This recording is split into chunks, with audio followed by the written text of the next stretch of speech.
party at this like outdoor park, and the weather was a little cold for it being there, but it was not like cold enough to be like actually a problem. And every time we do any kind of event with the parents from Testney's school, I learned so much about my daughter that I did not know because the parents get told stories about her, and I don't hear any of this because most of the time when I ask her or what she did at school today, she says, "I don't remember, I don't know."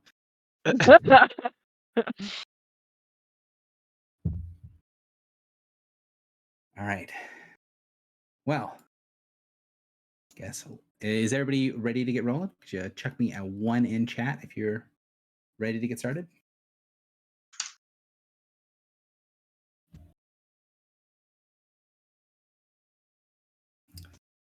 So, Michael? I'm here, but I'm putting something in the oven. Oh, good. Sorry. There we go. No, it's good. I'm here over Discord works perfectly fine as well. So, thank you everybody for being here on time. It's a very weird feeling for the DM to join the channel as the last person. How But a dare good thing. you? So, yeah, let's go ahead and start getting started. Where did we begin session last time? What was the start of session? I'm gonna be straight up with you guys. I don't remember a thing from last session, and I don't know why. I had to look go out. through the recording, and even going through the recording, when Gary just asked, where do we start? I'm like, I actually don't know. I kind of jumped to the middle and the end. I think we started in a hallway This hall. in a fight, didn't we? We started fight. We were fighting with vampire lady, and then We someone started figured in out the that she was in the- vampire lady. we started in the magical gold portal room. Yeah, Correct. we started We by were taking a stepping long through rest. the portal. We started here, I believe. Yes, this is the actual room we started in. Oh Oh. yeah. And we talked about the book a bit, didn't we? Mm-hmm. Yeah. So, yeah, let's go over that. So we did a ritual during your long rest, and the ritual was to get a couple of moments from the past of the book. And does anyone remember what was going on with the book that you took from the Sharn that you all killed in the room before this one? Well, we saw it getting passed to the Sharn on a world ship, but they were warded against divination, so like we couldn't really get like specifics of who they were, what they were saying. Mm-hmm. Somebody said it will be done. Was it? Did we know that it was the Sharn that said it, or was that something else? I believe it is the Sharn that said that. Okay. The images were the last time the book changed hands prior to you guys receiving it, and then the first time the book was used for its purpose. Oh yeah, and that was the lady on the cliff who we later figured out was using like she was trying to understand a crime scene using something. What was the name of? We eventually figured out the name of the ritual. I Because always she say was it like wrong. looking over a cliff, all sad. Yeah, there had been a scuffle and somebody died. I want to say it's called. It's not Histories Revealed. I want to say it's called Inquisitive's Eyes. Yeah, that sounds familiar. Hmm. Yes, it is Inquisitive's Eyes. The thing I always get wrong with Inquisitive's Eyes is I always think it's the level 10 ritual, but it's not. I always get some part of Inquisitive's Eyes wrong. I always think it's, or the level 11. I always think it's the level of Histories Revealed, but it's not. It's not the level of History Revealed. It's lower level. And History Revealed is the, not like a higher level version of the same spell, but it is a higher level, the sort of next step up in the divination ladder. I So she did didn't add read- it to our ritual list, by the way, in the ritual channel.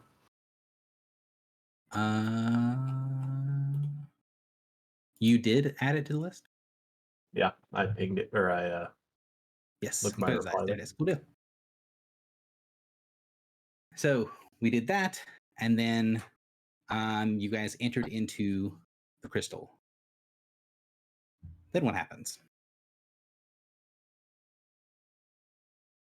I think it's important to mention that like the way that Clotho put us into the crystal, or like she brought us to the world ship, and she basically did it by like kind of rewriting fate, but only as it relates to what we did, so that because there was a possibility that we could have ended up on the ship, she put us like in that timeline. Yeah, realigned our scheme, is it? Mhm. Which we actually learned a bit later, but that's, yeah, we initially thought she was just teleporting us. And we don't totally understand what that means for the rest of the universe. But it seems like just we got basically teleported there. Like it doesn't seem to have affected or like undone the things that we did to get to where we were before she moved us. Mhm. Yeah. Or if it has, you guys don't have any information on that yet. Right.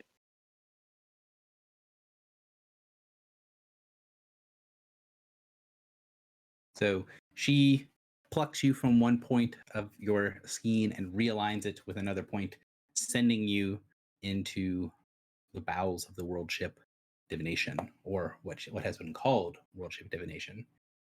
And that is where we get from there to here.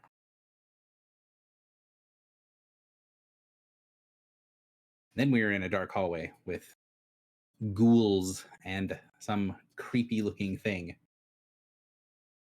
Devourer's aspect. So what happens here? Well, we discover it's not an aberrant creature, so we Mhm. try to use diplomacy. It doesn't really go well at first. Sorry, I'm coughing, so. But yeah, so we try diplomacy, it doesn't go well. But we basically don't want to try and fight it because we know we're after, not them.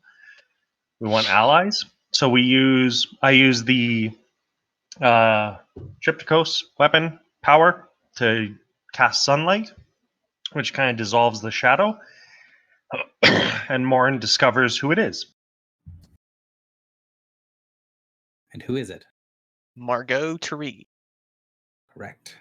And why does Margot Turi look like the top picture and not like the bottom picture? Because you find this out sort of over the course of the next little bit. But what's actually going on with her? He's fucking hungry.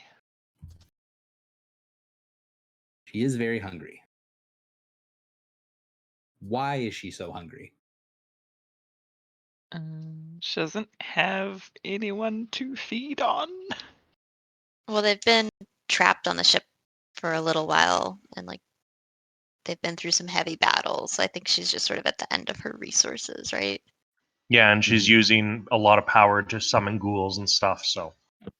And she's using her hunger as kind of a defense. Basically, she feels that nothing will be able to hurt her when she has that form. Right. And so she's been pushed really hard about that sort of stuff. You guys have a little bit of discussion, and that then pulls you over to our splash screen and brings you into meeting a couple more people that are here. So who are our other people? Once we get into the all right, let's talk part of the conversation or part of the session, we have three, technically four. I just don't have a picture on here. Although I don't know why I don't have a picture on here. I could have a picture for Rosalind. So there are four NPCs that are sort of tucked in this little alcove, with only one way to get in, and that one way is blocked by the ghouls that are controlled by Margot. And who all's in the alcove, and what are their deals? Party that we had gotten the transmission from. So it's Echo and Ayari, along with Margot and this Rosalind person as well. And there were a couple more who died, right? Correct. There were Yeah. 7 initially, and there's now 4. Okay. Do we know Echo at all? You guys have- She's the this one is who left. first, other than Ayari, this is the first time you've met any of them. Okay. But Echo's the one who was on the recording, right? Right. Okay. Yes. So Margot sent the recording that went to the Baronies that you guys got from Omen of Ends. And then Echo was the one that had the device, right? The little handheld recording device that she left behind when the group got teleported away.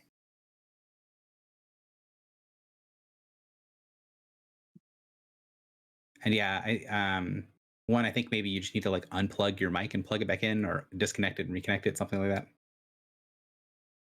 It's still intelligible, but there is like some background nonsense. Is that better? Yep. Much. So we know who Margot is. She's a noble of House Turi. And kind of let's do individual, like one at a time, rather than, or you guys can do the conversation as you want. But what is her, like, you guys know that she has her hunger that she's relying on. What is it that she wants? What's going on here? Like, you guys have a whole sort of idea of what you want to have happen, and their group is already kind of in the middle of things. What are their goals? How do they align or not align with what you guys are doing? So they have the name, which is our goal. Echo has the. Echo has the name.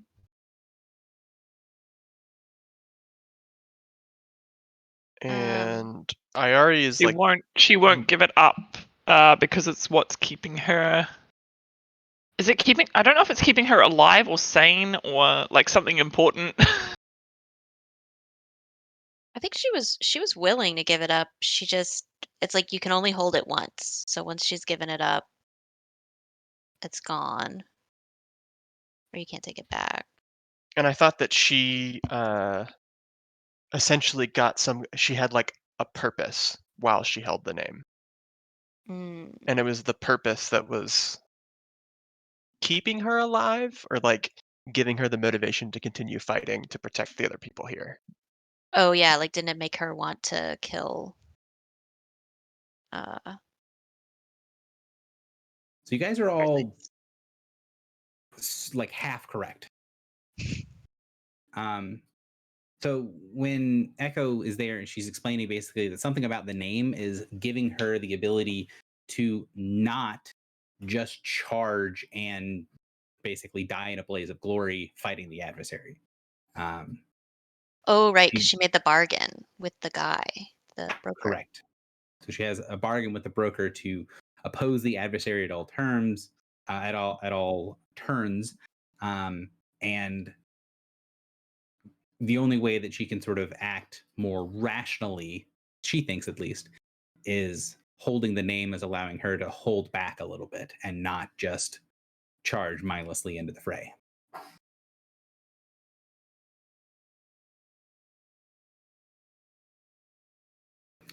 So that's more or less Echo's deal.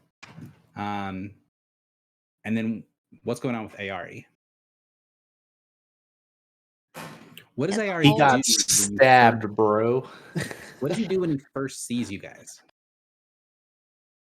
Doesn't he like immediately tell us that the broker can give us the power we need? Yeah, I think so. And he And was there kind anything of special about the way that he said it? He said it in rhyme, didn't he? No. No. I mean, if he did, it was not intentional. didn't he say it without even like really realizing who we were? Sort of that, but the other thing is that he said it and he's really injured, and he basically said it until he ran out of breath, and then he took in just a little bit of a breath in order to keep saying what he wanted to say, and he sort of like, it looked like it drained him, like it took something out of him. But as soon as he saw you, he said this whole spiel and then was able to relax.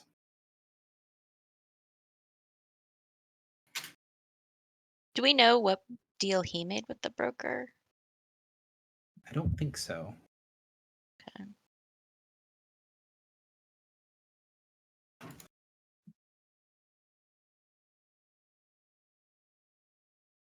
So, and Ayari is dying. He's got a terrible gut wound. It's been allowed to fester. The group does not like the group, as in their group, does not really have any healing on them, mundane or magical. So they've kind of done a little bit of first aid, but Ayari is not going to be able without some sort of what we consider like extensive healing. So he needs like ritual magic healing, a long time to recover, that sort of stuff. He's not like a more quick and dirty healing spells are not going to get the job done. He needs something like remove affliction to get the diseases and other sorts of negative impacts of being wounded for so long off of him. So he's not going to be able to kind of traverse around the ship, and that is, at least in part, why the group is sort of holed up here, because they have someone that can't really travel easily. And who's our fourth person? Rosalind. Do you guys remember anything about her?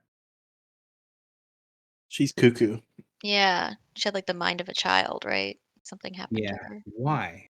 That was her deal with the broker, right? Mhm. It was something related, but did we get the specific nature of it? Wait, Yeah, I so thought the they. Oh yeah, they told us like the whole story. Yeah. Yeah, so the deal is that Rosalind was in the wilds for several years, and the deal made with the broker was that she would leave her time in the wilds behind her, and what that ended up being was all of her memories and her life experiences gained from being in the wilds was stripped from her as part of her bargain. So she went into the wilds when she was like, I want to say it's 11 or 12, and then was in the wilds until she was 17. And then when she left, the broker took all of her memories and experiences from 17 all the way back until she was 11 or 12, and just now she doesn't have those anymore. And so she has the mind and life experiences of an 11 or 12-year-old in the body of a 17-year-old, and is sort of sitting in the back alcove trying not to freak out and cry, holding her gigantic sword.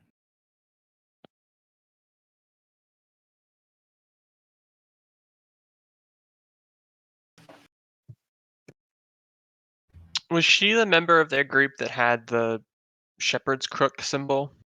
Yes, she is one of the shepherds, the shepherds of lost souls. Which in the setting is one of those like technically religious organizations, but they're not. They're sort of like the Red Cross has some Christian base to it, rather than being like a more dogmatic religion. Okay.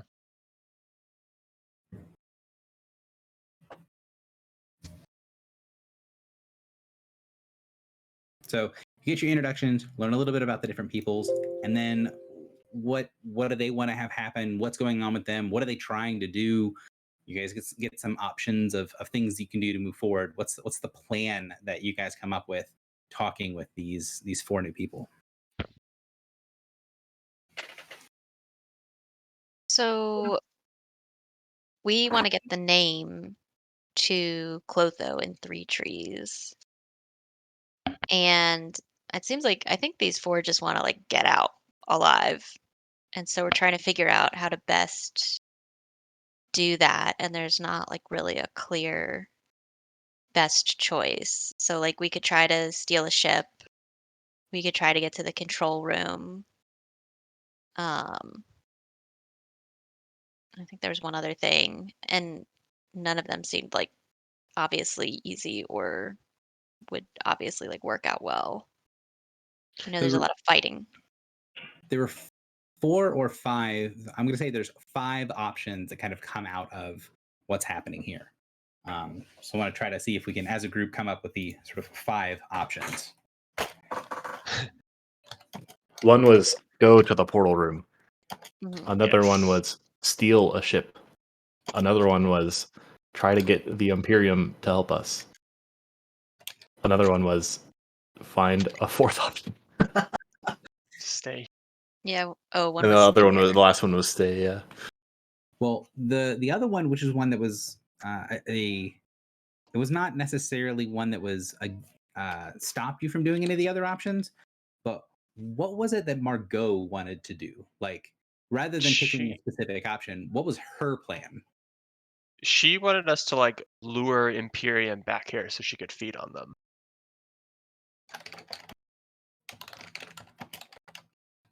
Or at least living things, but we think everyone is under the impression that the only living things on the ship besides us are Imperium. Right. So those were the 5 sort of options. Go to the control room, go to the portal room, steal one of the ships, go to the Imperium safe zone, and then find powerful Imperium and capture them so that Margot can feed on them, and then specifically can then turn them into like powerful ghouls for her to control. Mhm. And then once she has those, the options get a lot easier. So those were the sort of 5 options that we ended up having at the end of session, or not the end of session, but sort of the middle of session last time. And you guys convinced Margot that you would help, and more specifically that it would be worthwhile for her to send her ghouls to go and look around and see sort of if any of these options seem like they were especially were more likely to succeed than others. And what was the sort of conclusion you guys came to from sending the ghouls out and discussing sort of the options? I mean, I remember we were pretty stumped. Like, it did not seem like anything was obviously the best choice.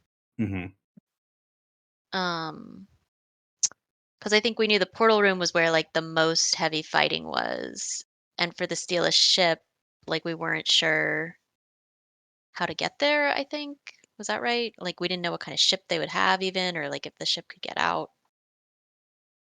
And I think we sent her ghouls to the control room, and they just got like blanked out by magic. Like it was warded, so we kind of didn't get any info.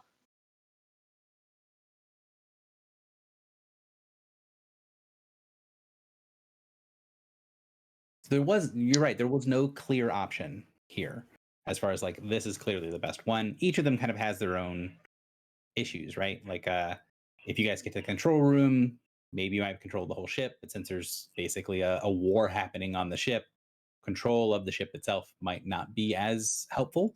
The portal room has the issue of at least from what they've said here previously, it's one of the sort of heaviest tactical points on the ship, and so it's got a lot of fighting back and forth from the 2 different sides.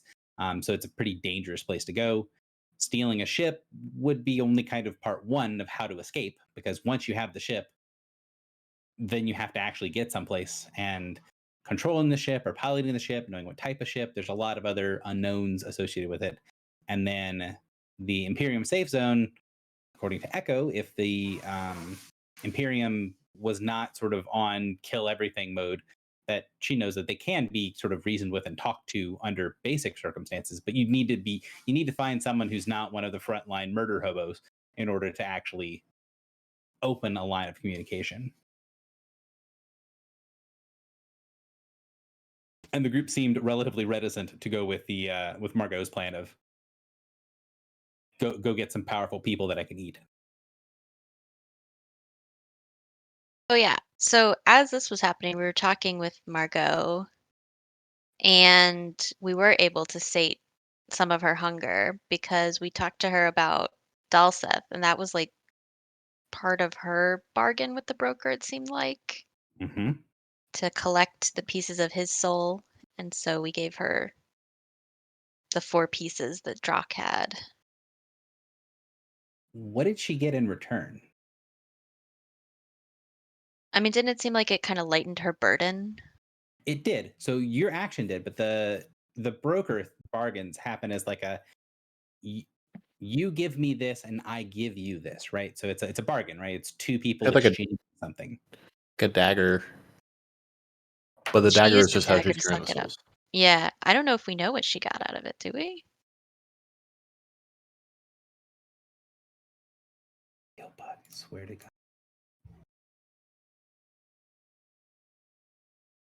So she got the dagger. Oh, the dagger is what she got. Okay. Yes. The dagger has a name written on it. Do you guys remember? No. It's fine. The DM is gonna pull it up because I'm bad.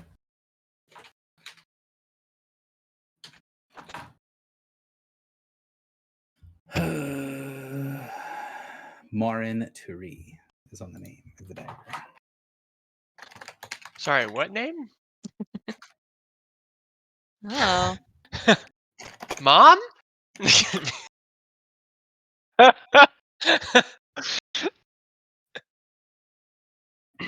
that is not how you spell your name. That is not. No. No.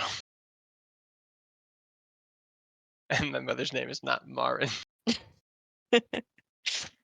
Will Marin Jr. So Marin Turi is the name on the knife.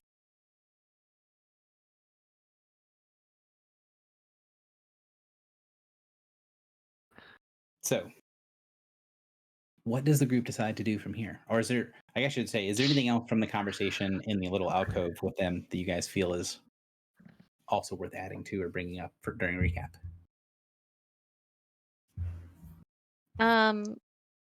So we learned that they had been there for about a day, or a little less than a day, and about 10 seals before we arrived, the parasites became less organized. So I think we were thinking that that was when we had our battle with the ship, potentially. So maybe the things that we did still affect this. Yeah. One of the things from last session to note that your characters would have been aware of is that the assumption is that the timeline doesn't match up, but the assumption is also that that might not really matter as much, right? Like it's definitely been more than 16 hours, which is how it's been like 12 seals or something like that. The like 16 hours since your fight with the adversary ship, but there is sort of the expectation that maybe time might not be 100% on there because you guys have had effectively 2 extended rests since that happened. So it's been almost 2 days. But, wibbly wobbly, timey wimey stuff might be happening as it happened last time you went into the wilds. Mm-hmm.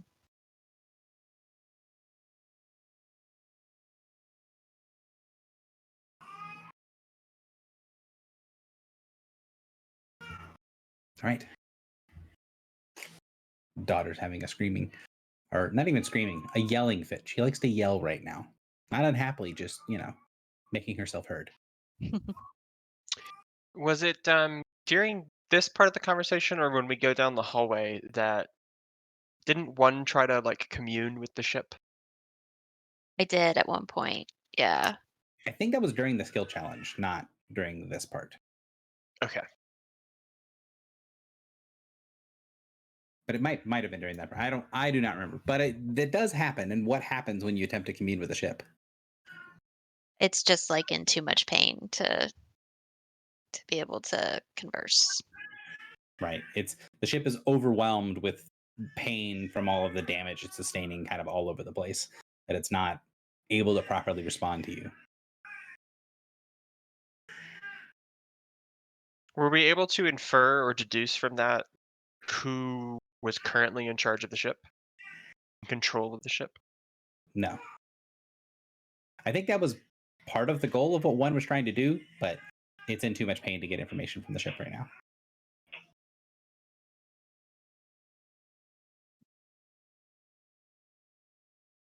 So unless someone has something else they would do during the sort of time in the hidey hole, they then decide, where do you guys end up deciding to go? Because you guys do make a decision of where to go from here. We decided to go see the Imperium safe zone, and we said if they fuck with us, we'll knock them out and bring them back. And that went really well, Although arguably. About as Looking well back- as child murder. Yeah. looking back at our chat log, we all voted to go to the portal room. That doesn't sound true. I want to say that was the snap vote, and then we started to talk about things. Yeah. Okay. I think we all changed our minds, but I don't remember why. I don't remember I why. think it's because they said there's a lot of resistance there. Like we didn't want to fight. Yeah, I don't remember why exactly, but I do remember that was my, hey, before you guys start having discussion, give me your quick what you would vote for to start with, and then we can start discussing things. And then when I actually was like, okay, we all voted for Portal Room, do you guys actually want to head there? The answer was, well, probably not actually.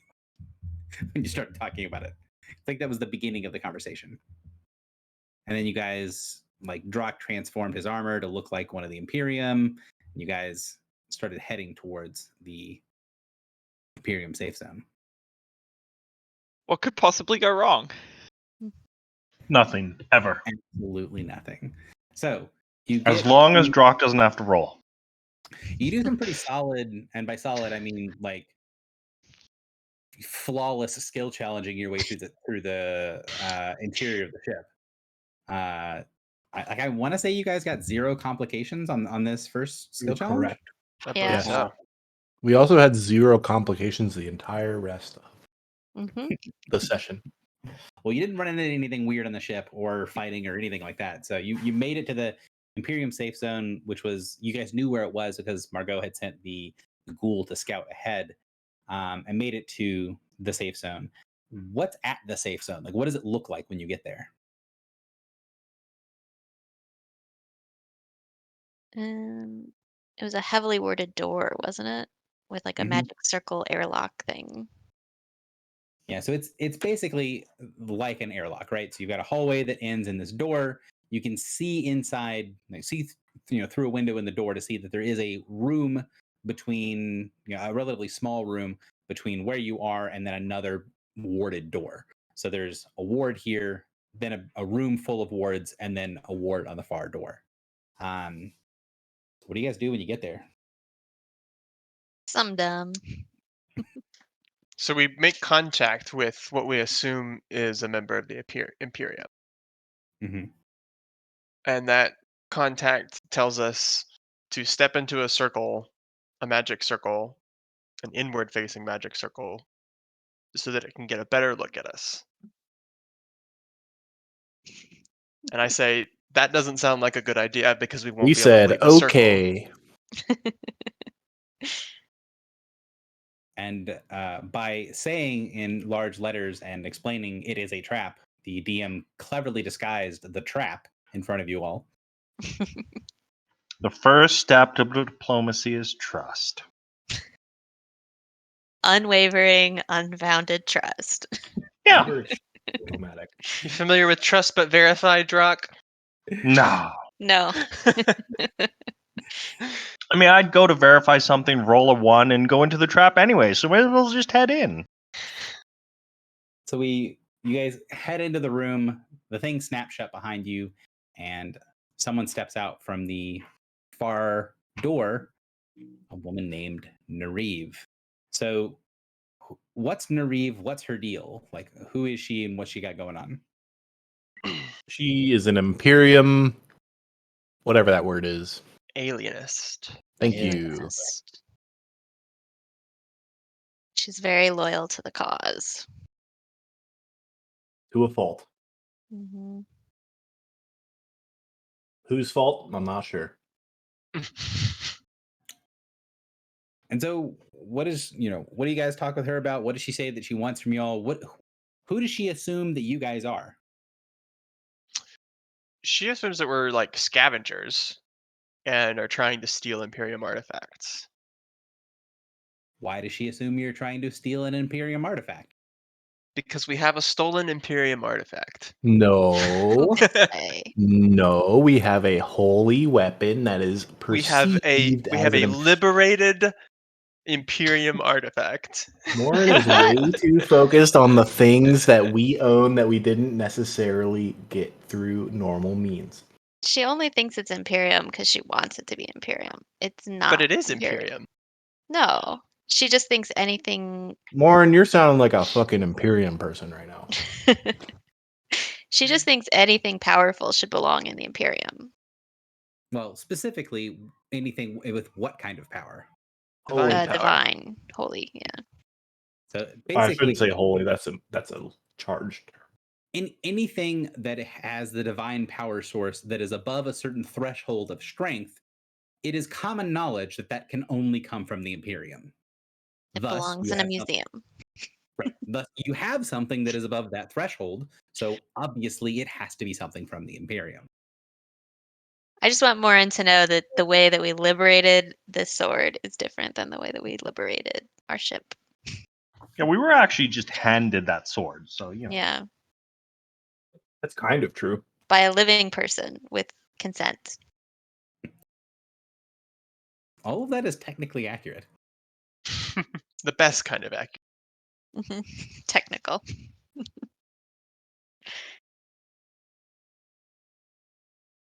So, she's like, hey, you've got this Imperium artifact. You guys are scavengers. What does she want to do? What does she want from you guys? I think she's essentially willing to give us a ship. Or No, she said you can leave. I She didn't said you're finish. thieves. Oh, okay. I didn't finish. She was going to essentially let us go or get a ship or not be killed by the death squads roaming around if we turned over Baneslayer to her. And if we weren't going to do that, then we weren't going to leave and the Exarch could come and take it from us. I don't think she was going to give us a ship. I think she told us to F off.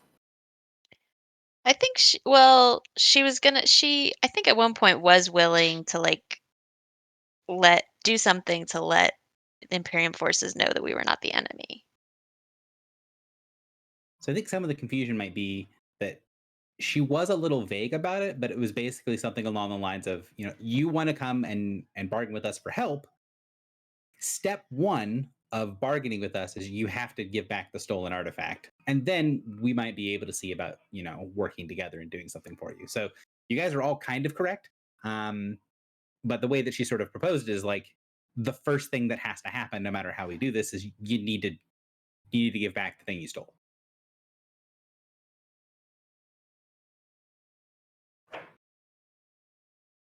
And Filibuster was very adamant that he didn't need to ask the weapon what it wanted. He knew what it wanted, and it didn't want to go with them. I didn't say that ever. Yeah, you did. No, he actually Nope. said the weapon would probably want to go with them. Right. Yeah, to you all, not to her. Don't put words in my mouth. Well, because you kind of asked, like, what would the Imperium do with the weapon? And then the answer from that Filibuster was like, yeah, the weapon would probably want that to be a thing that happens. That does sound correct. Griffle decided that she was done with the shit. She's just going to leave. And how did that work out for Griffle? Could not. I did not. It did not work. I was not even high enough to even attempt to walk out. I just bounced back. So since that plan was not working, so during all this is happening, she decides to cast a couple of rituals and kind of reference some materials while she's talking to you, and has a kid come into the room and hold her ritual book, the one that's kind of in the little picture right there, for her while you guys are talking. There's another thing that obviously you ask her as soon as you see her, given the picture. So I have in my notes, Josh, ask her about the vision or the divination that she had that led to her wound. And I remember that she said she got the wound 150 years ago, I believe. Mm-hmm. And I specifically told myself to ask what the divination was, and I don't have that info. And I don't remember if I did that or if I wrote it down to ask the question and then didn't ask. She said she was doing a ritual to see the future and she saw a prophecy, but she didn't tell us what it was. Correct. I don't think did we ask what it was. I don't know if we did ask what it was. I don't Because think so. I wanted to ask what it was. So, one, I don't think you guys asked, and two, if you asked, she wouldn't tell you. So you not really missed a lot by forgetting to ask. Okay. But she said that she saw many, many years ago, she did a ritual, a powerful divination to see into the future, and it shattered her brain and broke her face, and she lost her eye from it. And the sort of porcelain cracked face look on her so the porcelain cracking look on her face is from that ritual that she cast long ago. So she's the one eye that's gone. And what's the other eye? So she's the little plate over one eye. And do you guys remember what the other eye looked like? No. No. I mean, I remember she was a diva, right? Deva. Yes, so she's a deva. So the other guy is glowing and gold, which is the sign that she's a deva. She's like a half angel.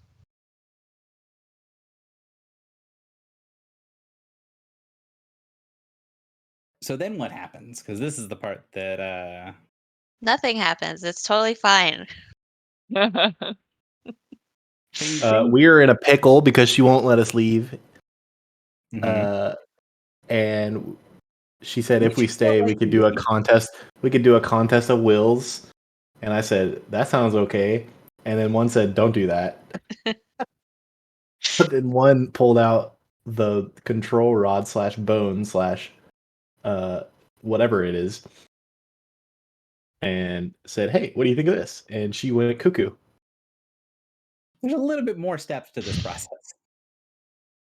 So thought, you know, they like divine stuff. Here, I have a genuine artifact given to me by an angel. You know, maybe she wants to check that out. And also, knowing that it's very powerful and powerful people are scared of it, it could be good to, something. And it worked out great. We got free. Waka That's it. waka. That's it. So my question is, what was the bluff check that you made for? That's important to the story, is why I'm asking. I mean, I think I was just trying to convince her, hey, I think you might want to check this out. And what is the result of that happening? Yeah. So I was trying to play dumb, but I knew that it messes with people. And I think I rolled like a 35, like a crit. And so she was willing to check it out Mm-hmm. because we're dumb. We walked right into the airlock. And so she sends her kid over to check it out. And the kid, I think, in typical Rod of Control fashion, has some sort of weird vision or somehow gets, connected to the the prophetic nature. We don't understand anything, of course. But it corrupts him in some way that she's not happy about. So the order of events here, I think, is important enough and recent enough that I do want to kind of go over it. So what happens is you show her this thing. She's like, I'm a little suspicious, but it, not suspicious enough to just flat out say no. I am somewhat curious. You're able to trick her in some way to at least, try to look into this. So she sends the kid over. The kid takes the bone from you, and then you guys can see some sort of something happens to the kid, which you assume to be he gets a prophecy, he gets something from holding the bone, and then she tells him to put the bone down, and then goes up and kind of looks into his eyes, does puts her hands on either side of his head, and then does some sort of thing to look into the boy. That is when her attitude changes pretty drastically. What does she do after she looks into the boy? So She kills him. Yeah, she slits his throat. Yep. So she pulls out a ritual knife and slits his throat, and then also turns off the wards holding you still and basically says, "Get out of here." What does she say when she says, "Get out of here"? She says, "I'm sorry, I couldn't see. I've failed I failed and someone I love has suffered." And then she starts to do a ritual using his blood and his eyeballs. She Um, calls You guys she something specific though. she tells us to take our believe it was cursed artifacts Mm-hmm. was the phrase, and leave.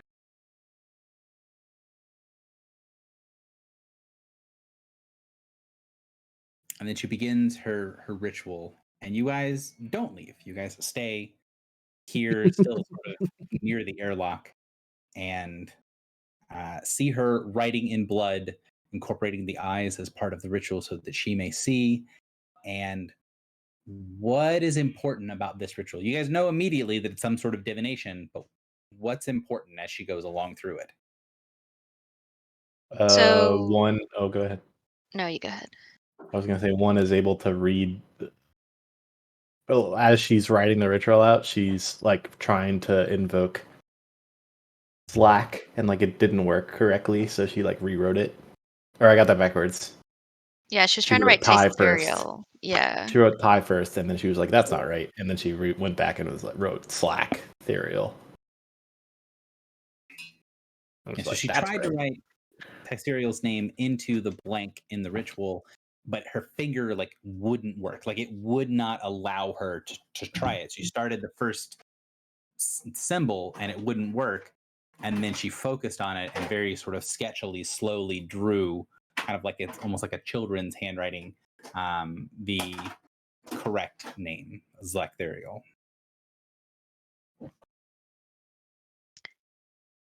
And I forget why, but we were able to figure out, like, I think you told us the name of the ritual. I didn't write it down, but it's like consult with Oracle or something. Like, Oracle, yes. okay.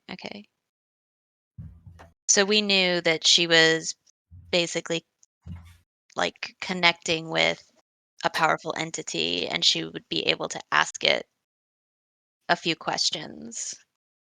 Yeah, so this is the reason you kind of knew is that this is one of the rituals in the world that has a bunch of, I don't want to say baggage, but it has like a it has a mystique associated with it, right? So same way that like Raise Dead, for example, it has a lot of other stuff, a lot of other things attached to it, culturally, socially, all that sort of stuff. Consult Oracle, from the perspective of most people in the world, is sort of like the Mac Daddy top tier. This is the epitome of the powerful divination ritual to use. So if you ask a random person, maybe not a random person, but you ask someone who's maybe a ritual caster, what's the strongest divination? The answer that you're probably going to get is Consult Oracle. Hmm.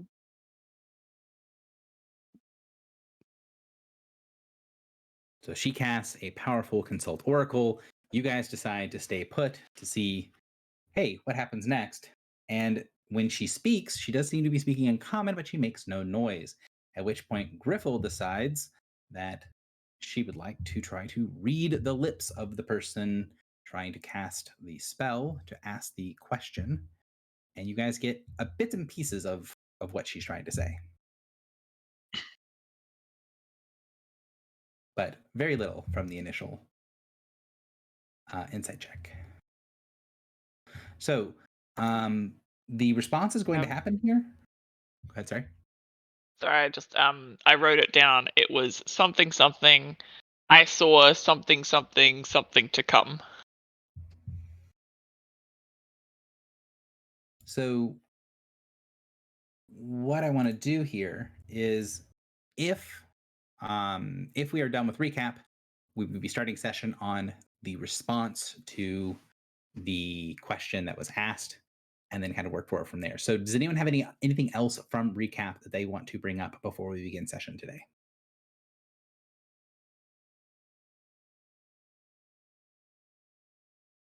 Sounds like a no. So Nynaeve casts her ritual. You guys are kind of standing a little far. Not, I would imagine your character's not standing still directly inside of the trap, but maybe on the edge of it, kind of on the far side of the room, so you can see her. I will say that if we do want to do more lip reading to try to figure out what she's saying, what she's doing, I would want to do that as a check that is led by an individual person. So like multiple people can try to multiple people can assist, but one person will be sort of the primary check and then everybody else can sort of assist that primary check and try to read what's happening. So her first question gets asked, which you only have bits and pieces of, and then the kind of world darkens and you get this rain of blood that starts to rapidly sort of darken the entire interior of the warded airlock style room.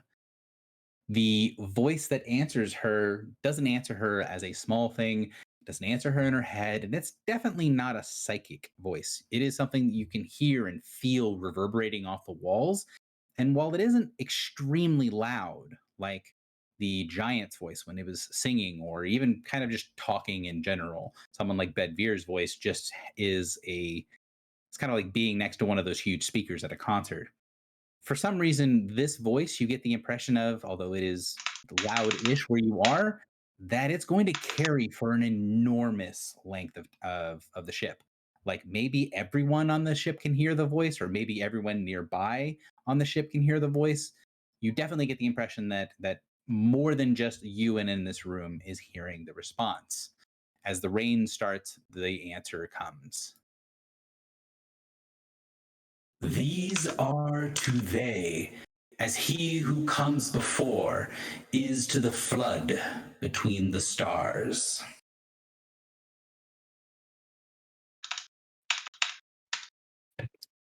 That didn't make any sense at all. Uh, Can you type that out, please? yeah, yes. These are to they as to something. That is the answer.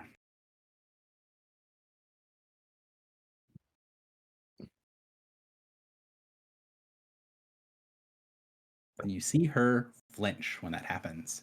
But then she immediately begins to ask her question, and her second question, as the rain picks up and as this feeling of presence starts to sort of weigh down on everybody. The question is, you're pretty certain you can hear the answers from anywhere vaguely nearby. Are you staying here and are you going to try to read her lips or do something else to get what she's saying for asking her questions? Why can we not hear her? Because she's on the other side of the circle? Or She's not making any noise. She's just mouthing. She's not speaking out loud. You can't okay. hear. These are to they. Have we ever to the heard of He flood Who Comes Before? between the stars? I don't think so. Okay. Yo, I want to stay. Wait, based on that answer, I want to stay and try to read lips. Yeah, I think staying's wise. Mm-hmm. So insight or perception is going to be our lead person doing the check. Unless obviously you guys can justify something else. I think those are the two defaults. And then you can use whatever you can justify to help out. You can use insight or perception as well to help, or you can do something like streetwise. Streetwise is can be helpful for those sorts of things, or whatever you guys can feel like makes a lot of sense. But the first question is going to be, who's leading the check? Who's doing the actual? This is the die roll that everyone's plussing and minusing to. I have very good insight. What is it? 15. Okay. Yeah.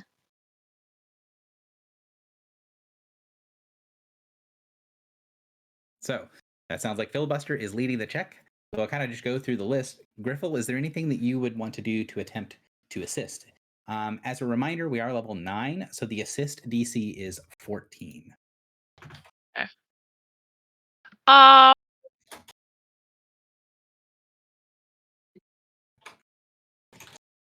would like to. I'm just not sure what I can really justify using. So insight and perception are the defaults. You could also use streetwise, I think, is another default. I can see an argument being made for history to a certain extent. But basically, the idea, right, is all of you guys are looking and being like, well, that word could be this or that word could be that. And you're trying to sort of piece together, right? Because none of you guys have I can just perfectly read the lips. You guys are trying to, as a group, decide what makes sense as the question. Okay, so I'll go for insight. and hopefully I hit the SSDC. But I'm gonna try to sort of make it like noticing maybe like tone of the question, like whether it's sort of asked with force or with supplication or yeah. Yeah, that sounds good. And Oh no! so that is going to be a -1 to the check so far. So Morin, Josh, what are you using to try to assist? So if I'm familiar, I mean, I am a ritual caster. If I'm somewhat familiar with this ritual or how one would speak to a divine being, could I use religion to kind of see like what would be the structure in which you would address, I think, what we know to be an angel? So I would say that as a ritual caster, you know that the idea of it being sent to a divine being is not the norm. Like when you consult an oracle, you are consulting a spirit, but there's nothing inherently divine about the spirit that you consult. But I do know that she's Yeah, you do know that she's consulting specifically a divine spirit, but I'm just Mhm. saying like that's not super common. You could do that, and you're also, I mean, there is definitely the possibility of she might not know that she's consulting a divine spirit either. Like the spirit is a very generalized thing that you consult. But she wrote Lactarial. True.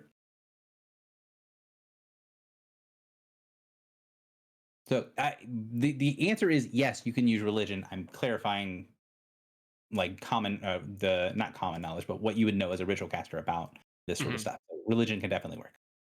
Okay.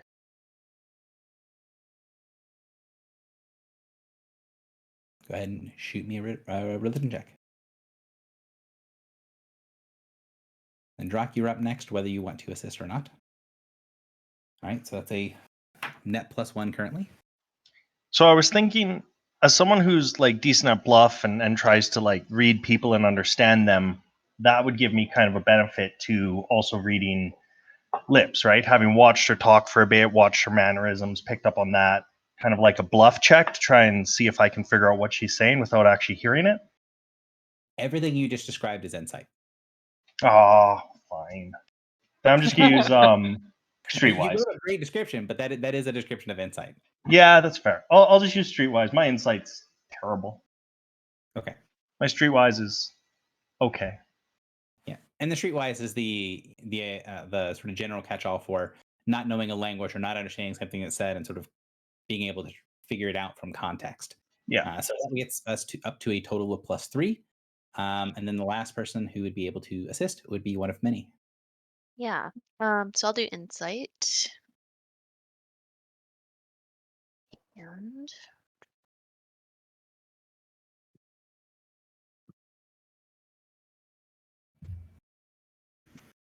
That is a success. So we're at a total of +2, 4, 6 -1 is +5. So Filibuster, give me your insight check with a +5 bonus, please. La, la, la. 38. 30. That's pretty good. So Nice. you're able to figure out pretty well what she's saying, and you feel reasonably confident to that her second question, you're pretty certain you know what it is. And she asks, "What can I do now to make my original vision more likely to come true?" I hmm, don't like that. Turn all who oppose the sword of the morning, knowing and speaking the name of Pestilence's sire, into a carpet of corpses.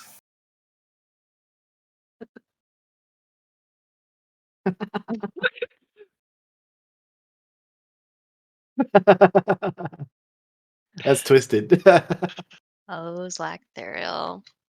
So one note.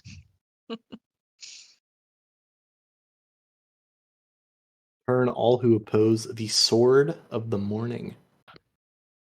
Is that me? You guys have heard something referred to as the sword of the morning before.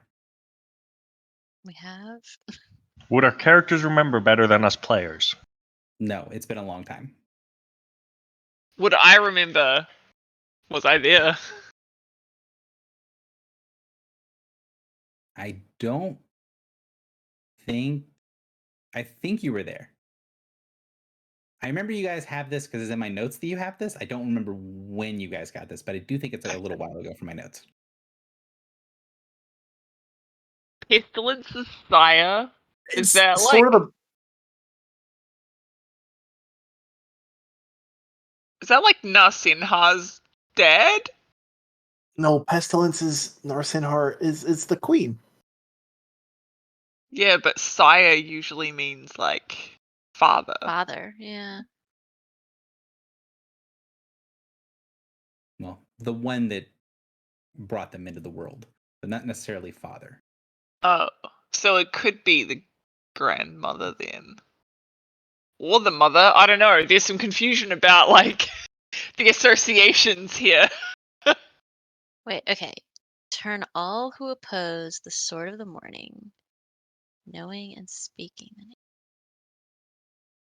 I feel like there needs to be a Oh, comma in there. speaking is in capital as well. Knowing is Yeah. not, but speaking is capital. I Yeah. feel like we are about to get destroyed and we should run. Also, the DM does make a minor mistake here, so let me correct this because I don't want it to be incorrect because it is important. The Did you put an O where there was supposed to be an A again? yeah, specifically the N should be capitalized. So the N of name. Mm. Right. So the proper name of this Pestilence's sire. Well, wait. So do we think Pestilence is the queen or the grandmother? The mother or the grandmother? We think it's the don't know. grandmother. We originally assumed grandmother because Narsinhar is her pet. But Right. then the vault had diseases. Like Right. the mother's vault had diseases and stuff, which like is sort of associated with Narsinhar, whose Yeah. name is literally like a bunch of different diseases. So wait, what? Can someone tell me what the sword of the morning is? Nope. I'm looking through my notes. Hopefully I underlined it. My notes, by the way, are now a giant notebook. I will also say that one of the things that, in context, again, because of the way that Zacthariel speaks, you get this in sort of your native tongue. You would be able to recognize that the Sword of the Morning is like a proper title. It is Oh, I not definitely like, recognize that. it's not a Mhm. it's not a sword. It's like the name of a person or a title of a person. Yeah. So is this voice that we're hearing is this Zlaxuriel's voice, right?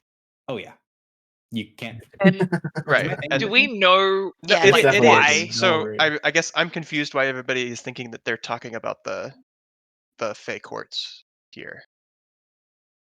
Because it seems like here's Lacthuriel is saying, kill everyone of the adversary and turn them into a carpet of corpses. Not Right. Yeah. the What about queen the and the mother. speaking the name of the pestilence's part? Well, So, somebody stole the speaking in the grandmother's name of name, right? speaking the name of the pestilence's sire. So I think that's the name of the adversary, Maybe. Right. not the name of the Fey queen. Because like I don't think Slacthuriel is saying you should kill everybody who has the name of I the will summer also say court. that again, you know that the two things are two different epithets. Like the Sword of the Morning is referring to an entity or a person, Yeah. and Pestilence's sire is referring to an entity or a person. They're both epithets. Yes. Right. And yeah, so whom? presumably those that know and speak the name of Pestilence's sire are those that are in opposition to the Sword of the Morning. Right. Wait, I don't think that's. Hang on. That's not how I read it. Hang on. Let me try and explain this. So the question was, what can I do to make my original vision more likely to come true? So she's asking, like, I had a vision, I need this to come true, what can I do? And like Thuriel says, turn all who oppose the Sword of the Morning. Into a carpet And of then, corpses. yeah, into a carpet of corpses. And then I kind of read it as like, you need to know and speak the name of Pestilence in order to do this. Hmm. But I may be reading it wrong. And I read it as the people that you should turn into the carpet of corpses are the people Are the that people who know and speak the name. Yeah. Yeah. Yeah. Okay. All right. Two different interpretations. I just can't help but feel like we're the people in that video that you posted, Gary. I mean, yes, but I consider it a positive. Like that was the thing that I thought was so funny about that video. Is they're like, "Oh man, my players are trying to figure all this shit out," and I'm like, "But congratulations! Like, good job. What? Why are you complaining about that?" I mean, we're Well- paying you good money every week for this campaign. We better Yeah. be getting something deep. Gary, does she look like she's gonna ask a third question? Yes. Okay. Her Arcana, I'm sure she's probably got Dude. 5 questions. Do we stay and watch? Yes, we stay. Are you kidding? Yeah, we stay. Y'all are twisted. On the more question front, do we know how many questions this divination allows? Up to 5 with a 40 or higher. Got it. And real quick, have we heard He Who Comes Before? Before? No. I don't think so. Because I feel like her question was asking, are we agents of the adversary? And I interpreted the answer as we are as agents to the adversary as some divine being is to the darkness between the stars. So it would be like not at all. That's what I took the first answer as well. So you've not This gotten is the answer. the You've not this is heard. the Go ahead, sorry. this is the first question, or as much of it as I can get. So Right. something I saw, something to come. Yeah, I think that's so she saw the vision that the kid had when he held the rod, and she asked, is the thing that I saw actually going to happen or something? And then it's like Suriel said, answer 1. These are to they as he who comes before is to the flood between the stars. I took us as the they, and I think Lauren did as well. So I you did. did put one name in the past or one reference in the past to something that wasn't He Who Comes Before, but something that sounds a lot like that. Do you guys remember who that was? Was it he who comes after? That is He Who Comes After. Yeah, and where did we hear that? Was that like was that Delseth? No? But you have heard the name He Who Comes After, and you guys do have another way to refer to He Who Comes After. Oh, is it it's the Goblin King, right? Oh, because he's deaf, kind of. Did he refer to himself as he who comes after? No. No, okay. So I don't know. Let's keep going. Fuck. So much. We are the QAnon of whatever what you this guys evil can is. do, since you have established sort of a working, this is what our group is doing as a plan, you can do the same checks, or if you feel like you can justify something else or want to change something else, you can change it up. But go ahead and just make me the series of checks, right? So Griffle, Morin, Drock, one, Uh-huh. go ahead and give me the 4 of you guys, go ahead and just make your checks. If you want to change it, that's the only time you need to tell me. What? Oh my god, we What? see a crit from Drock. And that's the last one he's gonna get for like a month. Ladies Right? and gentlemen. 2, can't- 4, I cannot 6, fail insight. I have a plus 13. 8. Oh, actually, I rolled the wrong thing. I was supposed to roll streetwise. Either way. Oh my god, and it's the wrong What is- roll. Oh, I know. So that'd be 28, Gary, not 24. Not that matters. You need So 14. plus 8. Yes, I need. I'm missing a person. One just I've said only she had can't roll. fail. I can't fail. There So are Griffle. 3 rolls there. I Oh, see and Griffle Griffle rolled. rolled. Oh, I see Yeah, I now. rolled. It didn't separate it. So. Oh right, because I sent the last message. Yeah. That's fine. So plus 8. So hook me up. Give me a plus 8. That's the same roll, kind of. 39. Perfect. So question 3. What action within my power would make my vision least likely to come true? Ooh. We really should have figured out what her vision was. F. I don't think she's gonna talk to us now. No. Letting Harbinger know he has succeeded and the name is within his grasp. Harbinger. Oh, that's the walker, isn't it? Or man, we've heard that before too. No, that was Terminus. Yeah, but There was two. But I'm assuming got- Harbinger is We capitalized. got the names of two walkers, right? yeah.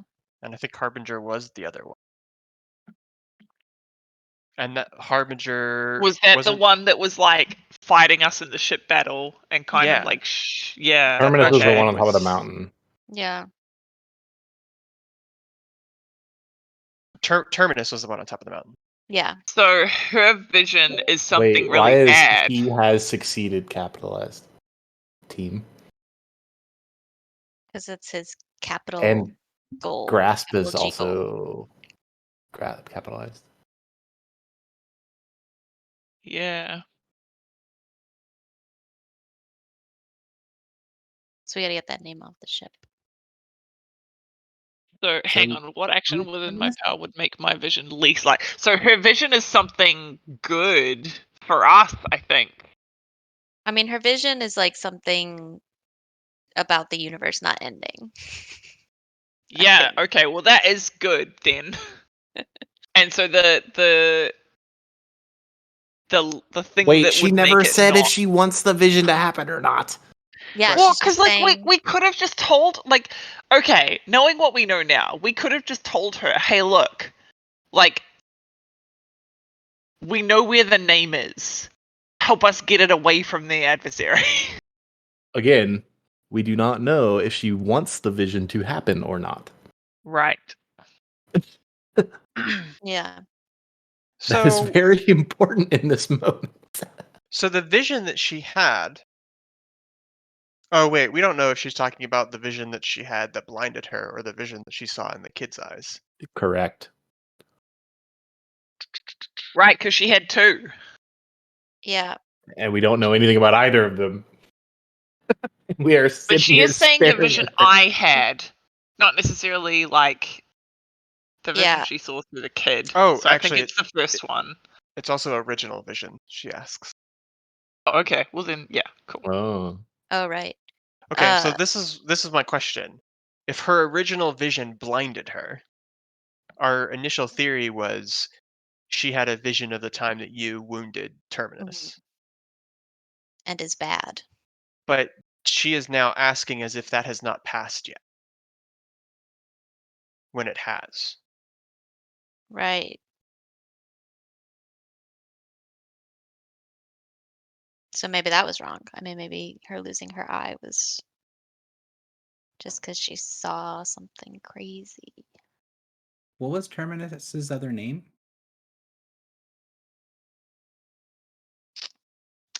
There are so many A names. loaded Gary. question, Gary. Let's see. We don't know or don't remember the answer. All good. But No, it's not all good. Fuck you, Gary! I'm going to the recording right now. I'm looking it up. Oh, Terminus is he who comes after. Clotho called Terminus. he who comes Ah, after. there you go. So So, he who comes before, is that why there are two walkers? maybe.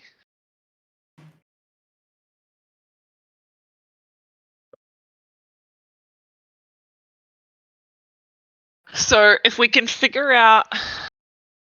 So, in order to understand the first answer, we need to. So, we know we think we know that he who comes before is. Sorry, what was the other walker's name that we're talking about? Possibly Harbinger, but we're not. Harbinger, right. So, what is Harbinger's relationship to the flood between the stars? That just means like, remember how we talk about how the adversary exists in the the dark, and the dark is Yeah, the spaces between. Yeah. it's just everywhere. Is So he's basically like a herald. He's like the vanguard, right? Like he who comes before is the vanguard to the flood between the stars. So these, if she's referring to us, are to or these or they. Like, if she's referring to Where'd you get the us, word then it means we are the vanguard? vanguard to something else. where did you get the term vanguard from? I'm throwing out ideas. Oh, okay. I Can think we she's- continue? I think we're getting into crazy territory. Yeah. So as you guys are sitting here seeing this, discussing this, there's a pause between this question, and you can feel the buildup in the air as the ritual is about to complete. You're pretty certain this last question is her last question. There are 4 questions that she can ask, and she's about to utter the 4th question. Go ahead and give me your checks. Honestly, Gary, it's kind of cringe that you didn't make it 3 questions for flavor. I had her make an actual check, so you know. All my good rolls are gone, but I just succeeded. So plus So, 8 again. Oh wow, mine has gone up by 1 every time. Not as good. I'll take a 30. 29. Let me look. I still think that's, yeah, still plenty. Well, not plenty. It's not a plus. It's not over 10 over. It's Not a hard- actually on. It's on the DC you need. So 29 Oh, gives okay. you the highest here. We'll take it. So her last question is short. It's only 4 words. She asks, "Where is the name?" Oh, No, get out of here.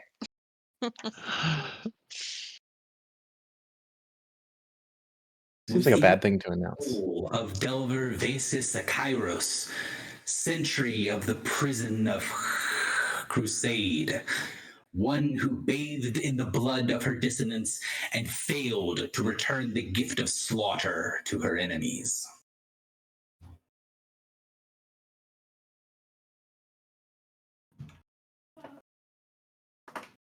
Oh. Wait, what?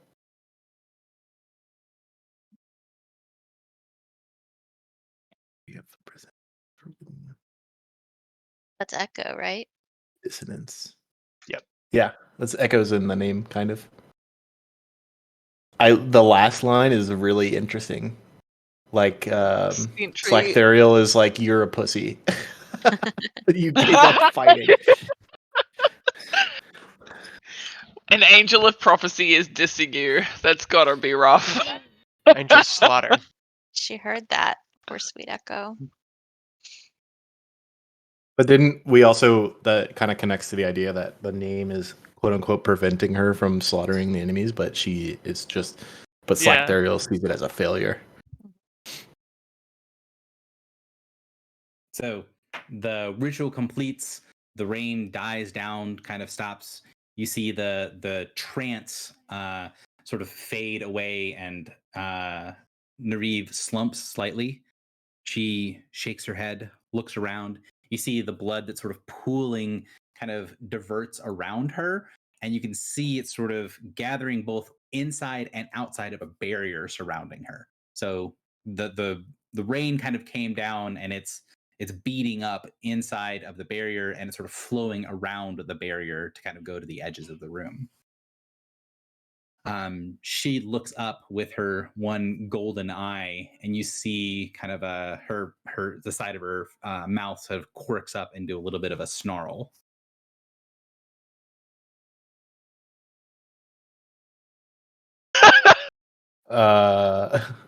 Yeah.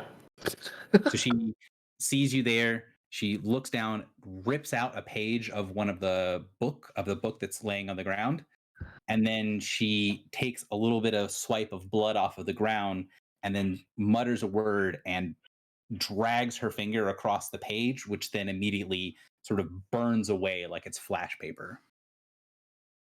Cool trick. Bye. Time to go. Are you guys leaving? Yep. Part of me thinks, like, if Ooh. When you say, okay, can I insight check? Hang on. I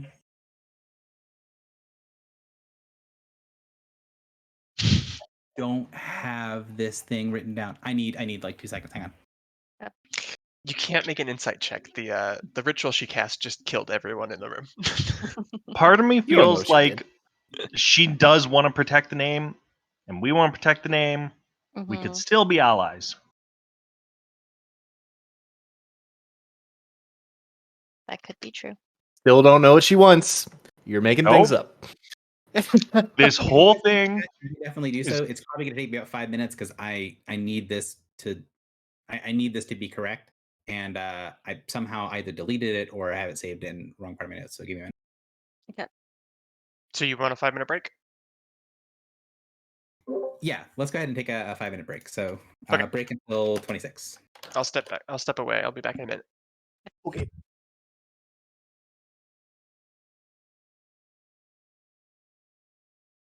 Yeah, I don't know. This whole thing is super confusing. I don't know if she'll want to kill us or help us. But if we mean- leave, we did all of this and we have no clear path off the ship still. So I think like even if she and even if we are aligned ultimately with her goal of protecting the name from the adversary, I feel like the way that she went about the Baneslayer thing means that like the Imperium is probably just going to want to take charge. Like they're not going to allow us to, do anything. Like she'll just want to take over. Even if we say we know where Clotho is. Well, I mean, we don't have any evidence for why she would be aligned with Clotho, right? No, but we Like- want to return the name to the Summer Court. Right. And Yeah, but they might not want to return the name. They might want it for themselves. Like, there's Yeah. no. Yeah. I think like if anything, I mean, we know that the Imperium wants to take names that escape their forbiddance and like put them back under forbiddance. So like she might want to keep it from the adversary, which is good, but I don't think she'll want to get it to Clotho, which we think is important. The other thing is we've been working under the assumption that these things are forbidden by like the adversary, but it could entirely be like the Imperium that's been forbidding a bunch of stuff. Yeah. Yeah. It's very much within their nature, like what we know of them so far. Yeah. So if we left, what's our plan though? I think to try to get Echo. Maybe we do the steal a ship thing.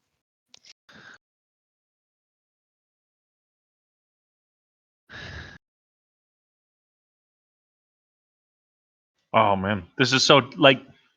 Normally I feel blind and confused, but now I'm just like I have no idea what to do. It's almost like we have too much information in this regard, but like it's all contradictory information. We have too much half information and not enough Yeah. to know if we're making the right move. All right, break out the rope and the sticky notes, and someone's got to put this together.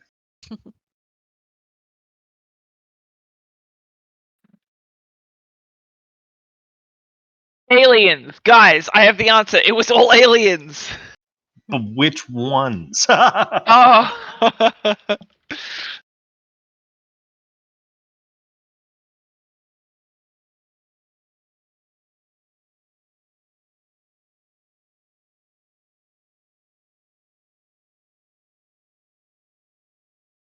See, if we stay, we can at least try and understand her motives. If we leave, that's basically like closing that door forever. And It was intentional that I was muted. Okay. Oh, yeah. I knew you were The muted. break hasn't ended. I didn't know if it was intentional that you were deafened. Yeah. Are we done? Are we back? If you are back Sure. and ready, please hook me up with a 1. We might be waiting on Josh for a minute. I wanted to do an insight check so I could check and see if her snarl was aggressive. You do not need anything beyond your passive insight to tell you that she is glaring at you with hatred in her one eye. Well, She should have done it with 2 eyes. Oh. Yeah, it means obviously she only half hates us.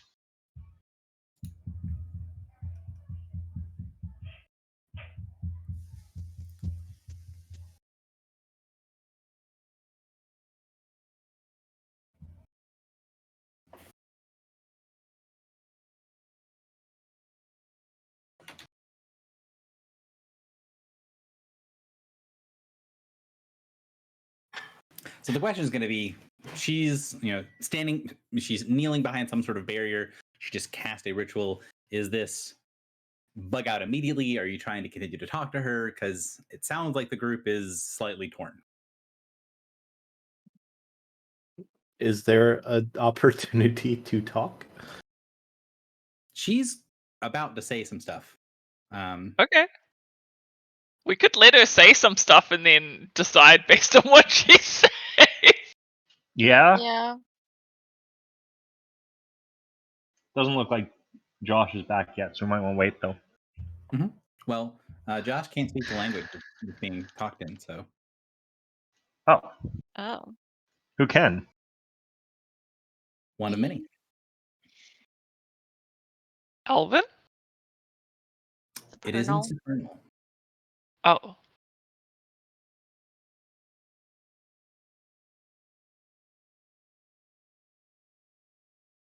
So I'm gonna give him like 1 more minute at 28. If he's not back, we'll just go ahead and get started. So from the people that are here, it sounds like staying long enough to see her finish whatever this flash ritual is. Oh, she's not. Is she addressing us, or is she doing a ritual that is going to kill us? She did something with her paper and her blood. Oh, But he made it seem like she's going to say something to us. we've I would never consider seen a doing blood a ritual ritual. not. Come on, we've never seen a blood ritual go bad. Come on, it'll be fine. And when she drags her finger across the page and the page ignites, when the power of the spell builds up and then disperses as she begins to speak, you recognize what she just cast. She cast a scroll of sending. Just used effectively a scroll of sending. And then she begins to speak rapidly in supernal. And I sent one of many the translation to what she just said. Mm.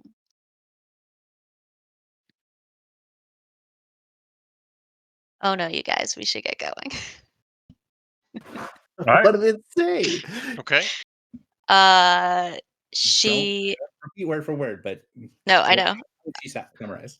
So telepathically to the group, she's blamed us for the child's death. She's called us heretics, and she says we have cursed relics. They're coming to kill us. So she has literally learned nothing from her conversation. Well, she probably has, but she just basically sent for the guards. She just called guards to come kill us.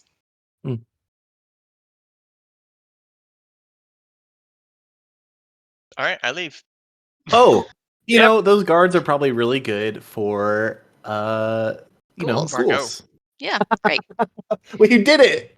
We finished the quest. Wait, guys, can we set up an ambush, do you reckon? Like if we like make like we book it away and then I imagine that there's going to be some complications. Yes, but she doesn't know that I speak supernal, I think. So Supernal is an exceedingly rare language for really anyone to know. yes. So who is she talking? She did She's- ascending. She did a sending to her guards to say, "Come kill us. We are heretics." Wait, but she spoke in supernal. Correct. So Yes. she sent the sending, and then she said out loud in supernal what she sent. Yes, That's how normal sending works. Normally, But, like- sending, you have to say it Okay. out loud. but like nobody speaks supernal, so it'd be like, why would she ever think that we would know what she was saying?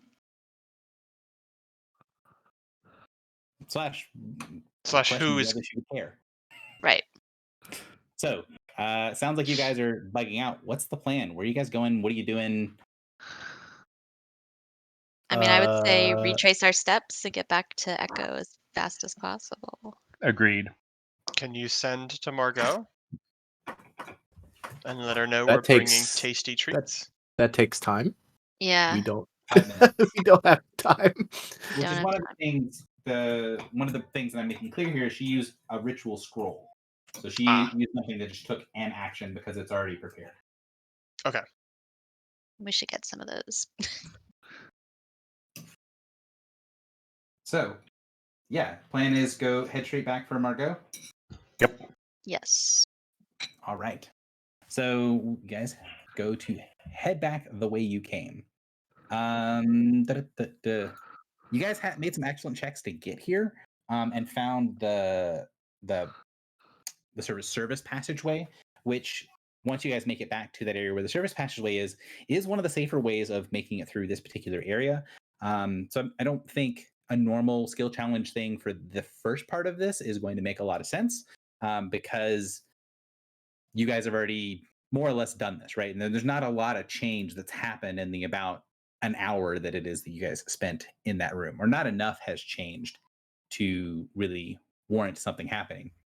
So as you guys sort of double time it to make it back towards where Margot is, there is this sort of disturbance that you can feel, the shuddering on the ship, and the whole thing sort of sways slightly.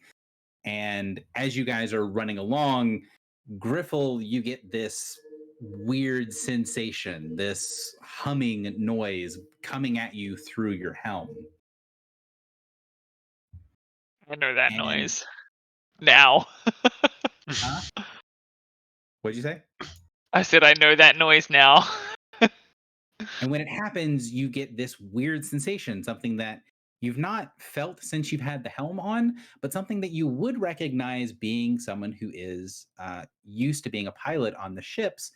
This kind of handshaking that you expect, where if you're introduced to a new beacon and sort of the initial security things, not necessarily you have permission to access things, but the kind of, for lack of better terms, the loading screen for being able to see whether you can connect with or whether you're given permissions with something like that, that gets pushed into your head, and the sensation is somewhat overwhelming with the sound that is not only coming through the helm, but is sort of reverberating through the ship. And you can feel this, it tries to connect with something, and the helm gives you a designation of the thing that's trying to talk to you before it vanishes. The whole thing lasts about 15 seconds. Okay. So it's a Signet Royal A2. Oh my god! It's the ship itself. It's the ship itself. So it happens. No, wait, no, hang on. It's not, because we're not on divination. We're on a different one? We were told this was divination. Yeah, we were told this. Sin the second. We were? Yeah. Okay. So that sort of hits you, and then it fades away. Like basically what you would expect is when you step on board a ship with an active beacon, there is that sort of handshaking, hey, what's here? And then it gets covered immediately again. And it goes away like it's kind of gone out of range, but you haven't really moved. At which point you can see this ephemeral line, this wall of kind of bluish white, bluish green energy kind of flood down the hallway as this kind of illusory, very thin wall of energy washes down the hallway and kind of floods over top of you. And as the energy wave goes through the hallway, you can see the hallway like buckle and twist. It doesn't really look like there's like force to the wave, but the hallway is reacting to it regardless. And as the energy sort of hits you guys and washes over you, this thing is moving like 100 miles an hour. It's moving very fast. And as it washes over you, this sort of cold energy sort of fills you, and you know what that thing is. What is it? 1 second. I'm going to send this to you.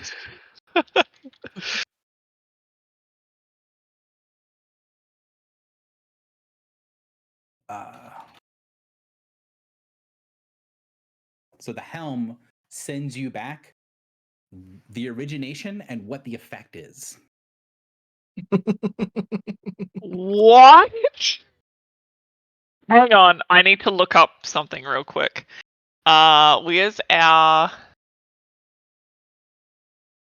prosperity master list? As you're sort of like rocking back and forth, seeing this, another wave, slightly different than the other, almost like it's coming from maybe a different direction. It washes through the hallway at a stark angle. This wave being a brilliant emerald green. Oh no! Yes, yes, yes. I don't know what's happening, but I love it. This is Sin the First and Sin the Third are coming for us. What are those sins? World ship. So it No, is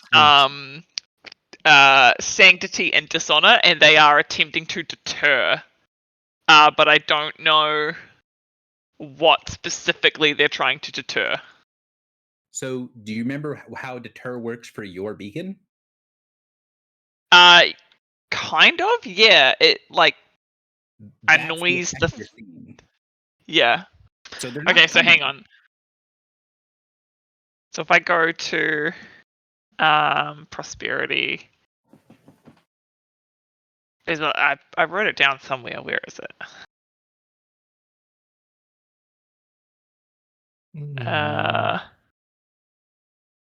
Prosperity campaign logs, session 0 language information listed. Inventory ritual, ship combat rules. Here we go. I found it.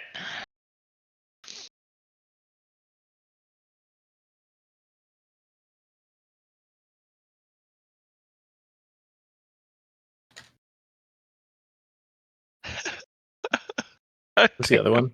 You said deter and what? Just Or is it deter. just deter? Just deter. Just deter. Does that mean we're all taking -2? No, doesn't seem to be doing anything to you. It means they have to move away. Like that, it's forced movement. Mhm. No, it's in the chat. Wait, so are It said it these didn't do two, anything to us. those two ships are attacking the ship we're on Maybe. because it's Ugh. adversary controlled or partially adversary Speed controlled? away from the ship on its next turn and takes need to attack rolls. But it's not being it's not being like if directed at us, right? Correct. It's been directed at our ship. So Keep in why are mind, there it's close burst 20, so it's kind of a bomb, right? right? So So why are two Imperium ships trying to get another Imperium ship to fuck off? Yeah.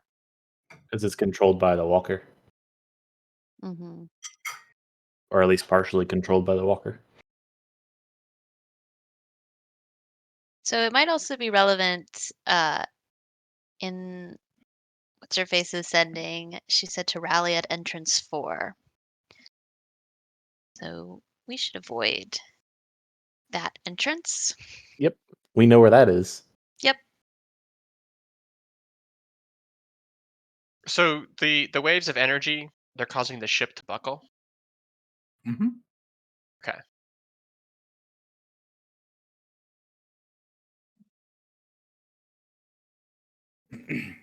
So the helm, then when these waves of energy come through, the helm then pings you and gives you a location of where those two ships are.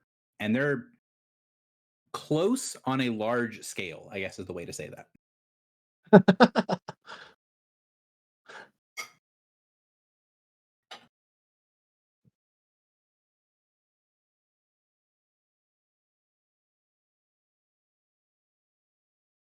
So, does this change your actions or plans or what you're going to do? Or is it still head as fast as you can back to where Margot and the others are?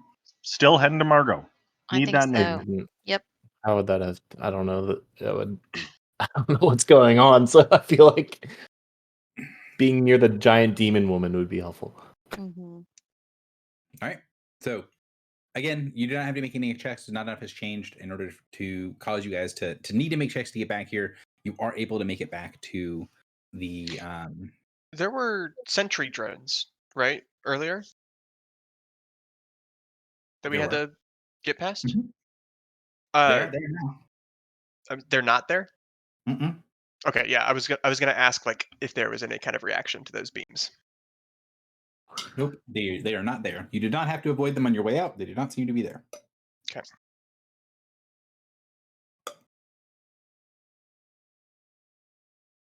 My wife brought me dinner, and it is absolutely fantastic. So you guys make it back, and Margot immediately kind of looks over toward you all as you come in. At first, sort of, you see that bubbling hunger form come out of her, and then you see her repress it once she sort of recognizes who you are as you come around. And then she just sort of gives you a strange look and says, "So, have you done something?"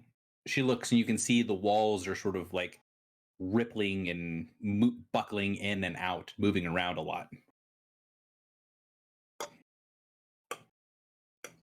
You could say that, but I would think talking about it would be bad, and we should just go. She nods. Action We- first, speaking later. Very well. Where are we headed? Filibuster votes we go to the portal room. As do I. Sure. I mean, do we want to meet at the rally point and have her devour Imperium soldiers? No. I think there might be too many Imperium soldiers. Yeah. I think that would be a bad idea.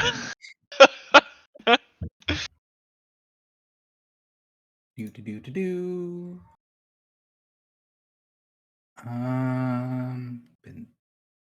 Need to move to. We are going to portal area, which is this one. Okay. Reveal tool work for me. Oh, hang on. I need to delete the grid. Boop. All right. How fast So- can Tinser's floating disk move? It's pretty slow. I think it's slightly slower than most PCs.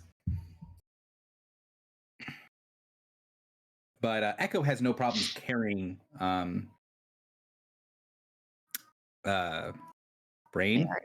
Ayari.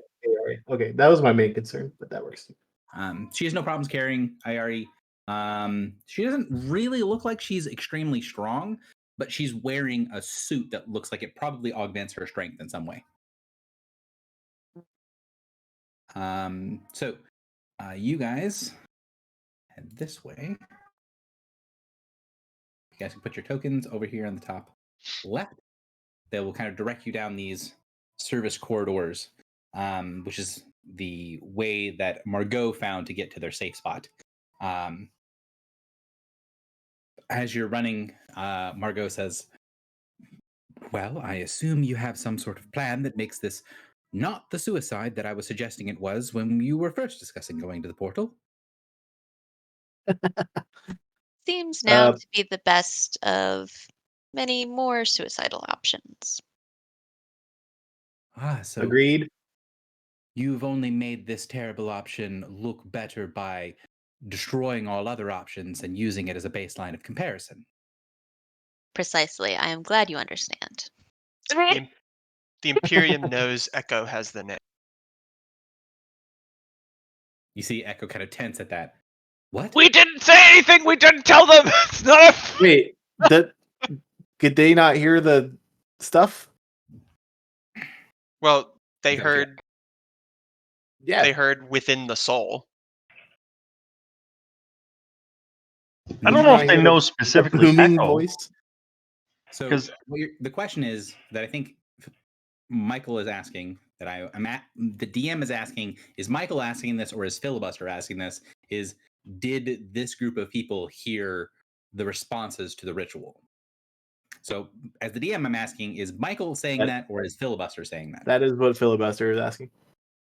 And then Echo would say, "No, I did. If you were talking to someone, you were on the other side of the ship, so we didn't hear you." Mm. With a sort of like, not as maybe impolite as maybe Margot would do it, but more of a like, I don't know why you would assume that we would have heard you. His voice This is another one of carries. those things that will take far too long to explain, I think. But we didn't tell anyone anything. All The right, so Imperium. Oh, go ahead. you guys can definitely keep talking, but I'm going to give you the goal of the challenge, and then you guys can sort of think about what you want to do. If you will put yourselves in initiative. Whoa, that's the wrong button. Hang on. Initiative order for me, please. Yada yada is not actual initiative. You know what I mean?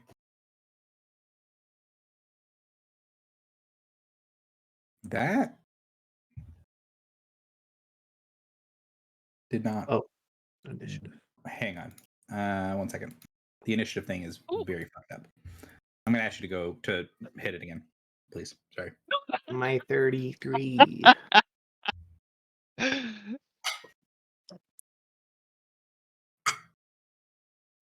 Y'all should crit initiative when you're like fighting something. Rude. That's okay. I'll crit twice more when we actually fight. Don't worry. So, you guys, previously it was sort of learning how to get to where you need to go was one of the primary parts of the challenge here. Here, that's not the case. So Margot knows exactly where you all need to go. She's not going to have any problems remembering or giving you guys clear and concise directions on how to get to where you're going. The goal here is speed and not having any of the parts of the ship that are constantly buckling and moving things around. If you can sort of look on the screen here, you can see the areas that you guys are going down are full of these chests and boxes and containers and crates and bits and pieces of the wall that look like it can open or come off. Like there's think of like lockers, right? Like these things on the left are sort of like large storage lockers that have doors that can open up. And the ship is constantly moving and buckling, kind of like an earthquake.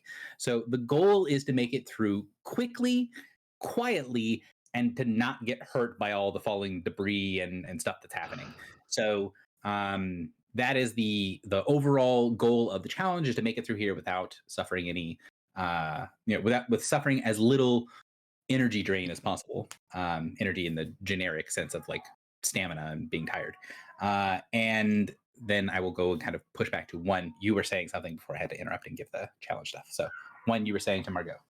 Oh, I lost it. I started copying down the question stuff. Okay.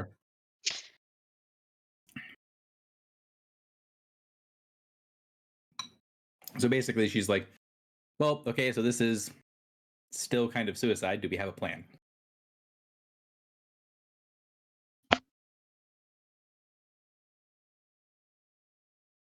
I do apologize for breaking up the roleplay, because I just want to give everybody a chance to know what they needed to do.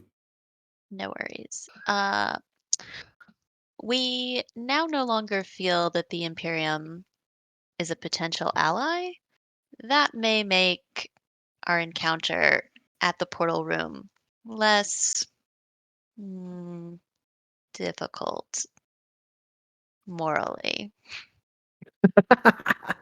So Margot kind of quirks an eyebrow at you. Oh, you learned that the murderous, blindly following zealots weren't going to be the best conversationalists. However, could you have known that without going to test yourself? Well, they were more Yes. blind than you initially made them seem. To be clear, Margot was Well, always on it's the... your fault for not being clear enough about how they behave. Echo was the one that was saying that they might be talking. You could talk to them. Margot was always on the plan of no, fuck him. Remember, Margot's plan was let me eat. That's still Margot's plan. So, what are we doing for heading through the service area, trying to make it to where the portal room is? Drock first. Or Griffle first. I had Drock last. I'm like, I have no idea.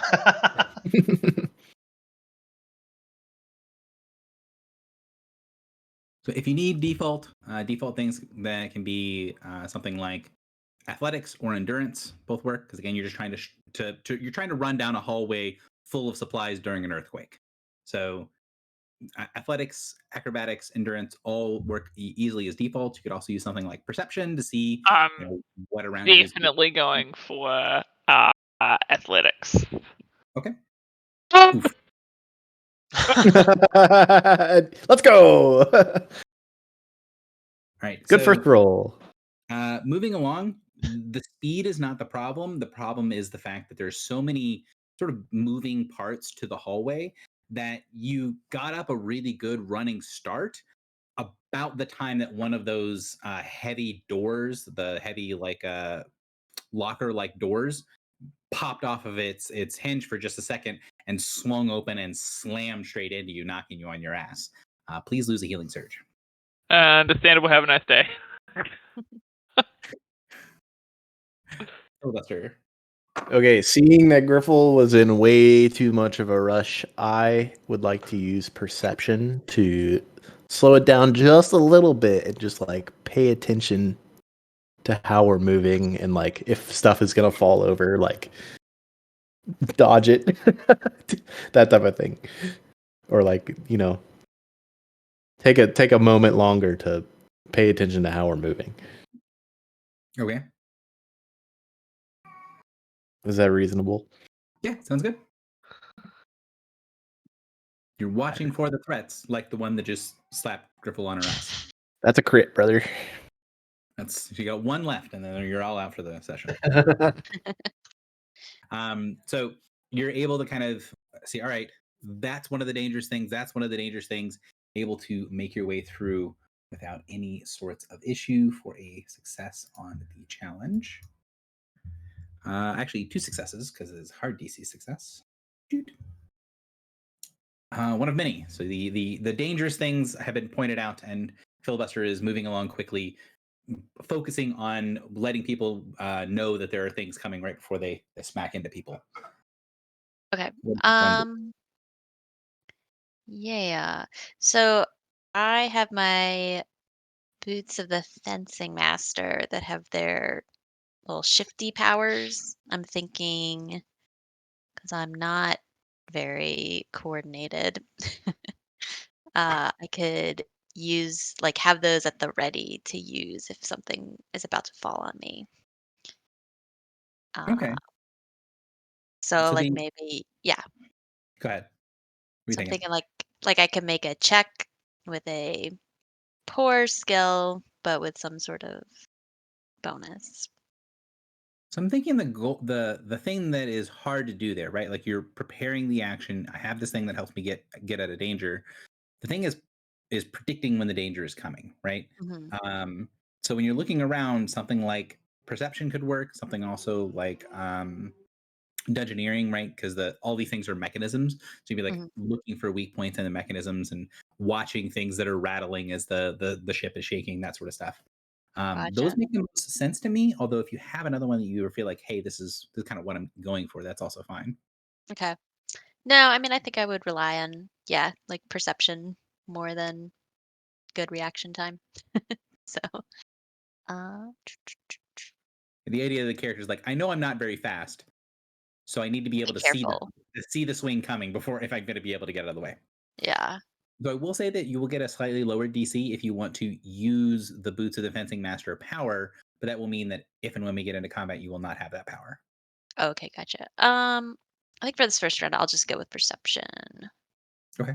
Okay. So 24 is enough for a success on the challenge. You're able to kind of go along and see, man, my numbers here are getting worse as we go along.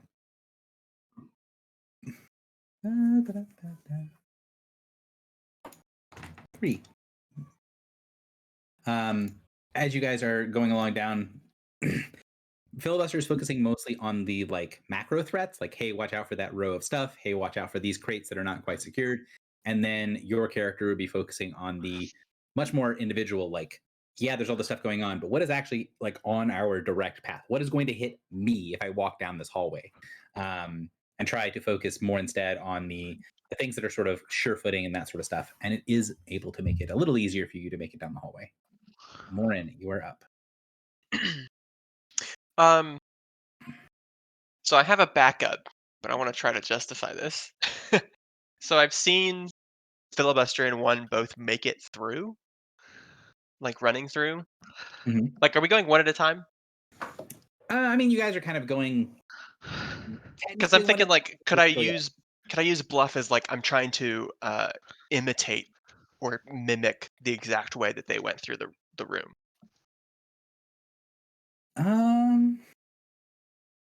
Like I see where they stepped and how they stepped, and I'm trying to mimic that. Pretty clever. It is clever.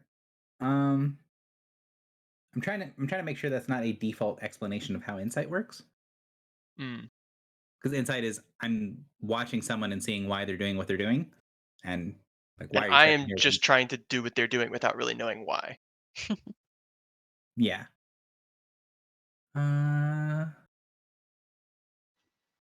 All I'll say is the last time I tried to do that, I shot a lightning bolt at a wall, messed up a whole bunch of people. Just saying. So I think what I'll do is I'll change the check a little bit on the back end, but you can go ahead and make it. So basically, if there is a failure, it is going to be a stronger failure than normal, but the DCs are not going to change. So rather than changing your DC, it's just if it goes pear shaped, it goes very pear shaped. Okay. And it didn't go pear shaped, which I'm not. Can you fail the 17? Hang on. What's that? A 15? So you could roll a 1. Yeah. You did not roll a 1. I would have to roll a 1. So 4 successes on the challenge as you make your way down the hallway, which means if we were going to complete the challenge, complete the scene on a single round before the world gets its die to roll, Drock needs to get 2 successes in the challenge to end it before the round. Oh, Don't let the really? world roll. Don't let the world roll. Yeah. So seeing everyone go through, I kind of just want to kind of hang back and basically help the people who are, because who is it? I forget the names. Terrible with names. One person's being carried. So I kind of want to help out with that, push through and just kind of use endurance, follow what everyone else is doing and kind of just push my way through and help others through as well. Yeah. And none of the ones that are moving through seem like they're struggling, but helping Echo carry and manage, going through these hallways with Ayari does look like something that would be quite useful. So endurance definitely makes sense. Go ahead. Yes. Nice. 2 successes for the challenge. So you make your way through the surface area. You can see and hear the thing buckling. At the end of the surface area, there is a gap. There's about a 30-foot spread between the end of this area and the start of the next.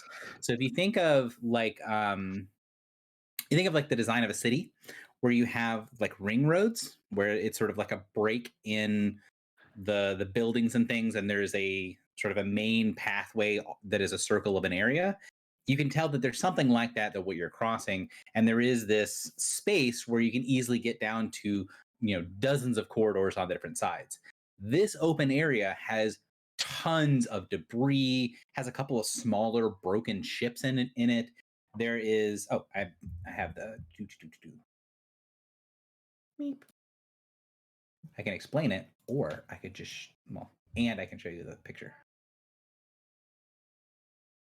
So there's like broken ships. It is this sort of open area that you can see. There's just tons of stuff that's happening all around. But as you kind of like pop through, moving quickly, you can see there's a bunch of action happening vaguely around you, but nothing that seems to be focusing on you as you sort of head straight through to go to the next area. The next area starts to feel different. Where you were previously has this sense of like you're in back corridors, right? You're in the service areas that are somewhat similar, seem like a more mechanical version of the biomechanical of the living service area that you saw on the way to get to the other place. But as you make your way across, you can see that you're getting into an area that's suffused with magic. There's things like wards. The walls look like they're rippling and changing, like maybe they're repairing or changing themselves. And as you make your way across, looking up, you can see the ceiling goes up for several hundred feet, and above you there is what looks to be a clear opening to the outside, and there are ships, dozens of ships in the skies above you, and there is weapons fire just filling the sky as there is a huge aerial battle taking place above you as you sprint through the area and make it down the next corridor.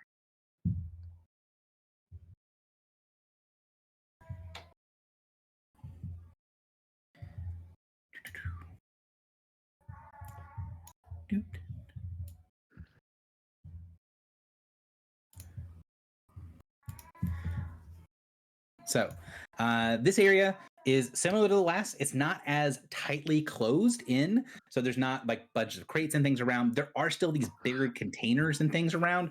So you can see that when those do get moved and shuffled by like blast waves and shaking of the ship and things like that are coming through, it is a much bigger thing, i.e., mechanically speaking, failures in this area are going to be significantly more painful.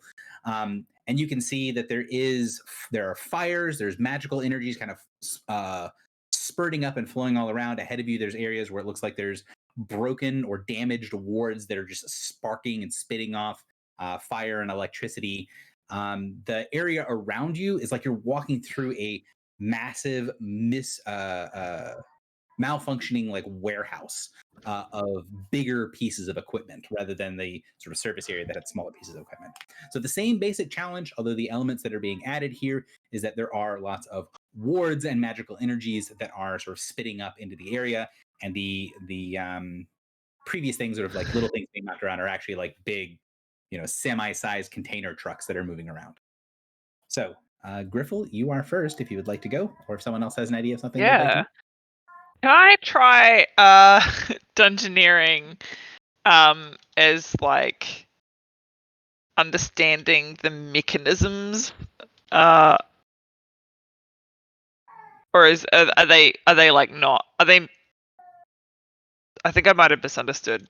Are they magical or mechanical or both? Yes, so they're both magical and mechanical. So, Okay, so I could use dungeoneering to try to be like, this thing seems like it would move this way. Mm-hmm. And like, for example, the big container things that are on the sides, there's like mechanical clamps on the floor that should be holding them into place. Some of them are malfunctioning. There's sort of sliding doors and other pieces of machinery around that are moving, some of which looks like it's broken, some of which look like it's actively repairing itself. Okay. But this area looks like it has sustained pretty heavy damage at some point and is more or less going through the process of fixing itself. Okay. Would I have time to like stop some of these things from happening to make other people's checks easier, maybe? I don't know. Yeah. The surface area stuff was like sprint as fast as you can get through. Here, you can see that mistakes are likely to have pretty catastrophic consequences. And so it sort of would make sense if you guys took it still going quickly, but not quite as breakneck of a pace. Okay. Yes, that is what I would like to do. Skill check. Dungeoneering. Okay, not bad, not bad. So what I'm going to do, and let me know if this is not what you wanted to have happen, is I'm going to count that as a single success instead of 2 successes, and then give a +2 bonus to everyone else on the round for their checks. Perfect. That's exactly what I want. Sounds like a plan. So Filibuster, you are up next.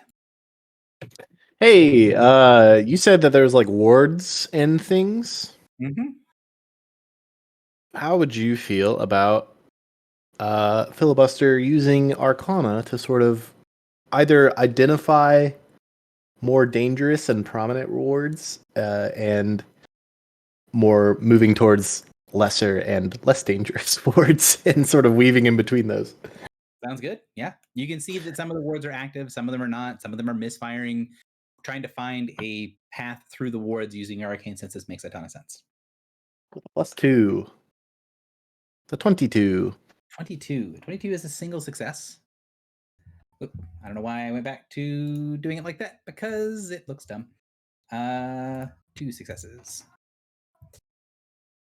So you're able to kind of dip and weave through them.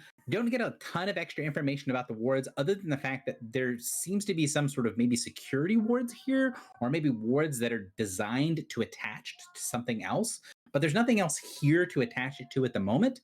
And a lot of the wards don't seem to be designed to interact with you. Like you're pretty sure that the wards here are designed maybe on a different scale, or they're designed to function with something that you just don't have on you. But the main danger to you is walking through the area where there is all this built up power and things are misfiring because stuff is damaged. One of many. You are up. Okay.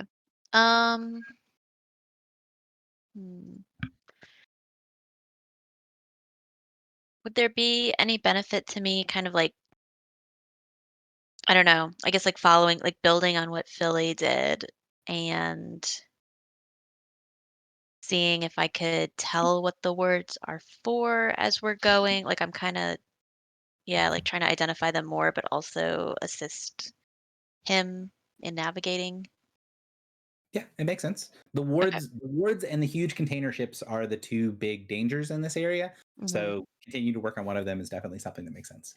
Yeah, I think Arcana is where I can hopefully be the most help. All right. All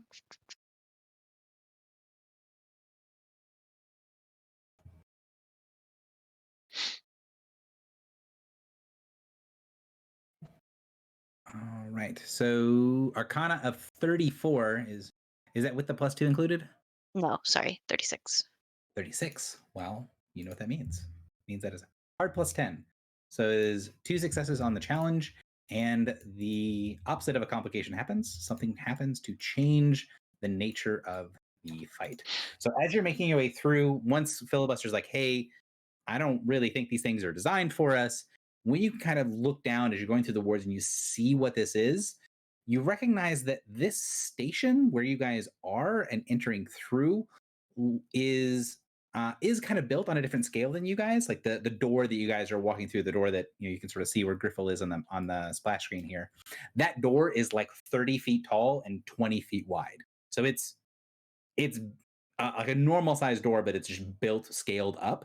And it is built to be about the size that one of those containers can fit through. And you can see that there's that off to the sides as you go through, there are these little devices or things off to either side that look like they're designed to connect to. Basically, think of the idea of these containers having something like a forklift that's on either side. And the wards and things are designed to interface with the forklifts and power and things like that. And once you're able to see, like, oh, these are like bigger mechanisms, like this is sort of like stuff on your all's ship, like the bigger wards for warding off like things using the temporary hit points, the warding on your ship. That's not really something that's on an individualized scale. It's just much bigger. And when you realize that that's what these things are, and you start to look around, you can see that there's a bunch of accesses using magic to access the tops of everything where you are. Or someone who's down on your level could reach up and pull on the wards and pull on things to move around things, kind of like magical cranes, to move the things onto the forklifts. So this is something I'm going to give to you, and then you can choose how you would like to do it. You can see from where you are, you can either use those forklift things with this check to either move some of the containers to block the path behind you, or you can move some of the containers to get clear of the path in front of you so that if something happens, none of them are going to slide and hit you. Or if you can think of some other way to use these sort of crane like magical extensions, you can obviously do that. Do we have any sense of like what might be in these containers? Not without stopping and checking. Okay. Um, and so like I know that the sending said that the guards should rally at entrance 4. Would Margot or Echo know where that is in relation to us? So neither of them would know. Okay. Although, if you bring it up, Hmm.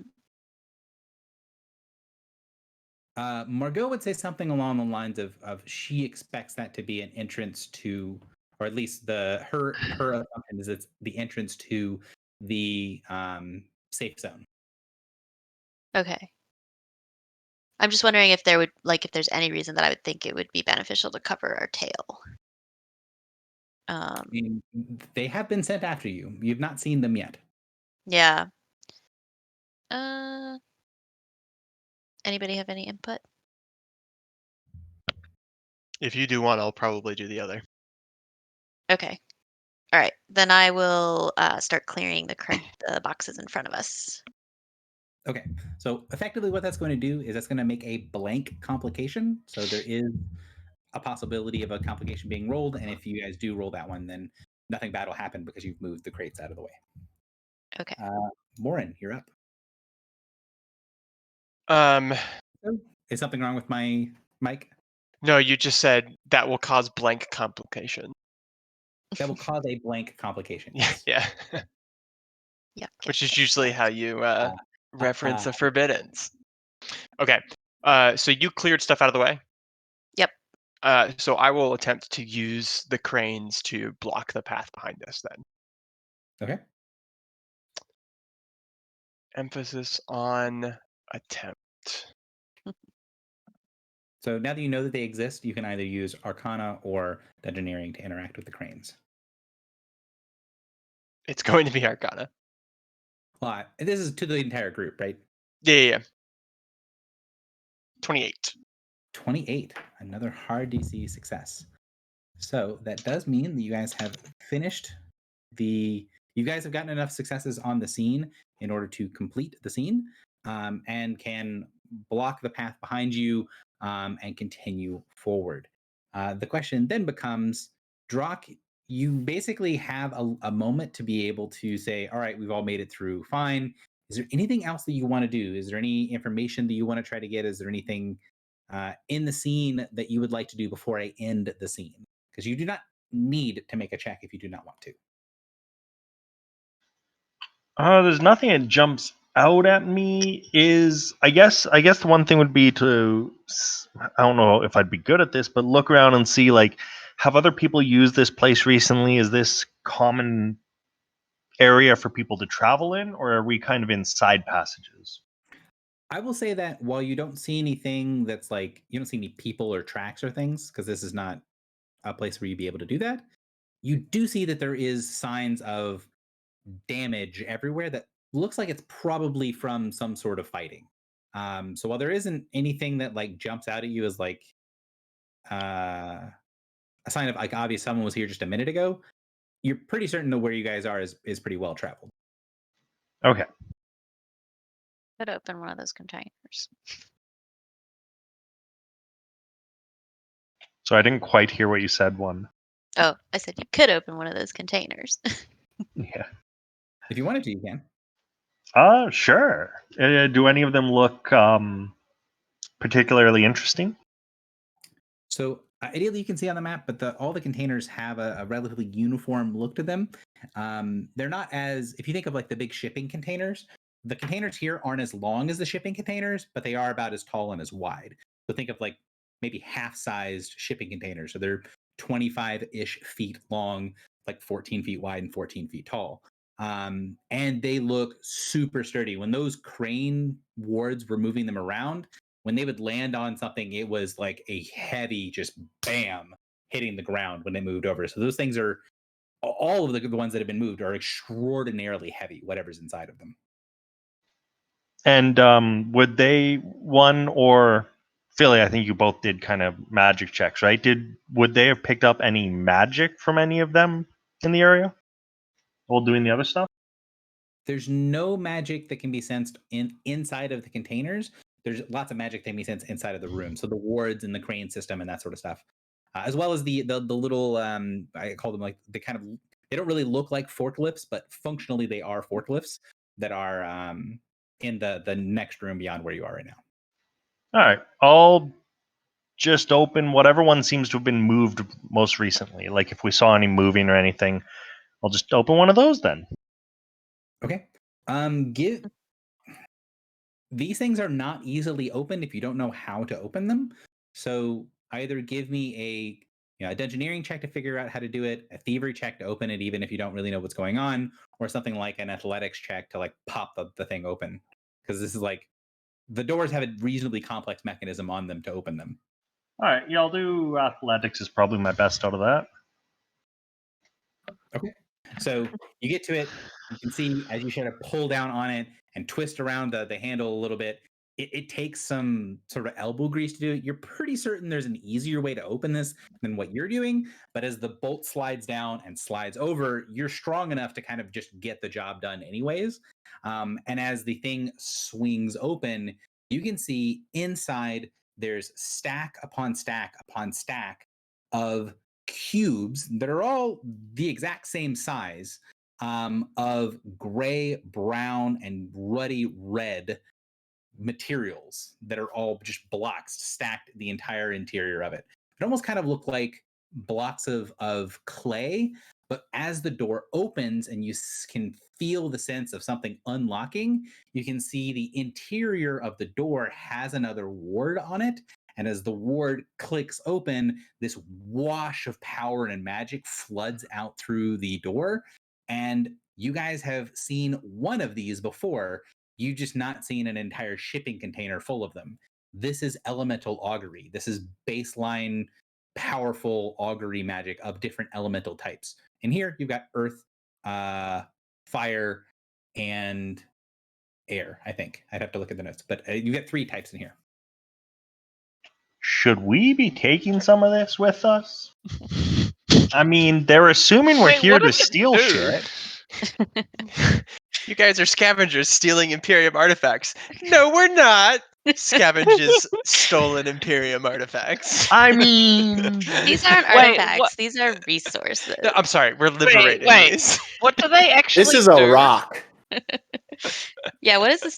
Are we familiar?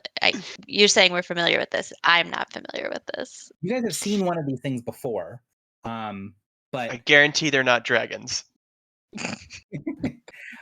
basically what they tend to get used for is they get used for very efficient sort of replacements for Residim in making bigger things. So Morin is familiar with them because these things tend to be the things you use to make a body for a spirit to inhabit when you're summoning and controlling elementals. That's Like a dragon. yeah, well, dragon-like. So Morin's familiarity from this would be specifically because this is the sort of the easy way to get a powerful elemental is getting appropriately aligned augury and then using that to house the spirit. It's not doesn't make it like completely simple to do, but it makes it much easier.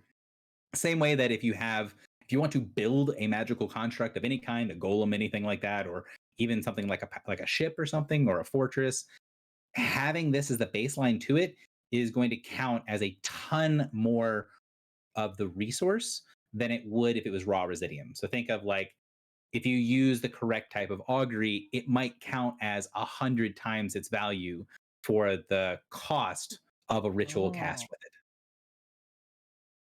So, like, okay, are we able to take some of this? And is it like so valuable that if we took like a handful, that would be good? It's not immediately valuable in the same way. It's more like this is really good raw building material. So it's the magical equivalent of opening up the container and it's full of lumber. Okay. But like we are ritual casters, so Would you say, Gary, It's that more like useful in large amounts. It's okay. not super useful in small quantities. Gotcha. Okay. would you say that divination uses these elements? Divination Mayhap. uses water augury if they have it. So the elements that are in this Oh. box don't use divination specifically, but different ritual magics, creation magic, for example, uses earth divination or earth augury. Each of the different types of ritual casting use them, but it just takes some of the component cost. I see. Okay. Again, I the don't need idea rocks. here, it's not like it's full of gold and taking a handful of this is super valuable. It's more along the lines of this is like seeing that these containers have sort of the resources that you would expect to see in like a kingdom or a country, right? Like these are mass quantities of a pretty powerful building block resource.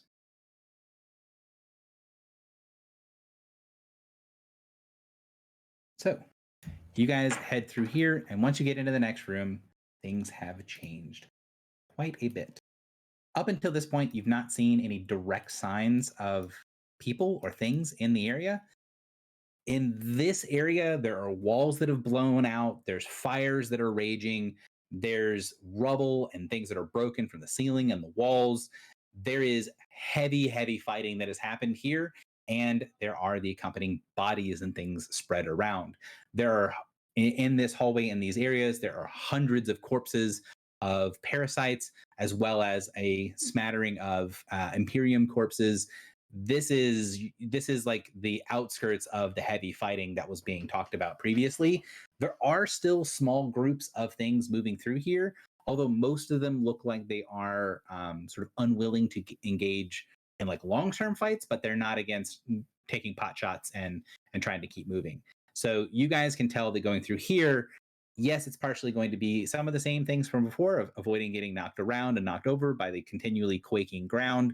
There is some latent magic here, though not as much as the area that you guys just passed through. But there are also a lot of creatures and small units and things that are passing through here that you want to attempt to avoid notice, not only because they'll carry back word that you are here to maybe a bigger group of either Imperium soldiers or parasites, but they might, if they are given the opportunity, launch a pot shot, some sort of guerrilla tactic shot, and peace out. So in addition to the previous things of athletics and acrobatics and endurance being default, in here you're also going to have something like stealth or bluff to hide your passage and continue making your way through. Also, you guys are kicking ass and taking name on the skill challenge. Griffle, you're up. You Awesome. jinxed it now. Yeah, I'm not good at those two that you mentioned. So they're additive, they're not subtracting. Yeah. Wait, what does that mean? I mean, like, in addition to all the checks you guys have been using, Oh, okay. stealth and bluff are now also useful. Okay. Can I intimidate the ship? Yeah, I mean, the idea here is making it through without getting attacked. So if you want to Yeah. make yourself a bad target, like that will totally work. Honestly, I have better stealth than I do intimidate, so.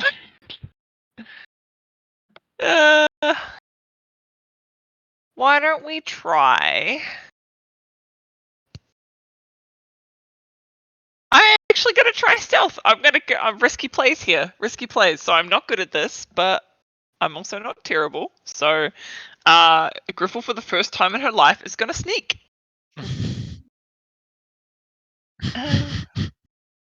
Look, it's not terrible, all right? So it is a complication. Go ahead and give me a D6, please, Griffle. A D6. Okay, a D6. Complication number two. Unstable surroundings. So the unstable surroundings complication would be that things get, things fall or move, or you step in exactly the wrong spot and something bad happens. However, it is the complication that was crossed out due to the critical success in the previous part of the challenge.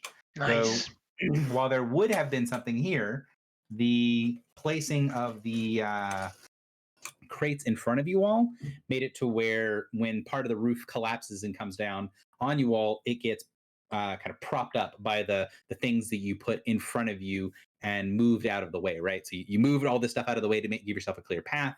And when the walls go to collapse, they just sort of sag in on the much more sturdy areas that you've made on either side of the corridor. Awesome. Okay. Never trying that again. Good thinking, yes? I like smile, everyone. Aye, Captain! I would like to use my ESP medallion to, and I guess I need a skill check as well? So if you're using a power, it does give you some benefit. I think ESP medallion just has an effect. It does have an effect. So the effect would happen, and then you would need to make a check of what you're doing with that knowledge. I'm assuming perception would be okay. Yes, I mean it's the question of like the perception you probably don't need. No? Because Okay. you guys are going through these kind of like corridors and kind of broken areas. Think of like a like heavy urban warfare, right? You're going through this partially destroyed building.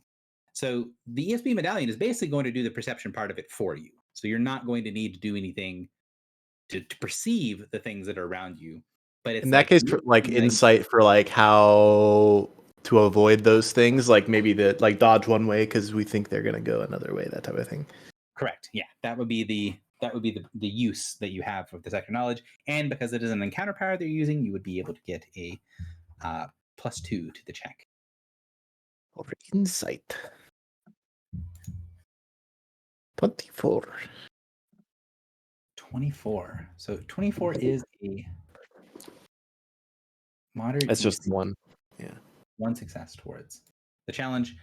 You can see there's lots of groups moving around, although they're pretty small. It's like 2 Imperium soldiers that seem to be maybe the scouts for a bigger Imperium group. There's like half a dozen of the parasites, and you do see that through the walls far to your left as you're going through here, kind of at the edge of the ESP's perception, there is a small battle breaking out between a group of parasites and a group of Imperium, but it's sort of on the edge of your perceptions. And you can sort of tell that you want to be kind of close enough that small things won't go, you want to be close enough to the sign of the fight that the fight doesn't come to you, but, far enough away that the fight doesn't come to you, but close enough that the things that are trying to avoid combat are also going to avoid you because they're avoiding that other conflict. And you can use that to kind of thread the needle and get forward without getting anything's attention. One of many, you're up. Okay. If you don't mind, I had an idea. I'll say it, and then if Gary's okay with it, cut in place here. Oh yeah, sure. Go. So they're mostly Imperiums that we see around. I was thinking, could I convert my armor back into Imperium armor, and then kind of use bluff and kind of cause a distraction so that the rest of the group can sneak by? Sounds good. Yeah. All right, so I will do that and do a bluff check to cause a distraction. Sounds good.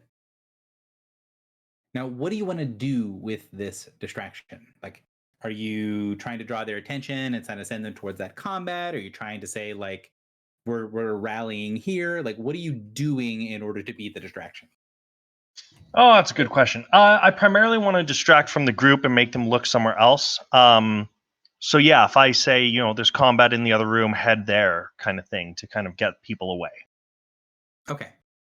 Sounds good. And that is 2 successes towards the challenge, knocking us up to 3. The Imperium scouts that were off to the right of where you guys are, you can kind of step towards them and say, hey, there's a fight happening over there, and kind of direct them to where Filibuster said that there was a fight happening. And the soldiers, they sort of notice that you have a group with you, but after you let them know that that's going on, they nod back to you. One of them says to the other one, and you can see that there's some sort of like they're talking into some sort of mechanism. Maybe they're talking to someone else as well.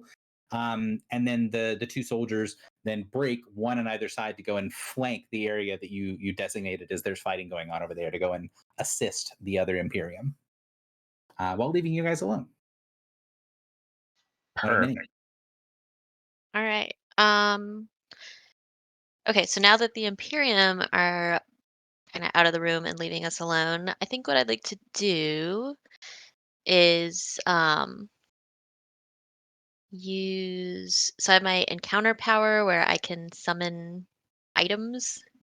So I want to like summon a couple like big scary swords and use intimidate to dissuade any folks who think they might want to see some easy pickings.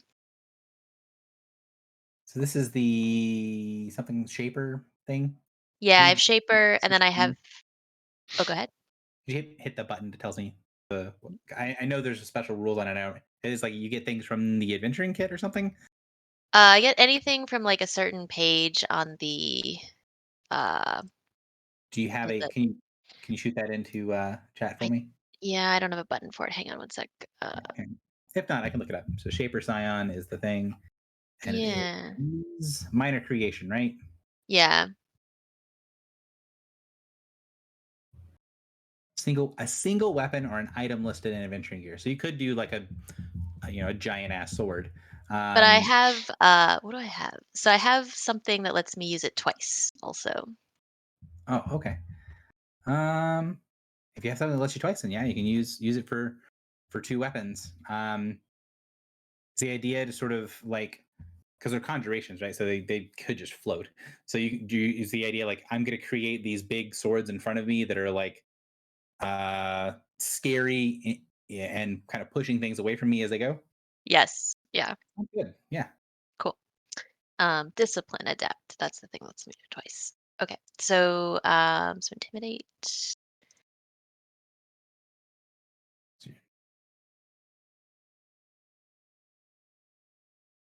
Well, that is 1 success towards the challenge. Minorly intimidating. It is pretty hard to maintain the shaping in front of you without holding it and this sort of stuff. It is something that if you just make the swords and they clatter to the ground kind of pointlessly, it's not super intimidating. So like having them and holding them in front of you and sort of gesturing as you continue to move quickly is something that is pretty difficult. But you can tell that having these swords that are sort of ahead of you as you're going along does cause things to just say like, all right, well, I'm not going to attack a sword.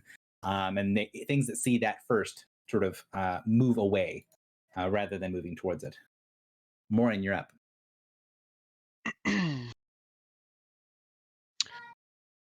So I guess I'll kind of just like scan the area, and I'll we say know. I set it to Drock, and we all know Drock's check. But if you get a hard DC, that will make it the 3rd scene you guys make it through without having a complication, or without getting the world to roll, I should say. Well, we'll see. Because I'm gonna try to make a streetwise check for picking the best path through here while avoiding detection. That makes sense. Yeah. And Margot kind of knew vaguely the area, so she can also help you with this. Okay. So does that give me any kind of bonus? It allows you to make the check and have it not be nonsensical. Okay. Because the idea of Streetwise is that you're going through streets that you somewhat know.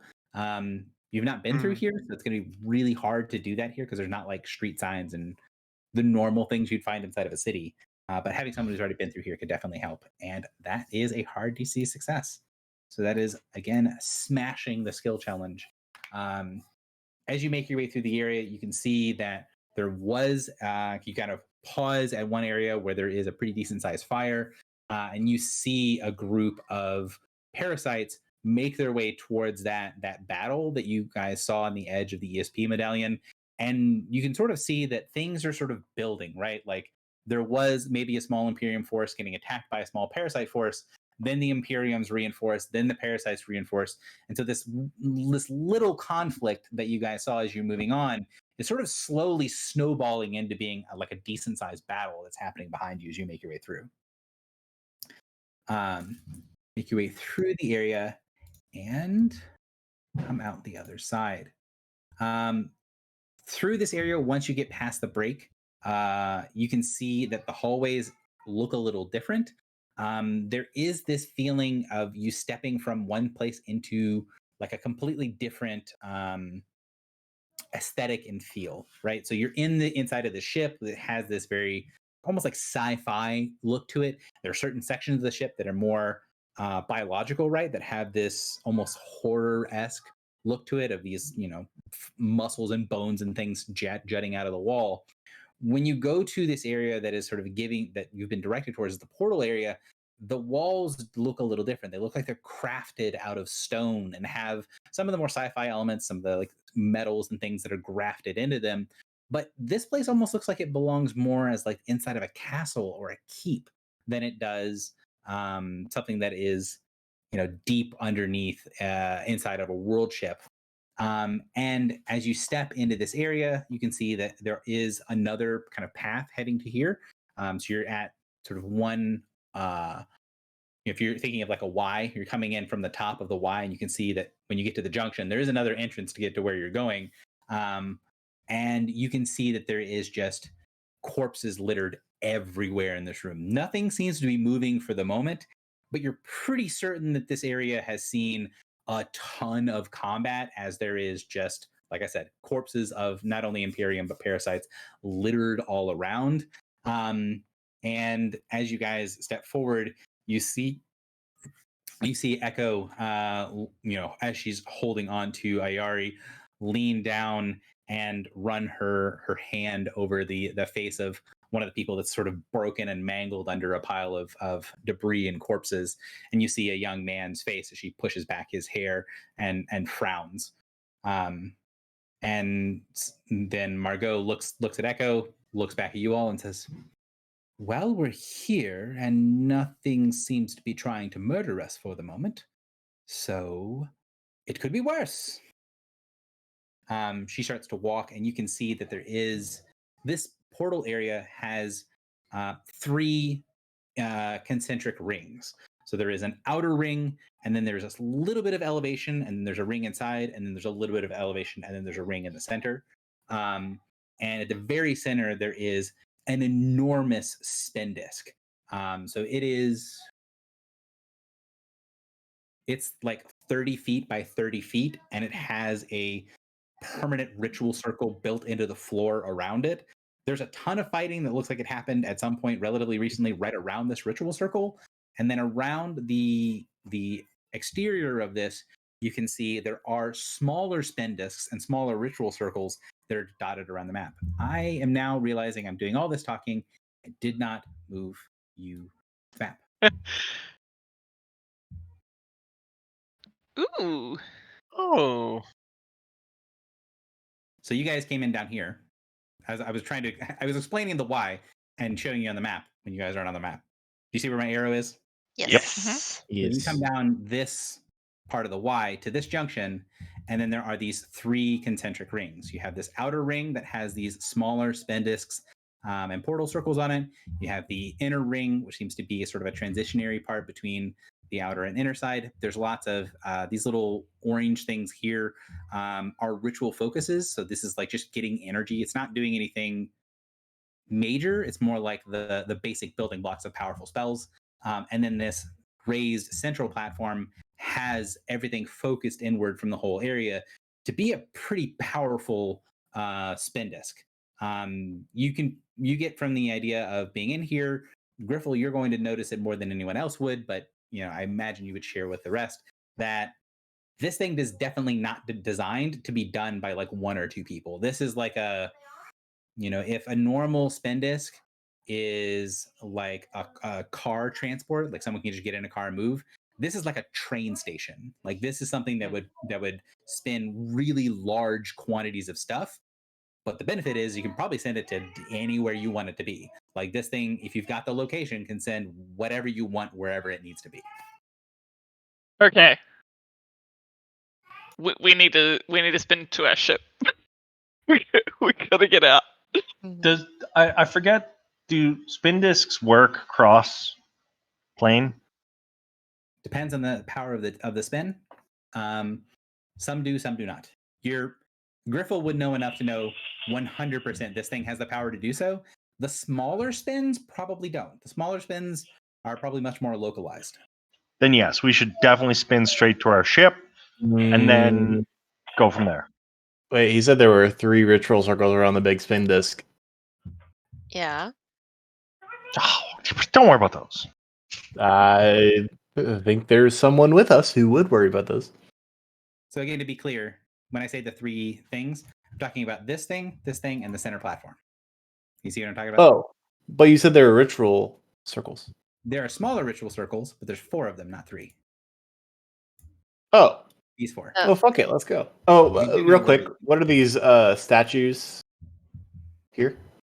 So those statues look extremely strange. You do not recognize what they are. Go ahead and put your tokens in that center circle, by the way, the center of the room. Drag your tokens Do they out. remind me of the frog statues? No, they do not. The tops of them look like they've been sheared or melted away. The bodies have like dozens of these sharp tendrils or tentacle looking things reaching out to either side, and almost like a kind of like the gesture of like maybe someone who's like holding up to the sky, or the sort of like praise the sun type gesture. It looks somewhat the same. So they're going out but slightly up, but there's, instead of it just being two arms, it's a row of tentacles that end in these sort of looking like blade-like things. Again, the top of the head has been like sheared off. And you can see that there's another row of smaller tendrils or tentacles that are going from the bottom of the statues that are then spreading out around the base of it. And you can see around the base of it, there are all kinds of transparencies and things that are built into it, that though each of these four things looks like it's some sort of mechanism that is a forerunner mechanism.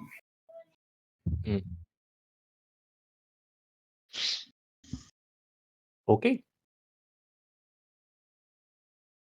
So You said like their tentacles ending in blades. Do they look like they don't look like any races we're familiar with? Like they don't look like they're bladelings they don't know.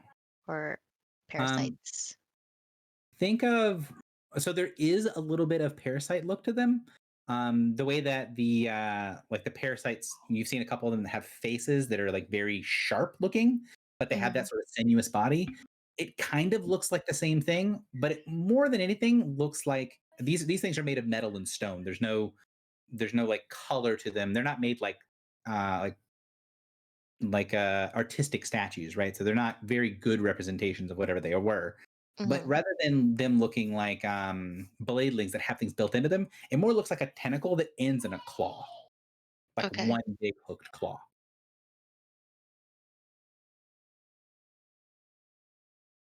So as you guys come going towards the center, the like Margot's kind of looking around, and then she looks at you all, and then kind of nods to herself.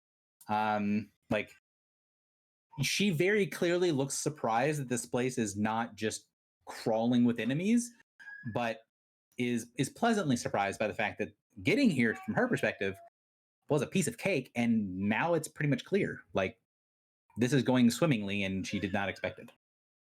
I'm missing someone from the map. Who am I missing? Drakmor. I'm missing Griffle. It's me, sorry. And Fine. I'm currently on potty break with the dog, so. Okay, I'll pull you into the thing, and if I place you somewhere you do not want to be, you can. No. Thank you, friendo. So, you make it here. What would you guys like to do? Portal to the ship. Okay, so you can Attempt see to portal if you look around, but there's no obvious spin mechanism here. Like you see the disc, you see the ritual circle, but the things that you would use to spin to, you don't see effectively a control panel here. The circle around it is abnormal, like something we would not normally see. The ritual circle built into the floor underneath the spin disc is pretty unusual.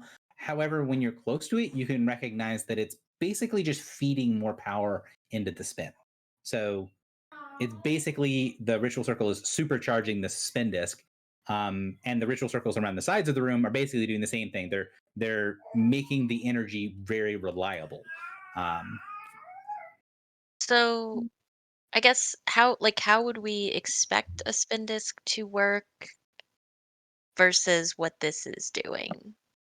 So normally a spin disc would either have someone that's attuned to it that just uses it, or there would be a ritual circle that has an ability to connect to it on the ground, like there was in Faith, or it's connected through another mechanism like the helm. The helm allows you to access the different things, and there are spin discs that do have extra mechanisms that either are used instead of something like a direct interface or in addition to. For example, I know it's been a long time, but you remember on the ship there were the rods that were sort of control override rods that you could jam into the spin disc doors and have them open up. Do you remember that?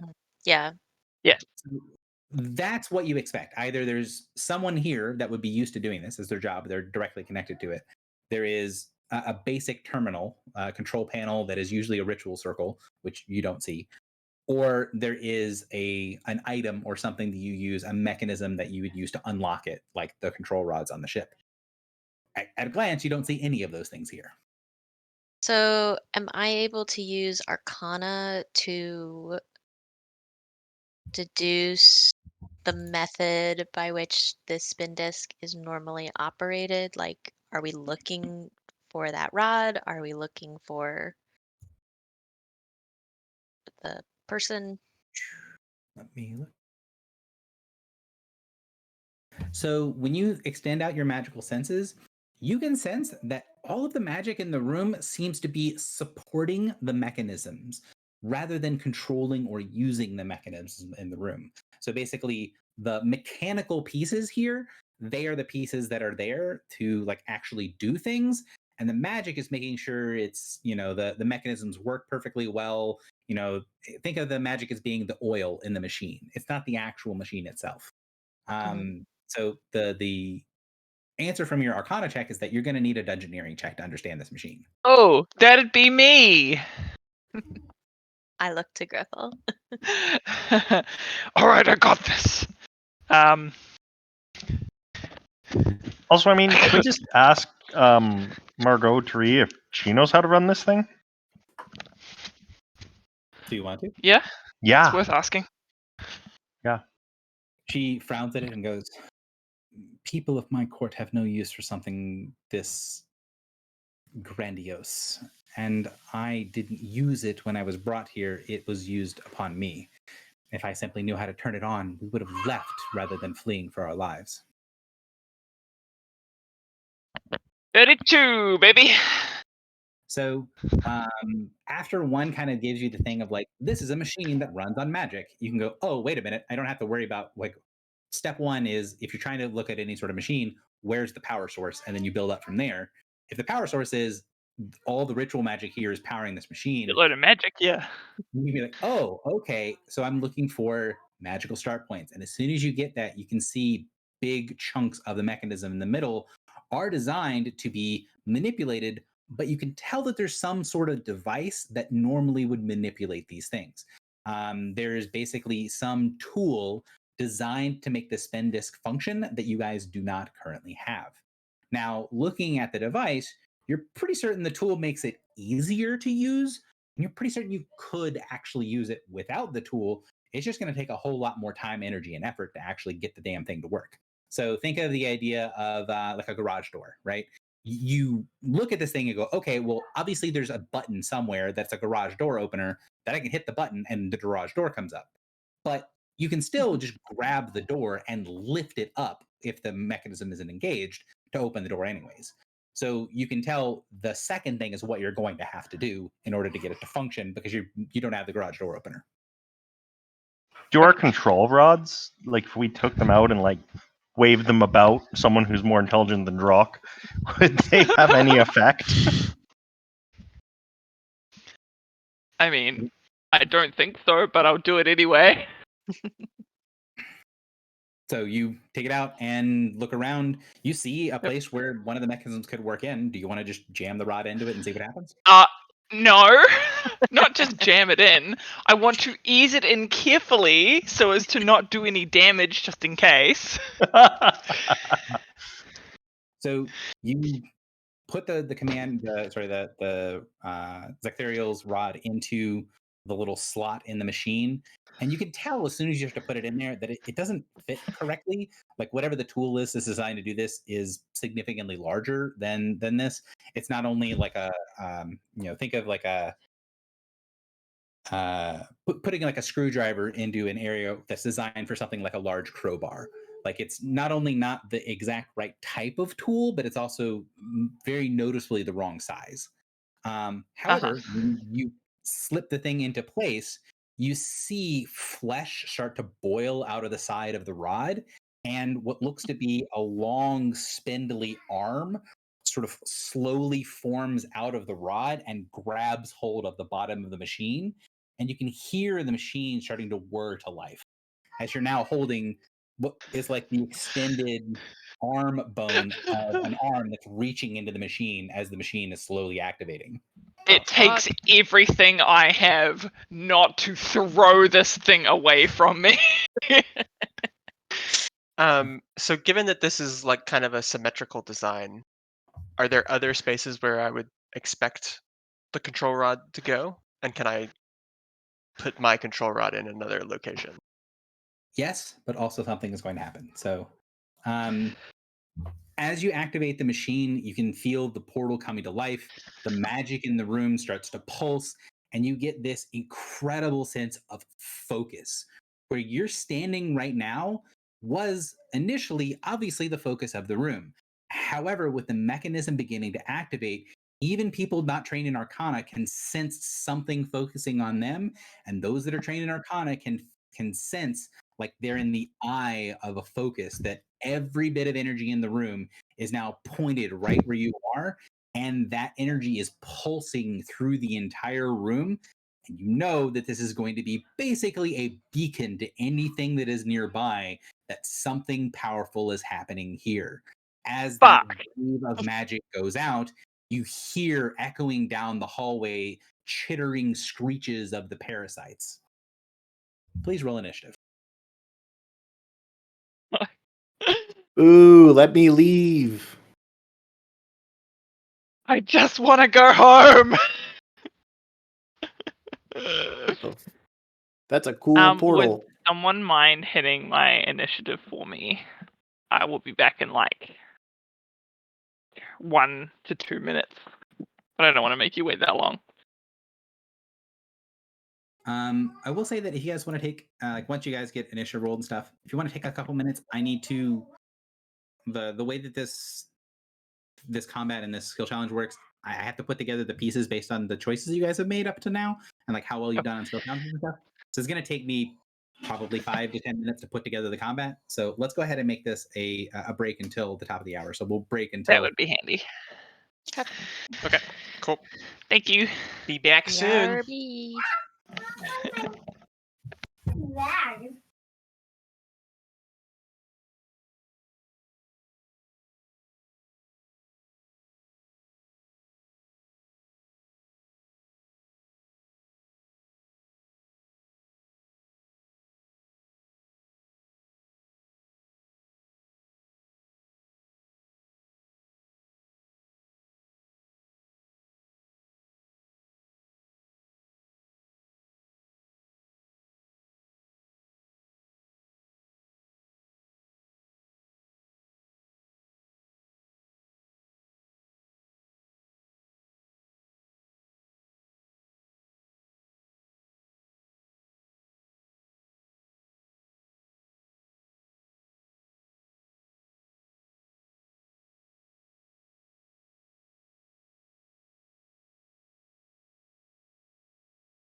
I'm back.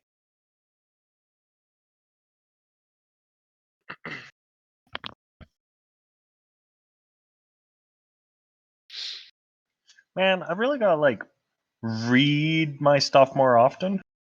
I don't think it would have mattered, but apparently when I did that bluff check with my armor transformed, I could have added the armor bonus. Would have That's been cool. handy. Yeah. But completely forgot.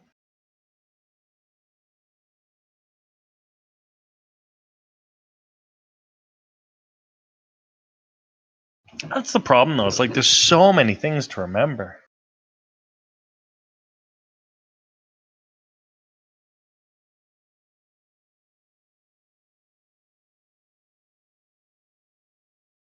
Holy crap, that is a lot of parasites.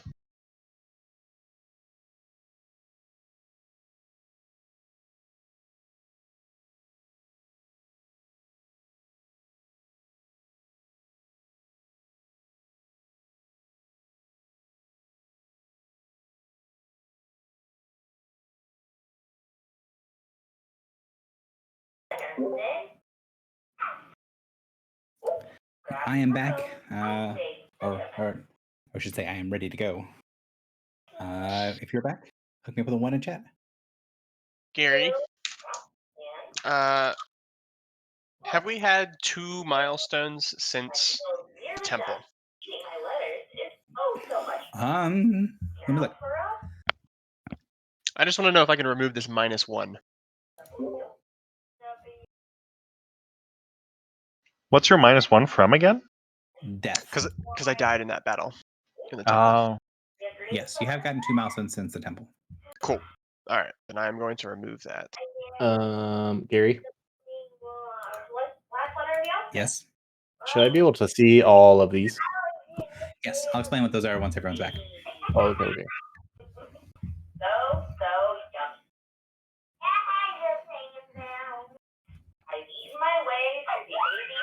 your background noise is quite loud now, Gary.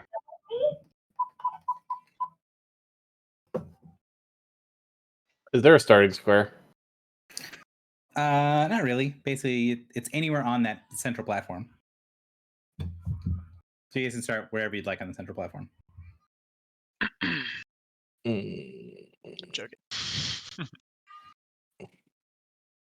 And so the 4 lesser portals can be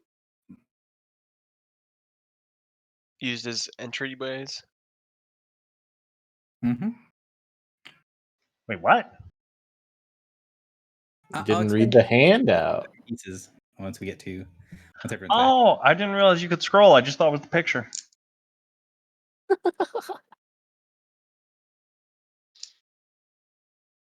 Drock rolled a 1 on intelligence today.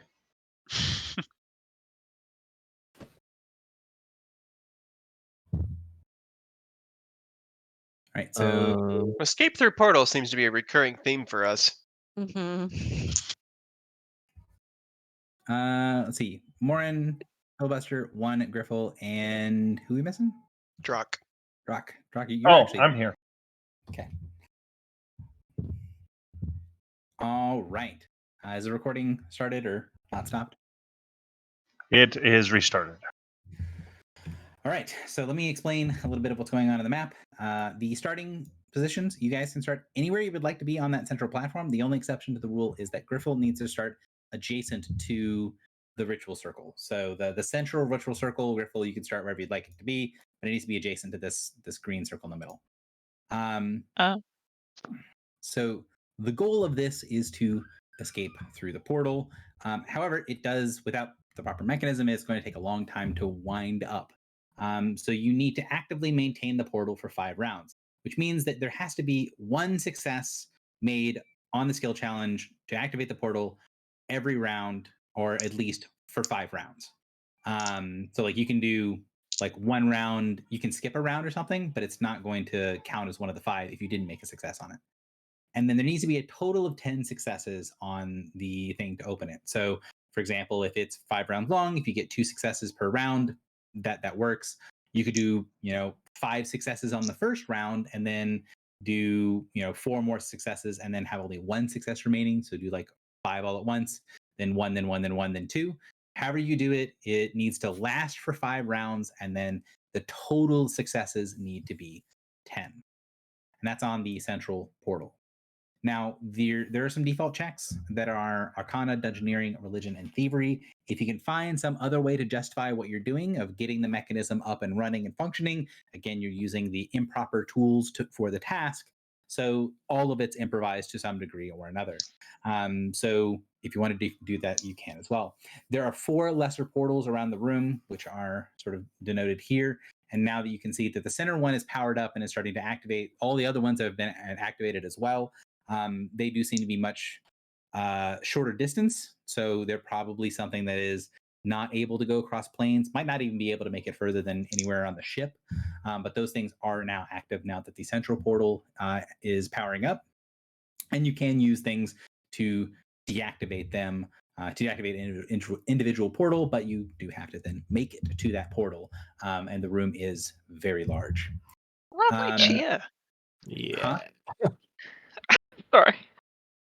I will say that for one quick thing, for the purposes of the challenge, you do not have to all be in the center of the room when the challenge is complete.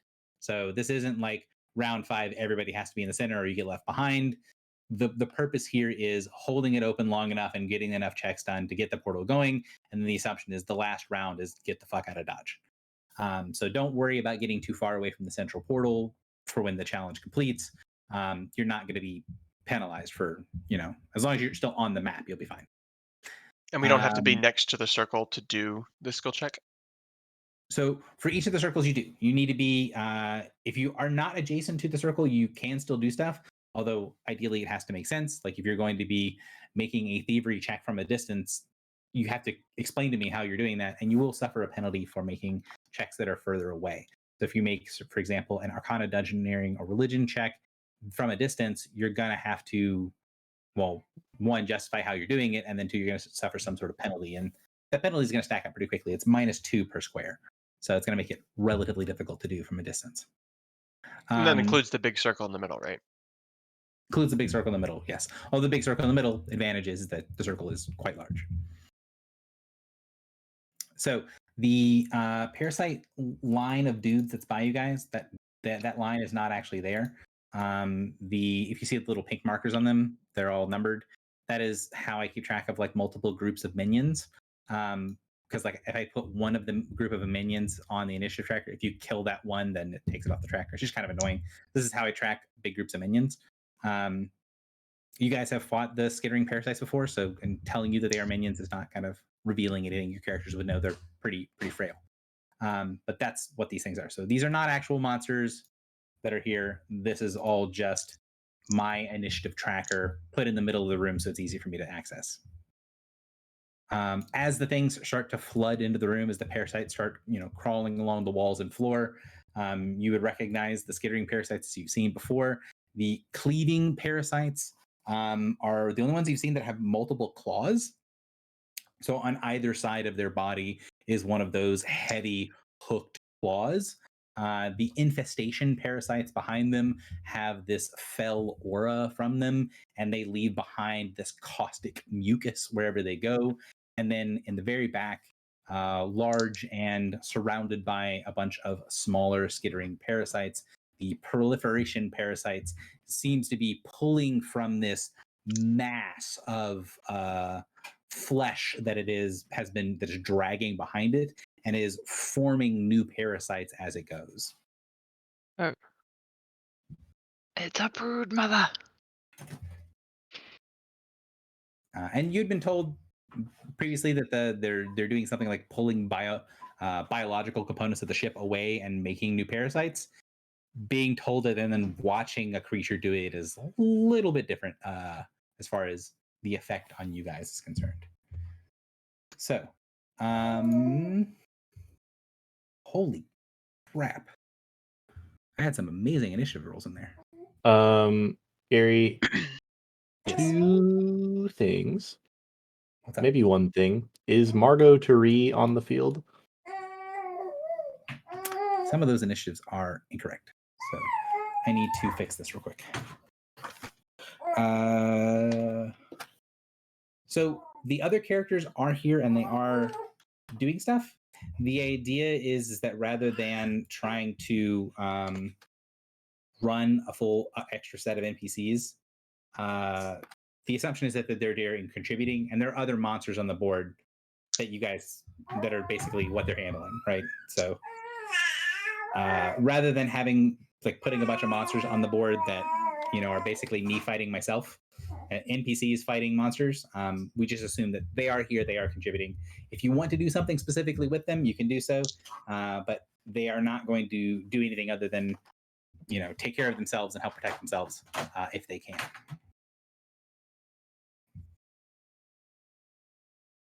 Morin, how committed are you to going first?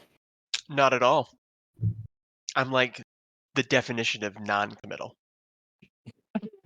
You like to swap with me? Sure. Okay. You can be 18. I'll be 26. And just change your numbers, hit enter, and then I'll resort. Oh, I'm I supposed to be never knew I could 26. do that. I I didn't have add the griffle. changed my number. Do you guys all add the griffle? Mine's built in, I believe. No, you're just smart. Oh my god.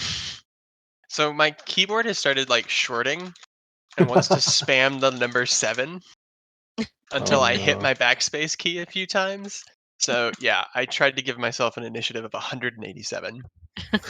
I mean, you can always try. All right. Oh, good. It put the players ahead of the parasite. So, is everybody's initiative correct in what they want it to be? And if you are tied with a parasite, are you ahead of it? Looks like the answer is yes. Does everyone's initiative include the bonus that you get from me from the helm? Yeah, mine's built in now because I always Yes. forget. Mine does. Yes.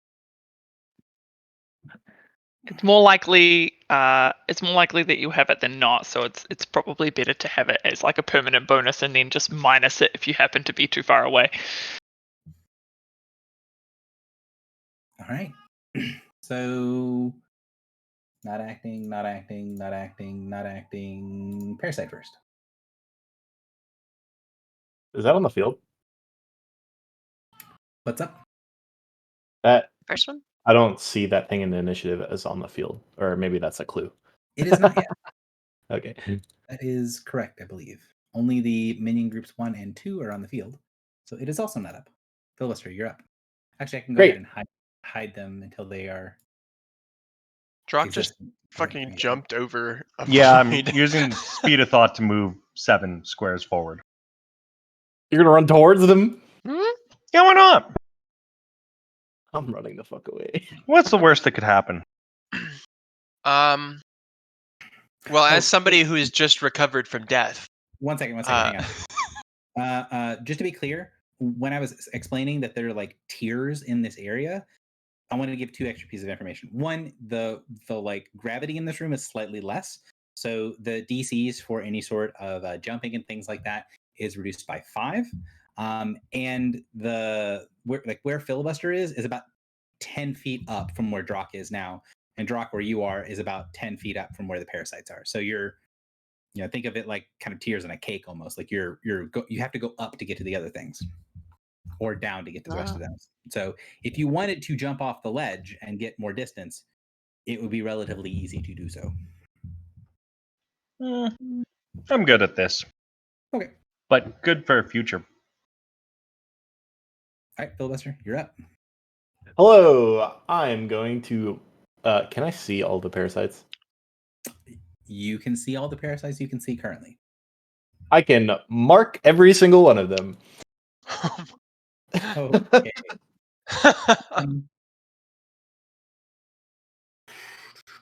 Yeah. Who's the mark class? Is it until you're into the counter? What's the? Could you hit the button? Did I You did. not? End of his next turn. Next turn. Okay. I'm not going to put the marks on everybody. Just you've. Oh, it's just my next. Yeah, you've marked everything on the map. Cool. Oh, it's just my next turn. Yes. Do you Well, know they're all what I gonna do? attack Drock, so that's okay. Yeah, that's perfect. Okay. Cool. I'm gonna just say they're all marked. And then I'm gonna move back. to the circle. How close to the circle do I have to be to interact? You need to be adjacent to one of their circles unless you have you want to justify how you're doing it from a distance. And if you are justifying it from a distance, you do suffer a penalty if you're further away from the ritual. My confusion is it the entire circle or is it the inner circle? Oh, so it's technically a square. That's correct, I think? No, off by 1.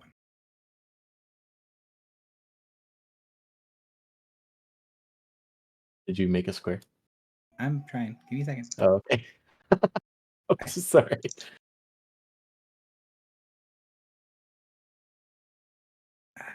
Stupid thing.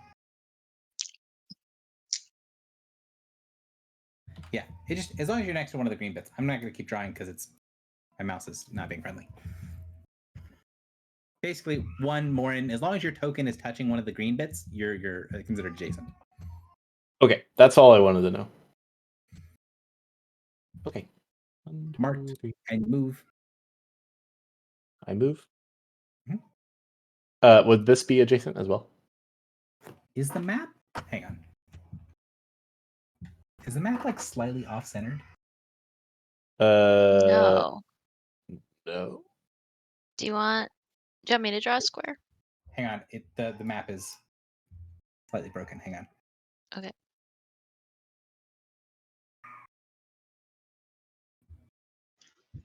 Gary just killed Drock. Threw him in a big void.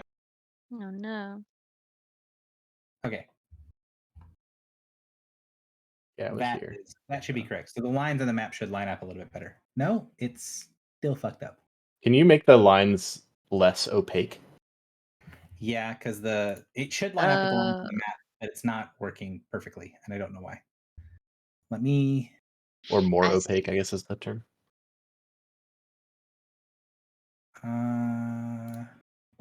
It's a scale issue, Gary, because the ones near like Morin are quite far off, but the ones down near me aren't.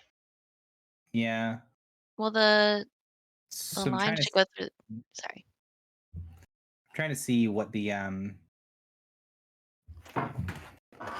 see if I can pull up this map real quick and see what the scale is supposed to be.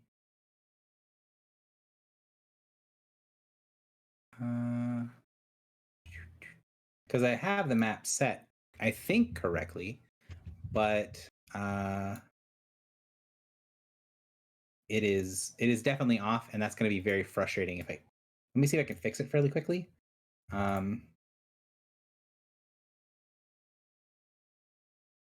If it's gonna bug you, we can just assume we made it through, no problem. Yep. Yeah.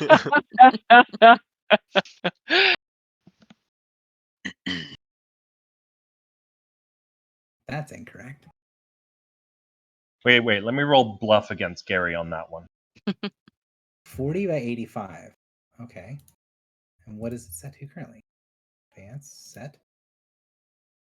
40 by 85. Okay, so I have it set to the right dimensions. It's just. Hang on, let's see if. I rolled a 4. Good job. Let me see if I see what's broken. Why are you not letting me change this? What? There we go. One cell.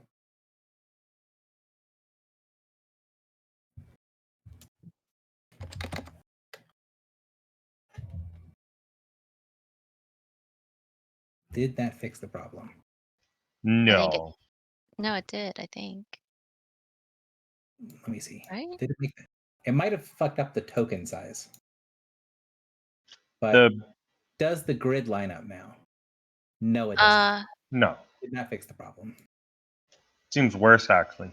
Now the white grid is bigger than the grid on the map.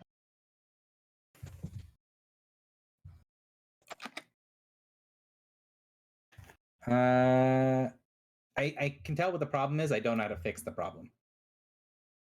So I figured out the problem is the fact that this map is designed for a pixel width of 100 by 100, and the Roll20 uses 70 by 70. but I don't know how to fix that. So let me just make the lines on the grid easier to see. And darker. Let's do a darker color. There you go. All right. That is better, yes. Not a great solution, but it'll make it clear where the marks are. Okay, so is my token currently adjacent to the circle then? Or does it Yes. need to overlap? Or does my So token adjacent need to meaning overlap? the square next to the A square next area. to a square. Yeah. Can I just Cool. draw a square? Is it like this? Is that the circle? Without the corners, yes. Okay. So like the very corners of that, which is why I would stop drawing because it's a circle. Okay. Okay. It's understandable though. It's helpful to see Yeah. that. Okay. So I will actually move one down then, and then I will. So if I do a default roll, I don't have to justify it in any way. I can just do an Arcana. Yeah. So the only thing you have to do is, as in a lot of the previous skill challenges, you need to tell me what action you're using for it, and then the action will determine the difficulty of the check for success. We'll So- use my standard action. So you probably can't fail if you're using your standard. Probably. Will somebody else keep track of the successes on the ritual for me? So I don't have to keep updating it. Sure. So there's now one success on the two successes on the challenge. One from Griffle and then one from Philister. So Griffle started the challenge. There's now one success. Okay. And I'm we need making 10 marks. total, but 5 individual rounds. 5 rounds, you need 10 total successes. Correct. Okay. 5 rounds seems rough. Which is why we don't run towards the enemy, Drock. Someone has to keep them away. That was move minor standard from you, Philister. Anything else? That's it, brother. 1 minute, you're up. Okay.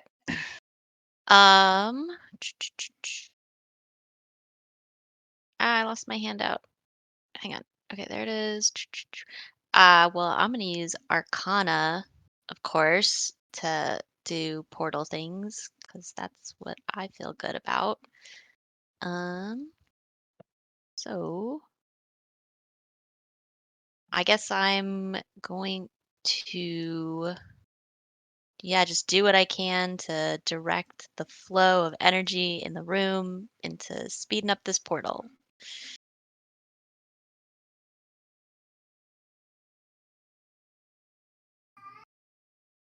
Whew. Man. So what action type was that? That was trying to work on the portal, Arcana. What action type though? Standard, move, or minor? Oh, sorry. I think standard. Okay. So that is a success. So that's 3 successes. Okay. Can you draw it on or write it on the board for me? Yes, I am.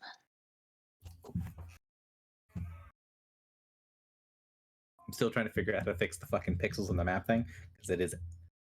I'm gonna have to figure out how to do that sometime later because it is. Do you it's just gonna put be used in? on other maps. Do you just put in a multiplier? I don't know how to fix it right now. Oh, okay. I'll show. There's probably a pretty easy math solution to this. Yeah, Probably tell me how to do it. that's what I was trying to figure out. I thought the easy answer is like it says the one square is 100 pixels, 100 by 100. So I just assumed if I changed the size of the square on Roll20 to 100 by 100, then it would line up, and that's not how that works. So, whatever. I'll leave it alone. But if the thing is 70 by 70, I think I What need to change the size of it to match. So it's 40 by 85 in 100 by 100. Then what would it be? But what by what if it's 70 by 70? I need to do, simple division, but I don't want to do it right now. Okay. All right. Anything else from one? Well, you got 2 more actions. I don't think so. Nope. Okay. I'm just gonna hang. Infestation parasite. All right. So, I believe we've got some pretty good range. He is marked by a filibuster. Can he get to where he wants to be? Yes. Move and spend. Correct. 10 squares. Nope, one more square. Right. Move and spits. How tall is this creature? These guys are medium sized, so he's bigger than you. But no. Height wise, because aren't I up? You are up, but the way the platform is slightly curved, so you can see everything. Like it doesn't block any line of sight or anything like that. The only things that block line of sight are these sort of pillars on the sides. So you are going to have cover from the statue thing that's having to shoot through, but it can still see you. Okay. Sort of think of the thing you're on as kind of like the top side of a ball rather than flat platforms. Okay. So spit.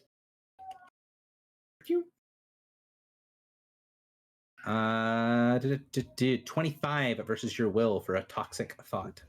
There's no way that hits. Yeah. All right. I'm good.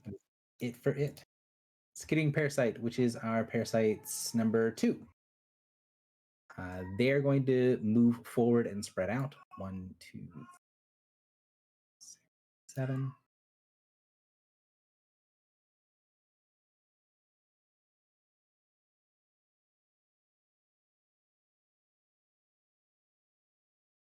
And then these guys are going to double move.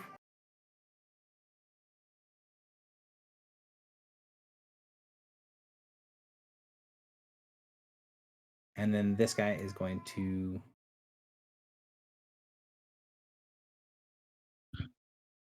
attempt to jump up there.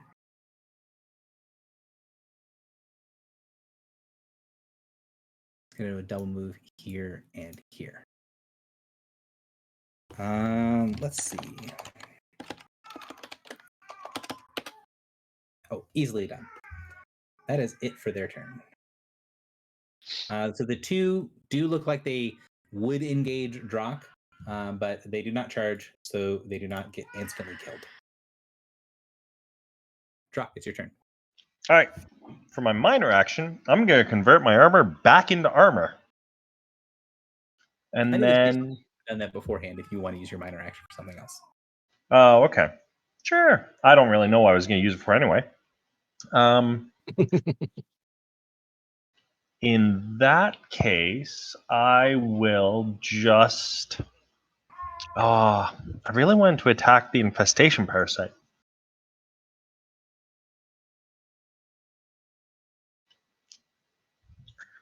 I will use my inconstant location attack on the skiering parasite directly below me. Okay. And just start with that, I guess.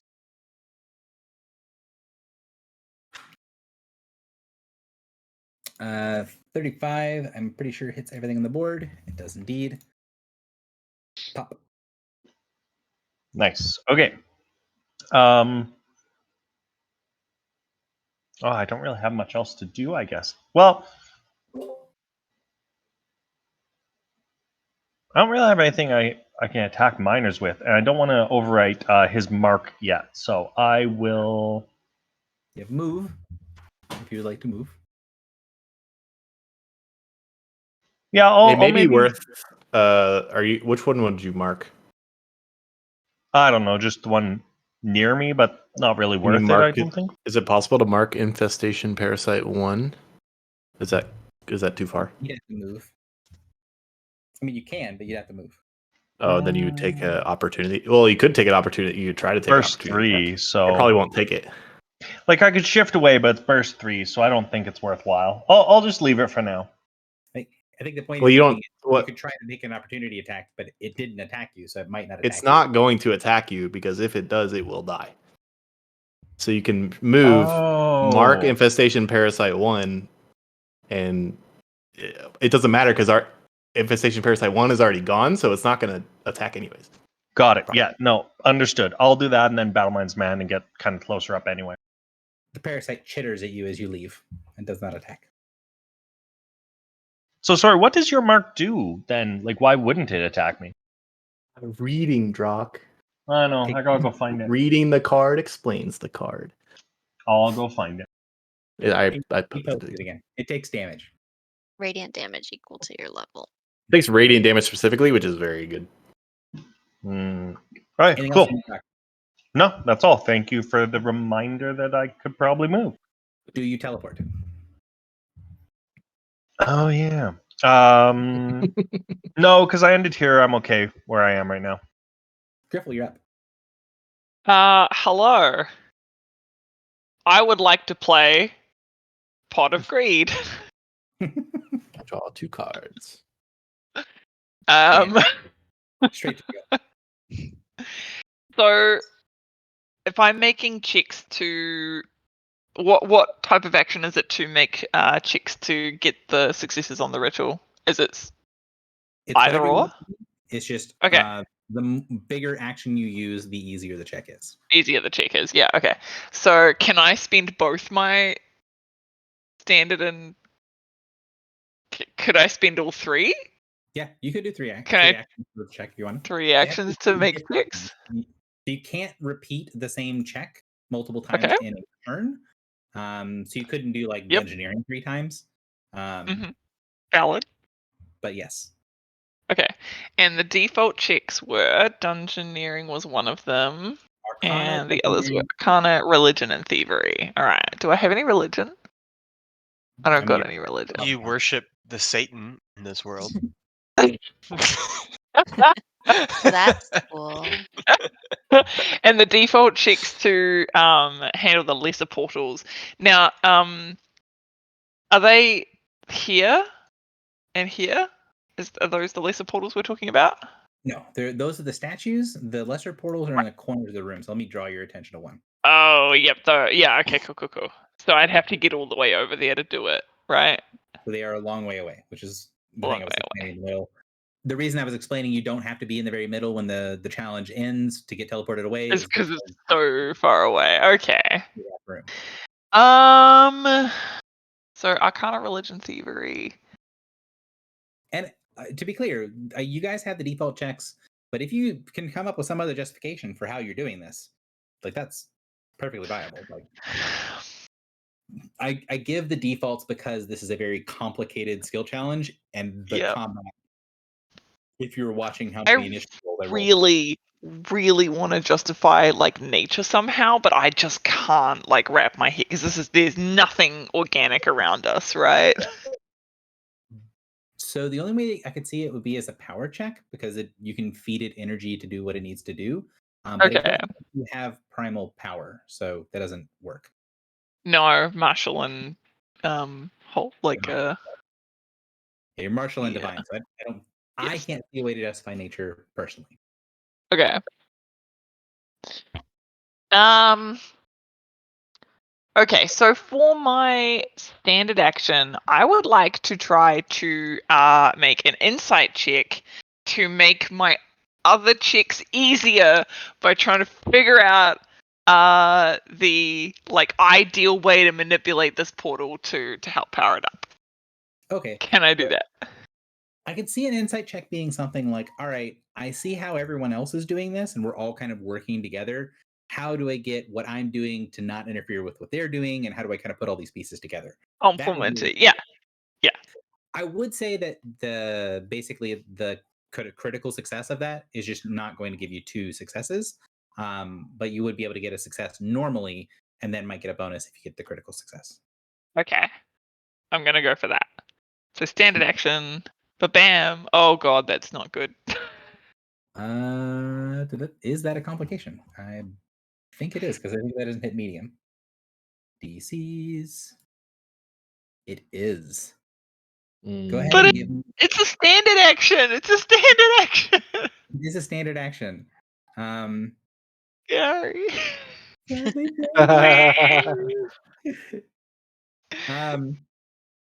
Go ahead and give me a 1d6. New hate drop it here. just dropped.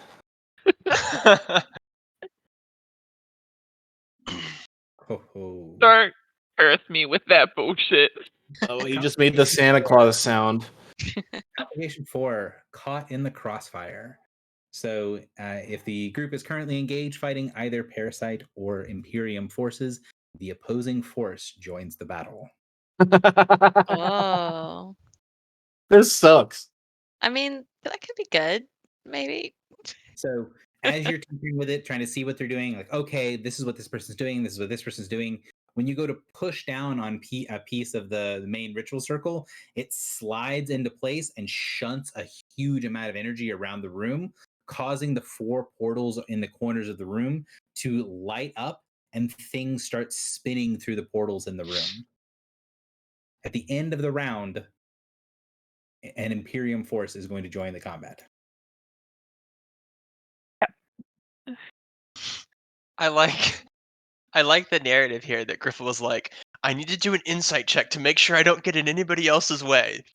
Caught in the crossfire.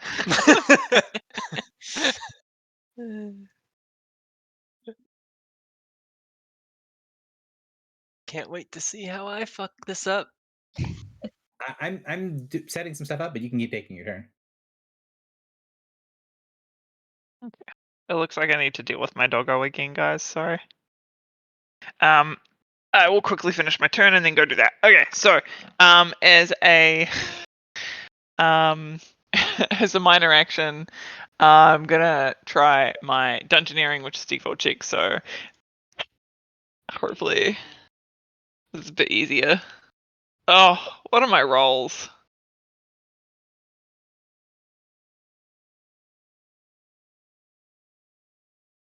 Uh, 22 as a minor action, I believe, is not enough for success.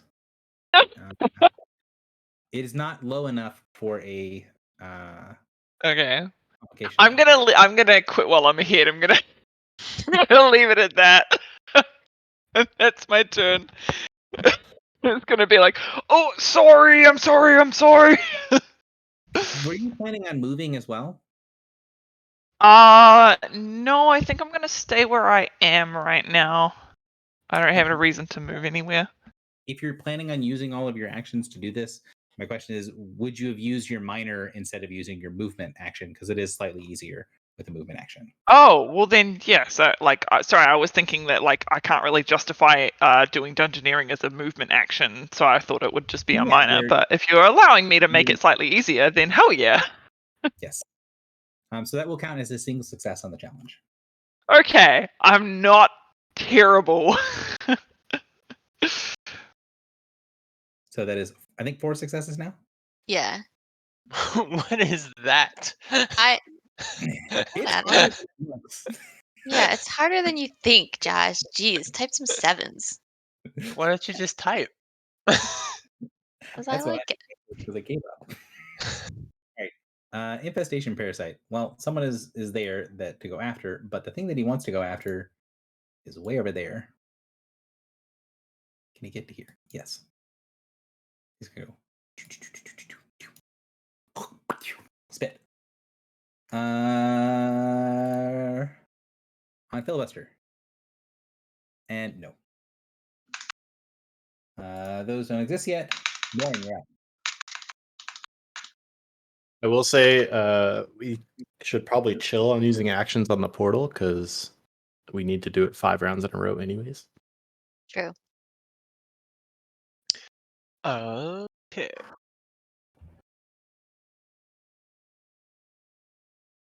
Should I Wait, so hold up. So we need 10. I think I misunderstood. So we need 10 successes total, but we need 5 in a row. 5 we need rounds. 5 rounds in a We've got plenty of successes for this round. You need 10 overall successes. You need at least 1 over 5 rounds. Okay. 1 each round. Like you did round 1, you did 10 successes. Round 2, you did 0. Round 3, you did 1. You will have 2 rounds of completion. You need to get to 5. Okay. Oh, but they don't have to be 5 in a row? I thought you said it reset. No, it doesn't reset. Okay. I'm not quite that cruel. Okay. So the question I have is, should I try to hit all 4 of the non-skittering guys? Or should I try to hit proliferation parasite?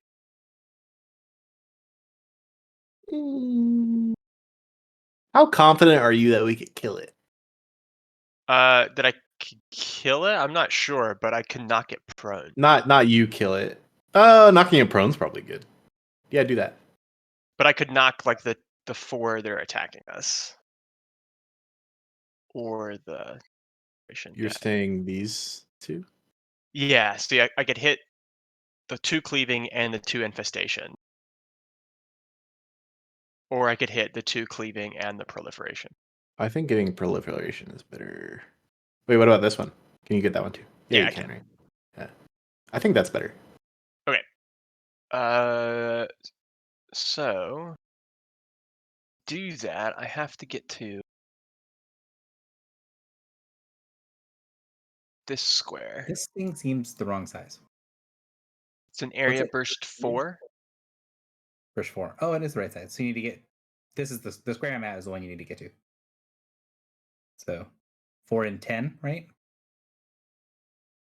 Well, my range is 13. 13. Yeah. So you need to get to like here. Can I stand? Can I stand there? Yeah. Okay. Yeah. So I'm gonna move 1, 2, 3, 4, giving me partial concealment. I'm going to go ahead and curse this skittering parasite. Curse is purple. Yes. Although actually, hold on. No.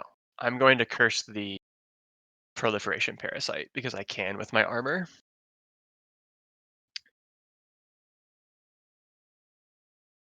And I'm gonna chuck a spear.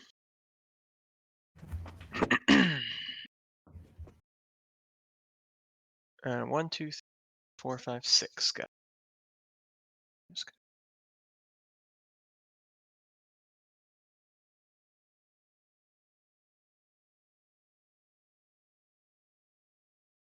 Incoming spear. I am going to use my Dark Reaping on the proliferation parasite. Okay.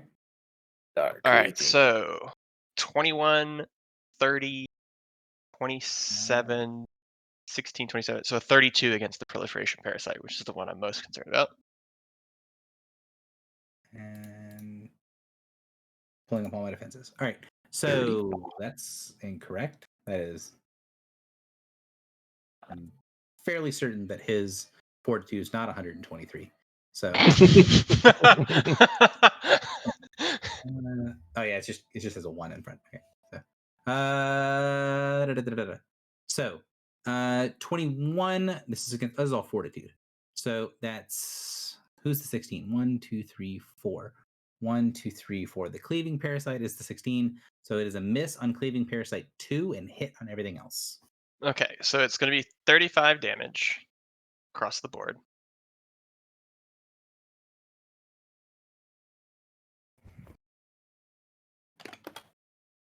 Okay, so the 3 minions that were hit are going to roll saving throws. All 3 of them fail. Oh my gosh. Okay. And then is this the same thing as the other not slivers? Sorry, parasites that have the hive mind. Yeah. Yeah, hive mind. So the first ability is the thing that the actual creature has. So the proliferation parasite has the first ability, and then the hive mind ability is what it gives to everything else. Got it. So just a quick note, cleaving parasite 1 should only take 33 points of damage, not 35. Okay. Cleaving parasite 2 is going to take half of 33. So 16. Proliferation parasite is going to take 35 plus 7 plus 5 acid. So 12, 47 points of damage. And so 12 extra, because I already did the first part. Okay, and the target is knocked prone. That and Cleaving Parasite 1. Okay, and prone and excuse me, prone. Cool. Ow. I think I'm gonna leave it at. And there's the purple marker and the skittering parasite next to me that needs to be moved to the proliferation parasite. Oh, use your armor to. Yeah, Okay. I took back what I said. Sorry. No, it's fine. I didn't see the macro for the armor, so. Oh, I don't have it as a macro Oh, because okay. it's just put it on the target you can see. Yeah, it's a limited use, so I try to ask if you have a limited use thing. Putting in the macro helps everyone remember that we've used it. Oh, okay. I've been it's- marking it off on my Mythweaver sheet, but I will make a macro for it. Appreciate it. All right. 1 second.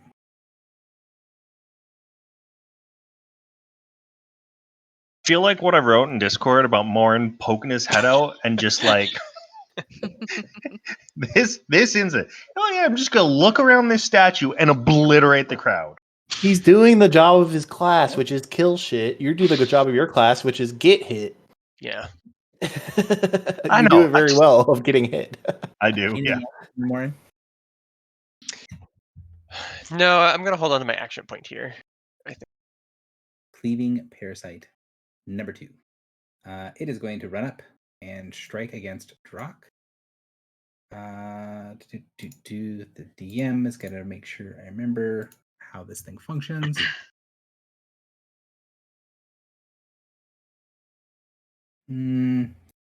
Actually, let's see.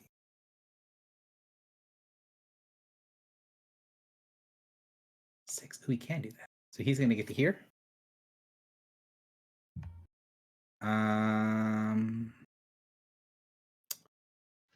Will get that an provoke an opportunity opportunity attack? Yeah. No. Yeah. He runs around. He is smart enough to flank. That's what I was trying to figure out. Breaks Mark. Well, he is going to break Mark, but he's breaking Mark by attacking Morin. Oh. He's got -2. Call you to feast. So 26 versus your fortitude.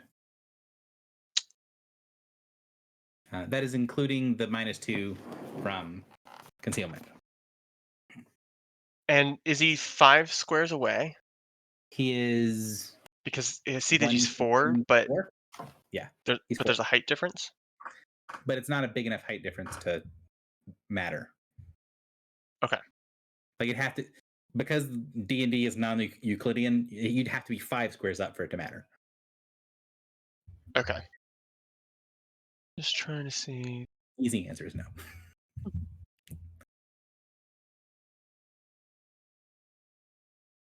And none of this prevents an opportunity attack? Or Correct. He Provoked? moved around, so he moved from here to there. He jumped over. He doesn't need to make a check. He can easily succeed the jump. And then he stopped here, and then he made a burst attack to attack him. He is making an attack against someone who is not Filibuster, so he is taking damage from doing so. So he's going to take 8 damage. Radiant. 9. Yep. Mine. It's not seem to affect him any specially. Oh, 9. Yeah, correct. 9 Level damage. 9. And then Morin is, hypothetically speaking, going to get pulled down? Yeah, that's gonna hit me. Okay. So you get yanked, and then it is going to attack Drock. that React, matches- Morin. Oh no, that isn't the attack yet. Sorry. Thought 26 was the new attack. 21 AC is going to miss. Correct. And then you can see the secondary talon kind of lash out at Morin. It's not going to succeed. Like it's not going to do anything, but you would be able to get his hive mind trait. Oh. Is it in this mean the parasite or the target? The first thing is always the creature that has the ability, and then the hive mind gives it to everyone else. No. It says when this creature hits an attack, all enemies adjacent to it. What is it? Oh, This creature. Got it. Yeah, this creature. So it hits all things adjacent to it for 8 damage, which is why I pulled more in, but then it missed, so it didn't matter. So the other Skitters 1 who are, I think I did something wrong. I think I moved the wrong people at one point. So I'm going to go ahead and say that they've already moved. That guy doesn't exist. Cleaver number 2 is prone. He's going to stand up. He's going to charge 1, 2, 3, 4 to there. He's going to make a basic attack at -1. He does not have combat advantage. 29 to hit AC. Yep. It takes 9 radiant damage. He takes 9 damage. And it is, if it hits, it has the hive mind venom glands. So you're going to see what the other one does. Oh, that's the wrong thing. That's the general hive mind trait. Here is what venom glands does. So creatures deal ongoing 3 poison damage with its basic attacks, in addition to other effects. So you also have, and I'll put it on your token, ongoing 3 poison. Is that the infestation? That is the trait? infestation parasite's ability, yes. So it hits harder against things that are suffering from ongoing poison, and it increases ongoing poison, and it allows other creatures to also deal ongoing poison when they connect. Kind of nasty. Nearing the end of the round, we have the proliferation parasite. It is going to stand up. It doesn't really want to be in the mass of things. So it's going to draw on that huge ball of flesh that it is rolling around behind it, and it is going to spawn brood and create 4 more skittering parasites. Ew. Gross.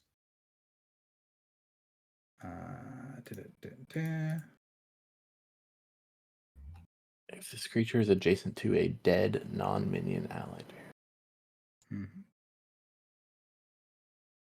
So it is not next to a dead parasite that it can harvest to make more. Wait, he can do this every turn? Yep. Kill that guy. Adjacent squares. So that's his minor action. Move action to stand up. And then I don't think he can hit things from ranged. Currently, I think things are too far away. Yeah. And he doesn't really want to be in range of everyone else. So he's content to stay back here. So, end of the round happens. What a mini, you're now on round 2. Yep. End of the round, the portals on the side glow and glitter as all 4 of them activate and Imperium soldiers start to come through. They're named. Oh I hate no. that. Oh, Rava's the guy who's gonna kill us. I think. Doggy the hammer. Who? Rava's the guy that what's her face the sending to. Oh, you didn't tell us that. I know. It wasn't relevant at the moment. We had never heard of that guy. So let's see.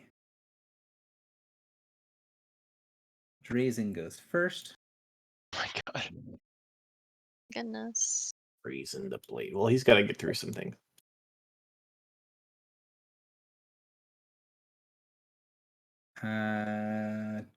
Do.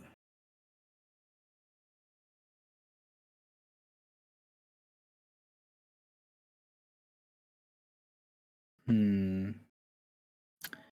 think the answer is going to be Blade Dance, but I need to get in position first.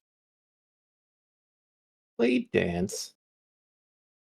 1, 2, 3.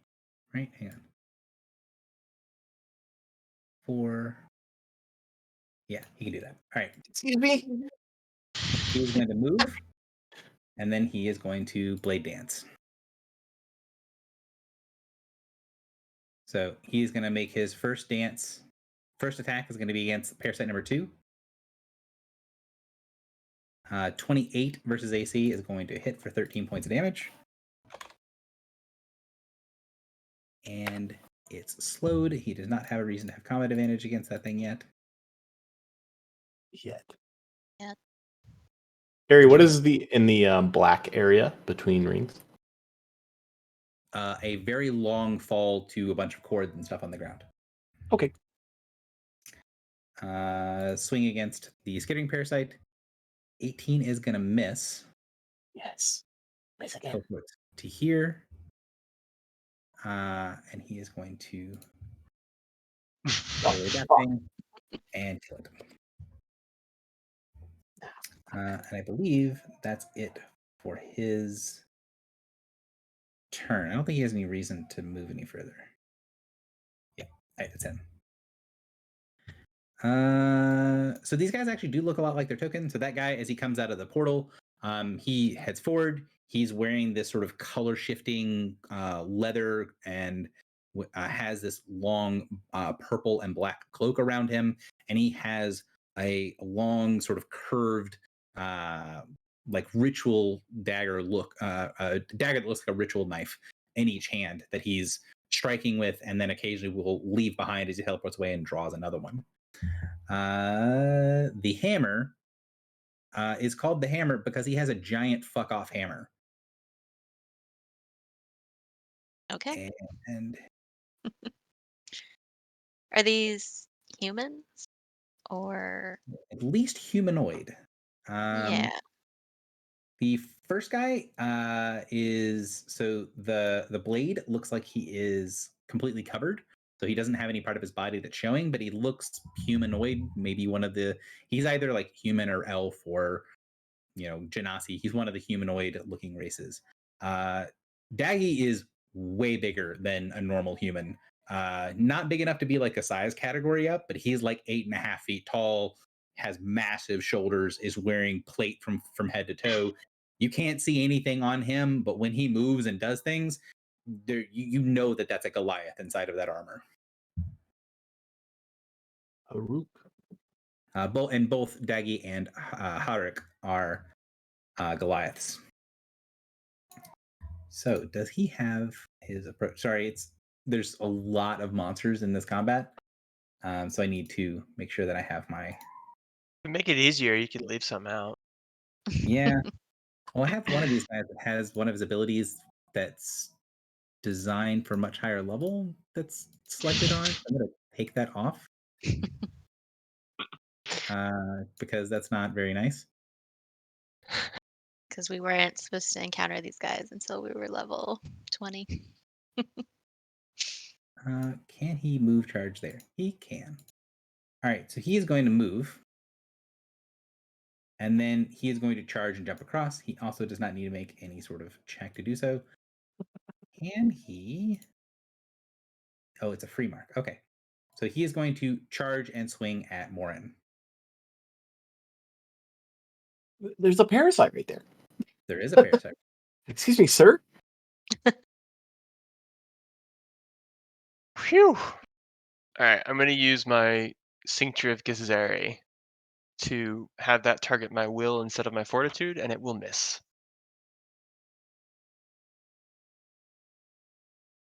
Cannot regain hit points. So you can tell that he didn't hit with the ability, but you could tell that he was trying to draw you into combat with him. And so even though he doesn't get to use it on you right now, you can see what his single combat ability does. Jesus.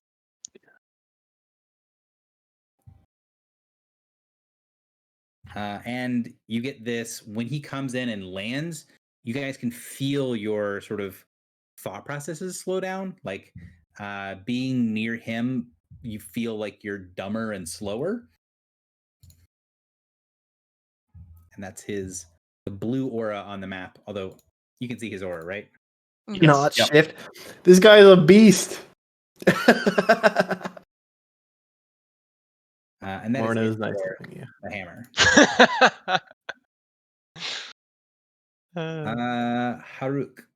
Haruk can't get over there. Well, can he? Hang on. Yeah, he can do that. 1 second. All these guys are sort of complicated, so I have to make sure that I'm remembering what these things do. Right. He had to take an attack of opportunity to get to where he needs to be. That's fine.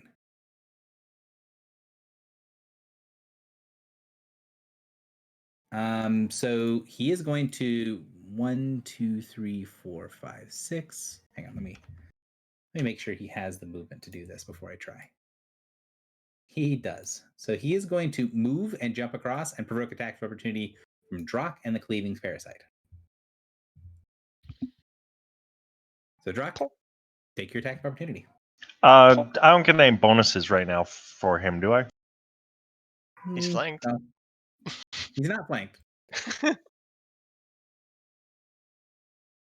Would he have been flanked from there? No. So no combat advantage.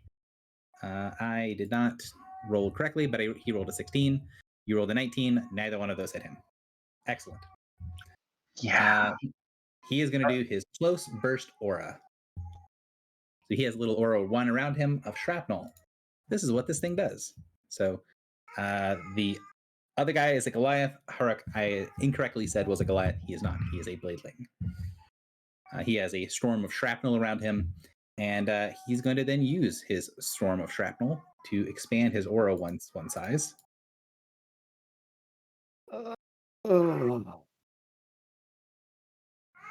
And then smack everybody inside the aura.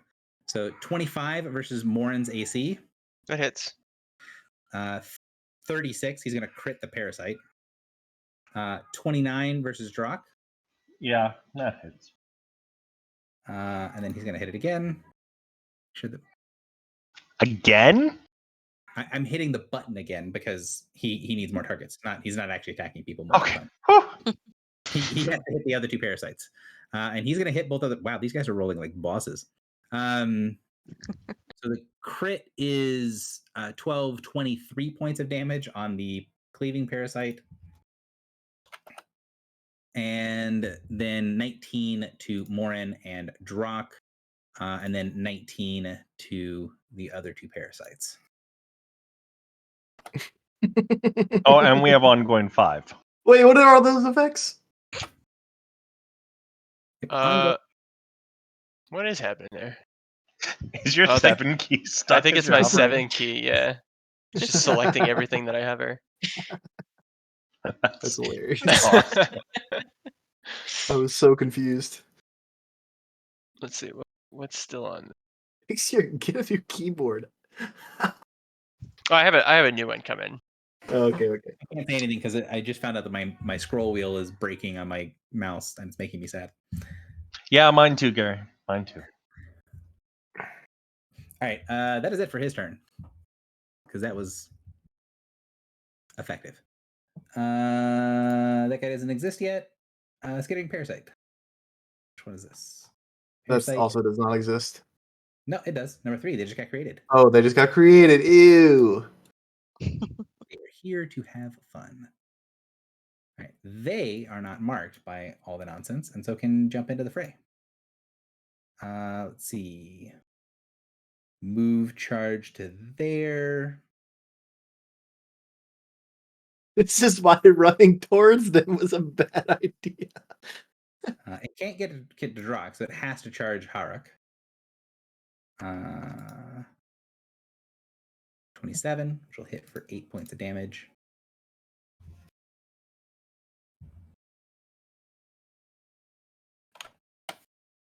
And then the other parasites are just going to come up and try to spread out because they can't actually get into combat. So they can get up to 14.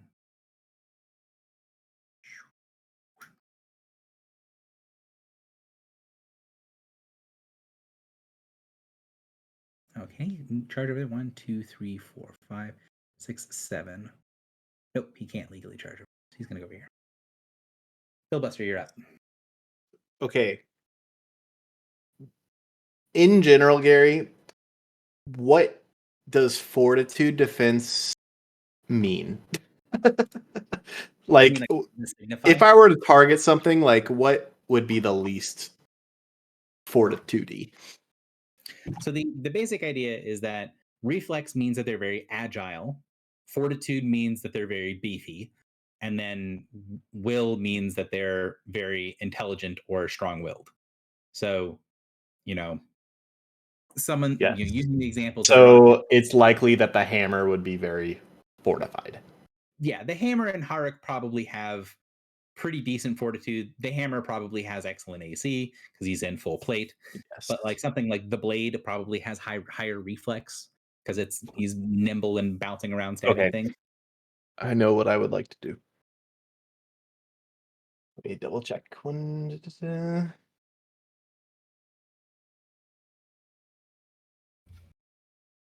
So now that you guys can see the Imperium forces on the battlefield, you can just fight them, but you don't necessarily have to exclusively fight them, right? Like conversation is the thing that happens because Real quick, Drock, would you be interested in taking the 19 damage that I did for a +2 to your attacks and 5 to your damage? I mean, I could. I feel like there's probably gonna be a lot more hits coming up. Okay, that's fine. That's fine. Okay. I am going to cast Thunder of Judgment on the blade, the hammer, and Eric. And I'm going to use, where is it? Guidance of the Past on the attack roll against the hammer. So 9. It's that one. Good, Gary? guides attack. This is all on the hammer, right? What you said? I'm targeting Thunder of Judgment on the blade, the hammer, and Herrick. Okay.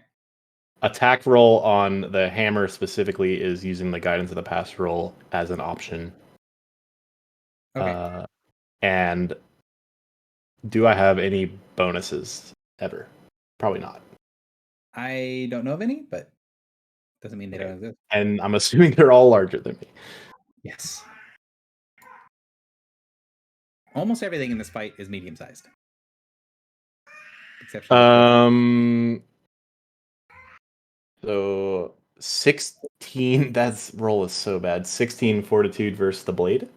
16 fortitude on the blade. I'm almost positive is going to miss. Let me go check. His fortitude is not good, but it is not that terrible. So it is a miss, unfortunately. 18 fortitude versus Herrick. 18 fortitude. Harak is also unfortunately a miss, I think. Let me double check his stats real quick. This is so sad. Yes.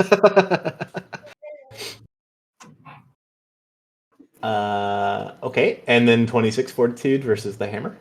Hits. Oh, well, that's good. So he is tased. He's the only one who gets hit. He takes 14 thunder damage, but the most important part is that I can push him. And I would like to push him in the hole. Okay, so if you push him away and over onto the other platform, he does not get a saving throw and just gets pushed. If you try to push him off the cliff, he gets a saving throw. I'm pushing him in the hole. Okay.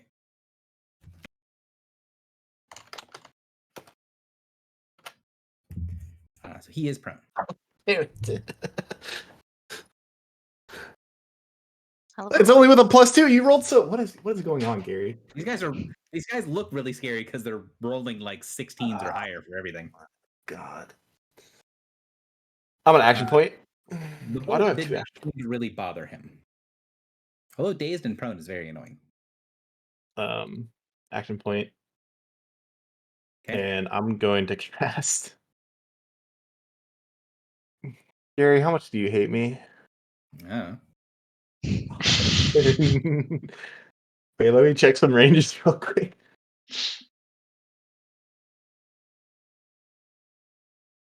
Yeah, that seems really good. I'm gonna cast Fourfold Invocation of Doom. How much do you hate me? Do you want to hate me more? All right. I probably need way more of those. Oh, better rolls. How many do I need? One. I guess it doesn't matter. I'll just do it again. Yeah, just do it again, and then we'll start.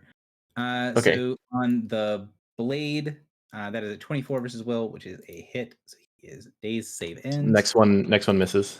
Is miss, so is only dazed. Number 3 is 30, which is definitely a hit. Dazed. Save ends. Number 4 is this parasite over here. Minimize turn order so I can see things. If you wanna have me read them to you, I can as well. Yeah, what's If what's it's easier. 4? 28. 28 is a hit. 5th 26. is a hit. 6. 20. Next. What's the next one? 20. 20.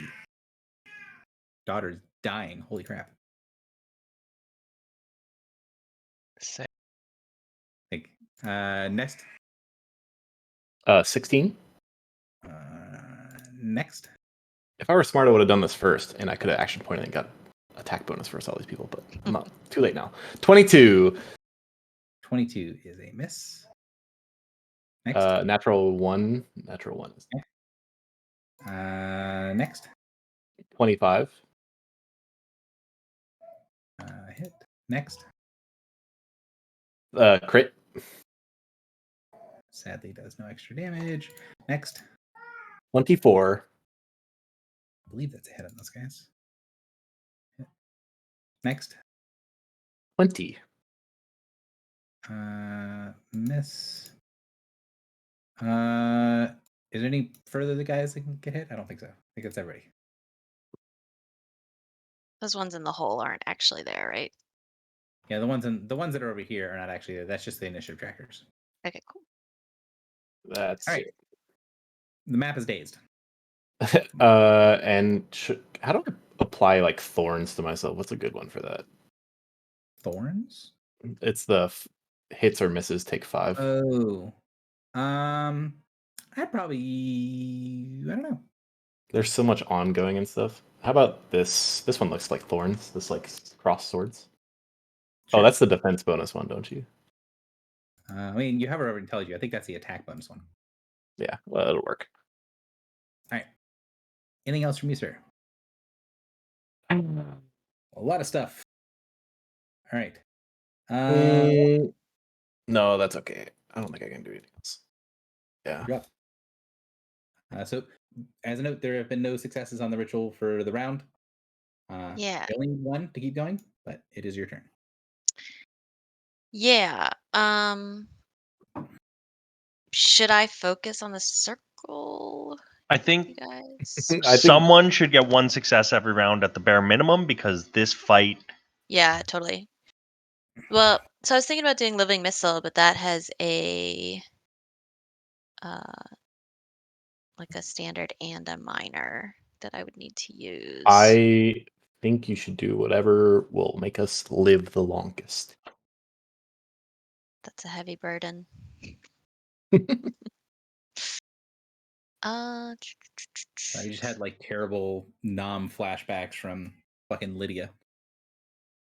I'm here to carry your burden. Or I'm What is Oh gosh. God, what I is hate that? it. The first follower you get in Skyrim. Elder Scrolls in Skyrim. Oh, I don't remember her. She Oh, gets right. killed a lot because she's a dumbass. Yeah, mostly killed by you because she gets in your way every single What's time. that? You're walking up a mountain carrying fucking 3,000 dragon bones? Oh, and you fell off? Oh. So frustrating. You're like standing around like, oh, this looks like a nice thing I need to sneak in to do, and then you just see her flying across the screen because she went off and pissed off a giant and got booted to the moon, but she's immortal, so she can't die. So the giant's now running down to murder you, and you're level like 3. It's Yeah. she's Cool. very frustrating. Sorry, go ahead, take your turn. Okay. just to refresh my memory, because I'm looking at ranges. So if I do living missile and I target the blade, can Mhm. I bring him over here, even though that's more than 10 squares away from me? I'd have to look at living missile. I think the answer is yes, but I haven't. It's Living missile, secondary attack, range 10. So the both people need to be within 10 of you. okay. So I do have to move up. All right. So I will not be able to do any portal things this turn, unless you guys think that I should really just focus on the portal. I think it's okay to leave it to Griffle or Okay. something. So I will move. Yeah. Okay. So I'll move to here, and then I'm gonna cast living missile attack on the blade. Or yeah, living missile. Okay, and I get a +2 because he's dazed. That's pretty good. Pretty good. Immobilized, He is immobilized. and then I shall move him and attack Steel Skin. So I also get 2 because he's dazed.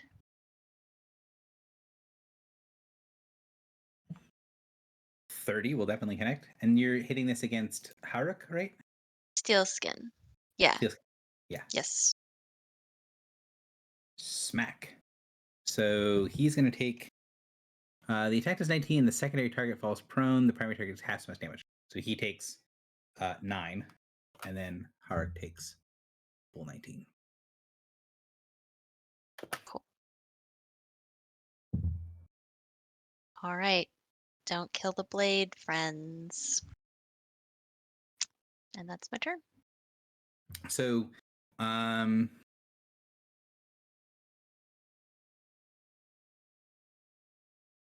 yeah. So that's a really good hit, and I think this would be fun to have this be a thing. So let me see if I can look. Okay. Okay. That's what I like to hear. Don't bring more of them to me. I like that I'm Um, slamming the blade into the bladeling. So the thing is that when you throw the bladeling into Haruk, he has these like spikes and stuff off of his body that automatically react, and you impale him on the back of the guy for another 11 points of damage. Now he's technically grabbed; he'll just release the grab immediately, but you get you get to see what his ability is. So that's his trait. That's Haruk. Oh. He moves targets impaled by him with him. Amazing. So now I have like potentially a double. Living missile. He's gonna let go before he gets to your turn, but yes. Okay. Mostly, I was just realizing like it'd been really funny if you picked up Haruk and threw him around because he's. Oh covered in- yeah. Then he'd pick up people and take them with him. Just a snowball of You're just like Swiffer dusting the entire room.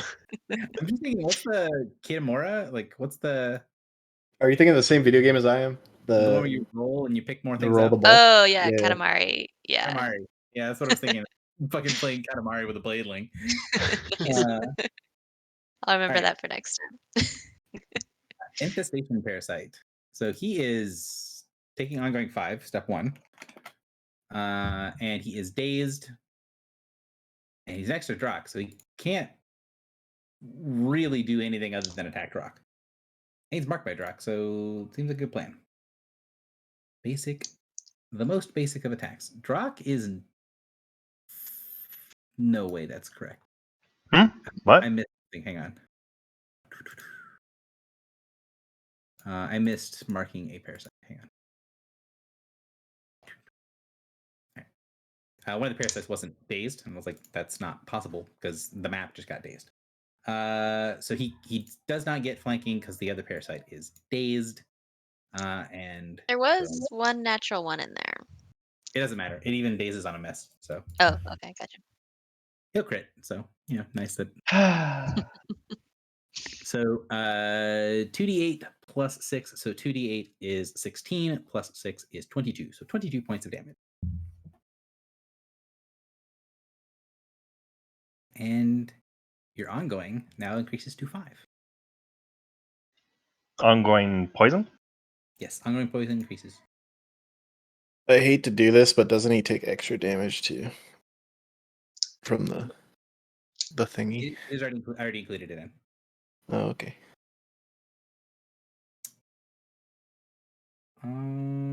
That's it for him. He's dazed. So he'll make a saving throw at some point. Skipping parasite. Which ones are these? This is my number 2s. So I think there's only one number 2 left. People help me by looking. I know I'm helping. Oh no, there's 2 number 2s left. So this guy, he can. Well, 1, 2, no. He can't charge, so he has to charge Morin. Actually, he doesn't. He can charge the guy that's dazed. Granny combat advantage.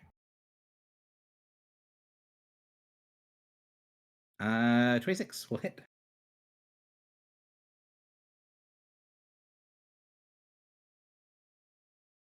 Uh, 8 points of damage to the hammer. And then this one over here is in range to be able to charge somebody that's up on the platform. He can't charge the person who just dazed him, but he'll charge the guy that just is chucking people around, doing things on the platform. So charge, +1 to hit. Natural 1. That is it for our number 2s. Zune is next. Zune moves. There's a lot of similarity between the way that he moves and the way the blade moves. However, you can tell that he's got a lot of range rather than being teleporting around. Let's see. So rather than bamfing around, he's going to try to just stay back here and shoot people. So Griffle looks like they're doing something to the portal in the middle. So he is going to summon up a ring of brilliant energy over his head, and then he is going to radiant a brilliant halo on Griffle. I think this is better than Halo, right? Yes. Where is he? I can't see him. It's way the fuck up here at the top of the map. He Right. can do that from there? Yes, he can. This guy is a long range caster. So 27 versus your AC. I believe that's yep, that's a hit. So he makes a zone of brilliant light all around you. It blocks line of sight, and squares within it are totally obscured. Creatures entirely within it are blinded until they exit. So you're blind while you're in there, and this thing blocks line of sight. So the people that are at the front of the room can't see that he's back in the back of the room, shooting people. Wow, Gary. It's hard enough being blind IRL without you making me blind in game too. Yeah, well, gotta keep the realism in there for you. I think this is it. He's just gonna move up. He actually would have to make that check, so he's gonna go the long way. He'll go there. All right, that's it for him. Those guys don't exist. Echo. So Echo is here in the fight, and they are doing their own thing, fighting against stuff, trying to help.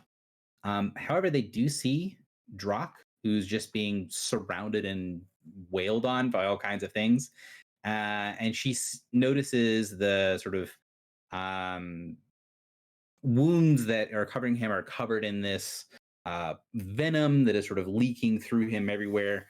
And then Echo kind of watches everything that's going on, looks over towards one as one is using her magic to throw people around.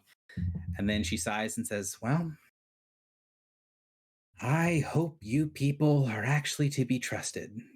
She closes her eyes and focuses, and you see a wave of brilliant golden green light flow from her and into Drock. Mm, Uh-oh. That's the name. yeah. Jock gets the juice. He's Oh, juicing. Did that actually show?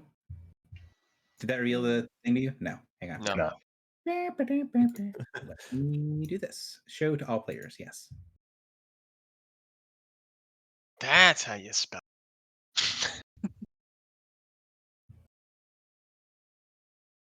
Oh, Lachesin. Lachesin? Lacassen. Oh, is that what that is? Oh, yeah. Who knew?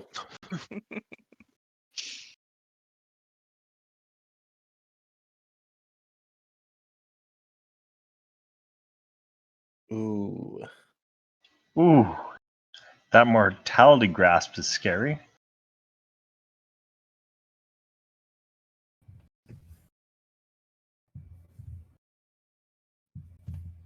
Oh, but you pass off the name and go to full health. Yeah, It can never be held by you again. yeah. I don't. Yeah, we'll try So not to really, use that. really, Echo was just healing herself. Is what was. Yeah. So Well, I'm she- immune to poison now. any wound that happened would just kind of cover over her. If she was hurt at all, she's returned to full health. But you can tell that the main thing here is you are surrounded and being stabbed by a bunch of venomous creatures. She just made you immune to poison. Nice.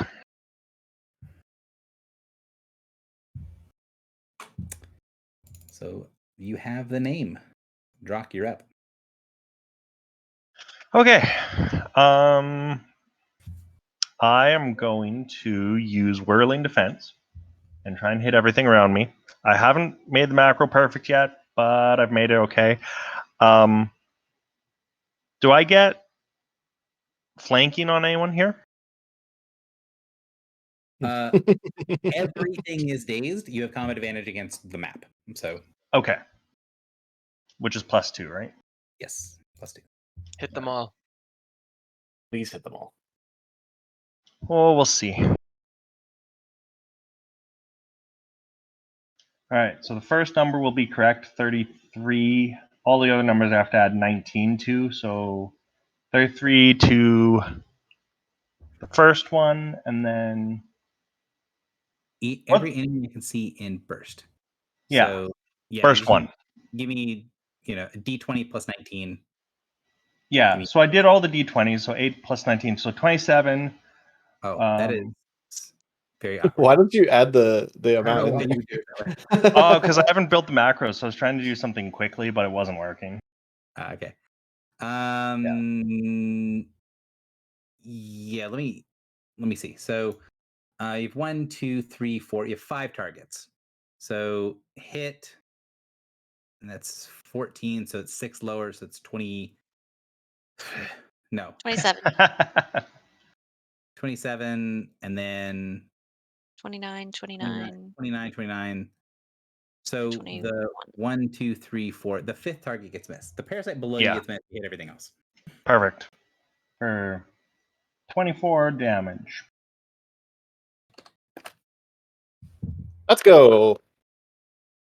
We're gaming. And then I'm going to action point and heal, I think. And they all get marked by me as well. This one dies. Oh, 1 second then. You bloody 2 things and kill something else.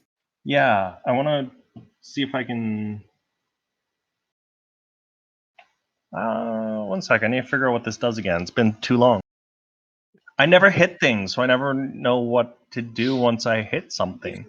Bonus to defenses is what it does. Crypticos was a game changer. You are now a beast, and all of your low rolls have gone to Griffle, who is faltering in her religion. Yeah. All Sorry. right, no, I'm going to use Ruthless Demonstration, Gary. Yep. 25 intimidate check. Does not. It is not relevant in this situation. Oh, really? Why? Because none of them have garbage wills. So the way that intimidate works for surrender is you have to beat their will defense by 10. Oh, this isn't surrender. Yeah, It's no. -2 penalty to attack, right? Right. So you get that as well, but then Oh, you okay. also get to make an intimidate check to make them surrender, which doesn't matter for here because none of them have super low will. So the 25 is too low to be relevant. Dang it. And that was with a 17, so not possible then. Yeah, you're not trained in intimidate, it looks like, which is going to make it basically impossible. No, I'm not. Yeah. Which is fine. All right. I still want an action point and then heal.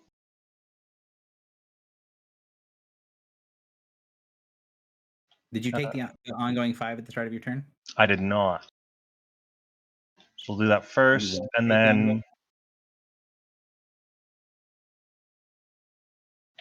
then heal. So you have a total of +4 to all defenses. Until you get hit. Yeah, then it'll just be +2.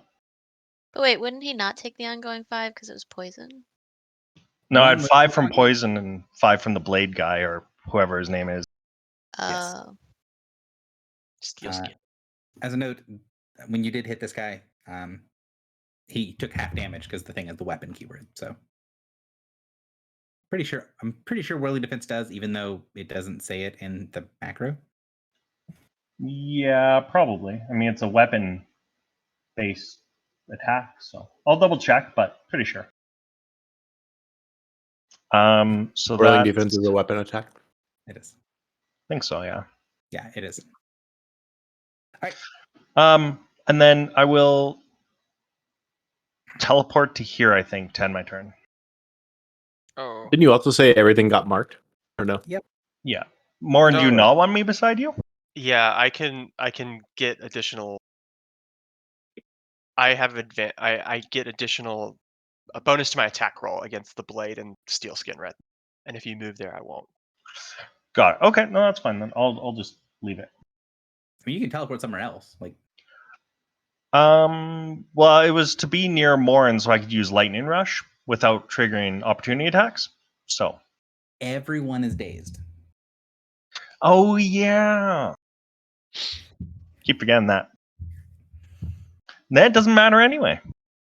Griffle, you are up. Hello. Hi. So I'm dazed, right? Everyone is dazed. Does that extend to me? No. All of the Okay. enemies is because fourfold invocation of doom. Hit But you everybody are, back. but you are in a Hot. cube of light. Yes, you are blind until you leave that cube of light. Correct. So I'm just gonna go over next to one. Over here. Hello. Actually, hang on, 1, 2. Oh no, I can get there. I'm gonna go to the side instead. I'm gonna make my dungeoneering check as a standard action. Bow. Oh. What are my rolls? I mean, that is enough for her standard, so one success. And that's all I really kind of want to do. I'm basically just here to like make the thing go.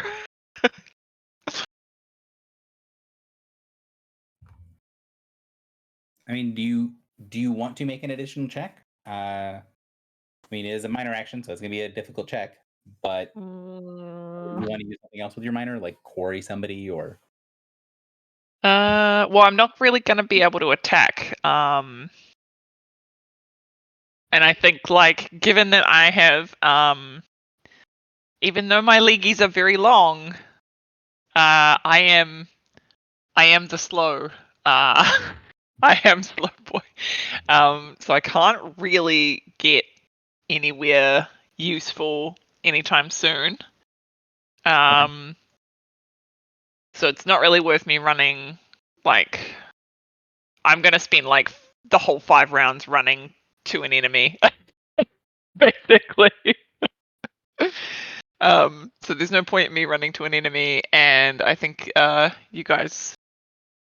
Oh, does anybody actually need any like? Oh no, you guys seem like you're doing okay. Yeah, I think I'm just gonna, and I don't want to risk any more complications because I'm not rolling super well. So I think that's gonna be my turn. Okay. Infestation Parasite is down here. DM is reminding himself what this stupid aura does. Enter or start their turn, take 6 damage, and are marked. So that does mean that Drock, you would have taken 6 damage at the start of your turn. Wait, sorry, from which one? From Haruk, from the big spinny blade thing that you're standing next to. Yeah, I thought that was 5 damage. Nope, it's 6. Oh.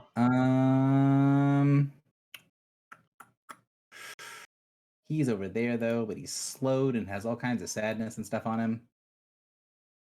Oh, is it 6 because he increased the size of it? No. He hit you with something that made you deal ongoing 5. He then has a storm around himself that pings everybody when they start near him. So you should have taken 11 total. Okay. He's at... I thought the 5 original was his aura, not. So he hit you with this thing. Shrapnel wave. So you had an ongoing 5. And then his actual aura. Oh. Damage. Okay, well, I never did a save for that then, so I would have used my Hobgoblin Discipline then. Okay. I'm trying to think what makes the most sense for him to attack. Probably the thing that looks like it's weakened. Right? Right. So spit and then try to go through things. So -2 +2 at wash, attacking on the blade. 17 versus will is going to miss, so it doesn't matter. Morin, you're up. You begin your turn. Take 6 points of damage. I'm sorry? You begin your turn and take 6 points of damage. I'm gonna make this guy's aura. I should take 11 because I have an ongoing 5, right? Oh, well, yeah, but okay. This guy's aura is hard to see. Oh my god, minus 117. Nice. This keyboard is killing me. All right. So that's my ongoing 5 and the aura 6. I have a question. If I get a +2 bonus to my next attack roll, but it's an AoE attack, is that for each roll? No, it's for you to pick one. I gotta pick one. Okay. Mhm. All right. I will pick. I'm gonna make a Fey bargain with you, Drock. It's not actually with you. That's just for flavor. Okay, and oh, that's a minor action. That's okay. So that'll be my minor. For my standard, I am going to stir the winds, drawing on the power of my spear. That is not a euphemism. Okay. Close blast 5. Yes. Is that ally friendly? Is it everyone or is it? I'm going to check the handout that you gave me. It says it's a close blast 5, and the target is pushed. Should have what? According to the handout. Hang on. Doesn't a blast generally hit everyone? No, it No? can be all kinds of things. I'm assuming it's all creatures because the spear is not super ally friendly. Yes, it is creatures. So creatures in the blast. Okay. So that's going to be 16 versus the blade. So what are you're hitting Blade, Haruk, Drak, Cleaving, and Infestation? Is the plan? I'm hitting everything within 5 squares. It's a blast, not a burst. Maybe to Okay. target it. You get a 1, 2, 3, 4, 5. 1, 2, 3, 4, 5. You get this box, and you have to put the side adjacent to you somewhere. So it could be like this, or like this, or like Whatever you're that. doing is not happening on the map. You are Like not showing moving the me box. options. Oh. Okay. It's very delayed. So you get a 5x5 box that you put yourself at the side or a corner of. So like that is legal, but so is like this. Okay. Can you put it so that I hit Haruk, the Cleaving Parasite, and the Hammer? You could do like this. Yeah, it's like directly under it. Yeah. Yeah, that works. Okay. Uh, And everything is dazed, right? everybody's days. What's that for draw? All right. So it's a 16 versus Haruk's Fortitude. Probably not going to hit. That looks like the numbers are broken. +9 seems wrong. Seems like So as it's written, it's my strength modifier. should not be your strength. I guess. Okay. So if I just make like a normal attack, 1 second. Yeah, so should be +5 to all those, Uh, right? +5, +6 actually, because I have prime shot. Okay, so yeah, so 20 versus Fortitude. The 20 versus Fortitude is still going to miss. The 17 Fortitude, I'm pretty sure is going to miss. The 25 Fortitude on the hammer is going to miss. Surely. Oh my god. So it's just all misses. The 17, hang on, 17 is +5 is 22. 22 40. So you hit the parasite number 1 down at the bottom. Okay. So wait, what is the modifier here then? I want to make sure that that's right. Well, I want to make sure we can fix this after game, but because I think that there's lots of things with Stir of the Winds that are incorrect. But it's probably my fault that they're incorrect. So I'll need to sit down and figure out what that's supposed to do. So if you want to use it, you can, but So like whatever my attack is going to be so this with the should correct not be- modifiers, I also get a +3 for both prime shot and having advantage on everything. right. So this should not be a standard action that does no damage. That's the thing that I'm looking at. I'm trying to figure out. So I don't Okay. know what is wrong, what I did wrong.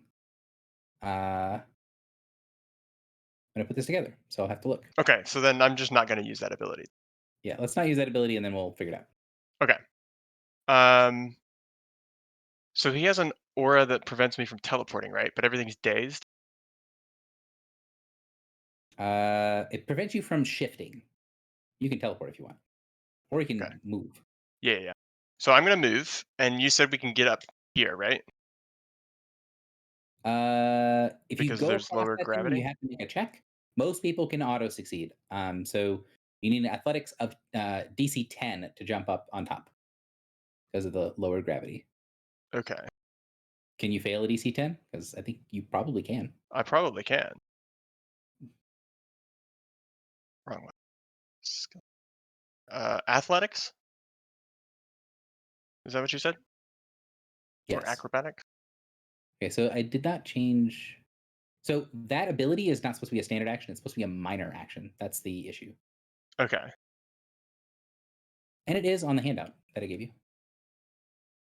Mm-hmm. But the handout also says strength, which is incorrect, right? Correct. But the main problem is that it shouldn't be a standard action. Because it's easy to fix the correct modifiers, but the action type is. Mm-hmm. Yeah. Okay. So is this an acrobatics check? Athletics. So DC 10 athletics. This scares me. Yeah, don't fall in the pit. I'll try. Cool. Okay, so Easily now enough. I'm up, and I am going to cast.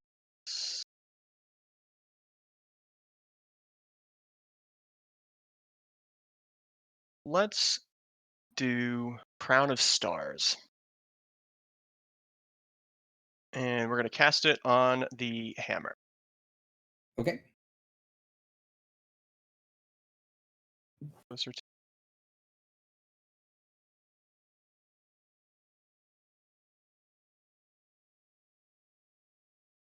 So you have +2, -2 against him. Mine. He's prone, and you're making a range attack against him, so you get -2, but he stays, so you get +2. Ah, So a net effect of 0 bonus. 17 versus reflex. Is not going to connect, fortunately. Then I will action point. Okay. Oh, sorry, 19 versus reflex. I have a +2 from Can my I Fey bargain. re-roll his Crown of Stars? Yeah, you can use the ability. Use the Does a 19 Painful. miss? 19 does miss, yeah. Okay. I'm like 99% sure, but let me double check. Is that also ranged? Shouldn't he? The 17 or the 19, the +2 gets negated by the prone. Yeah, it does. But he has a +2 from something else. Oh, okay. Reroll. Yeah, the 19 definitely misses. But I re-roll. He is not aberrant or elemental. 34. 34. Sadly, he's not aberrant or elemental because that'd have been a crit. But yeah, 34 definitely hits. Okay, so he takes 30 radiant damage. Takes a little This bit is the one that you like mind control him, right? No, this is the one where I start shooting radiant bolts at everything around him. Oh, well, that at, works too. At things around.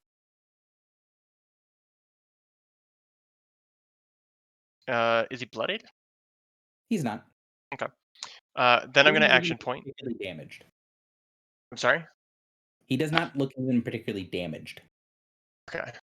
And then I'm going to attack Steel Skin with Okay. the Curse of the Bloody Fang.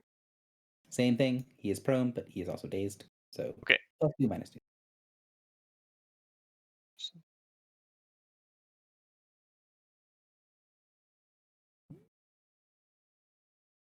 $27 versus reflex. 27 definitely hits. Okay, so he takes 25 damage and has the Curse of the Bloody Fangs. I'm going to put that as the vulnerable or the radioactive thing, because weird warlock nonsense. Anything else? No. Okay. Did you spend a minor action to do something at some point? I did. I used my Fey bargain. Gotcha. All right.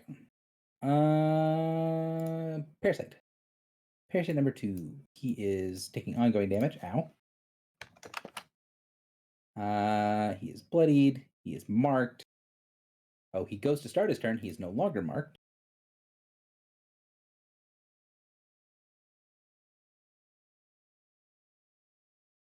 Because he is going to take 6 extra damage, and he's now marked by Haruk.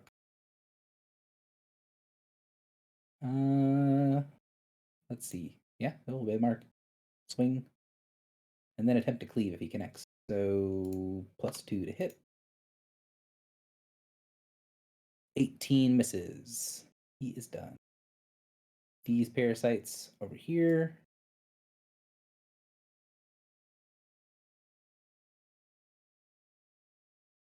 Number 1 parasites. If people see a number 1 parasite that I'm not using, would appreciate a little bit of assistance because this is a big ass map. But it looks like I only see one number 1 parasite. The rest are dead. Does anyone else see any number 1s? Just the one. Just the one. Yeah. That's it. He's been commanded to go up this thing to go after people. Rude. He can get to there, so he's going to do so. He's going to charge. Oh, never mind. Nope, that's the wrong button. That's the right button. 31 AC, I believe, connects. With me? Yes, on you. I am going. It's a melee attack, right? It is a melee attack. Yep, he's running up, trying to stab you with his claw. It's rude. I'm gonna use bracers of escape. Oh, it's only 8 damage though. Eh. Nah. All right, I'll take it. I'll take it.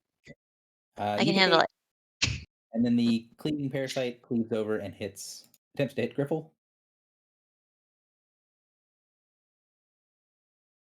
And misses horribly. Some saves that happened. And then Rava is going to start their turn back here. And she is going to go 1, 2, 3, 4, 5, 6, 7, 8 to teleport to there.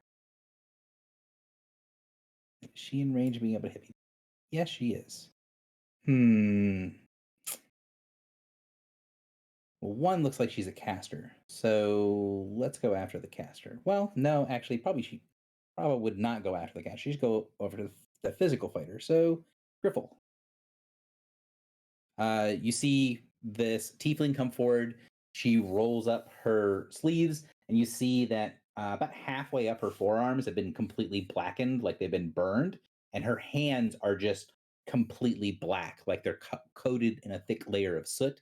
She raises up her hand and points a gesture, and little flickers of fire come off of her hand as she gestures to Griffle. And then you see this blackened chain extend from her and wrap around Griffle's head. Griffle, does a 28 hit your will? Foxy?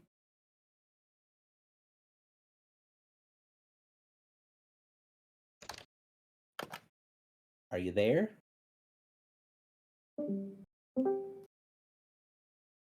Are we having mic problems, Foxy?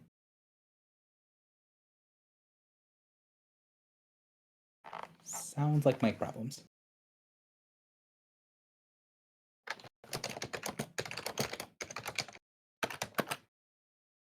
All right. Well, I'm going to look, I think, at 28 hits. 28 misses your will?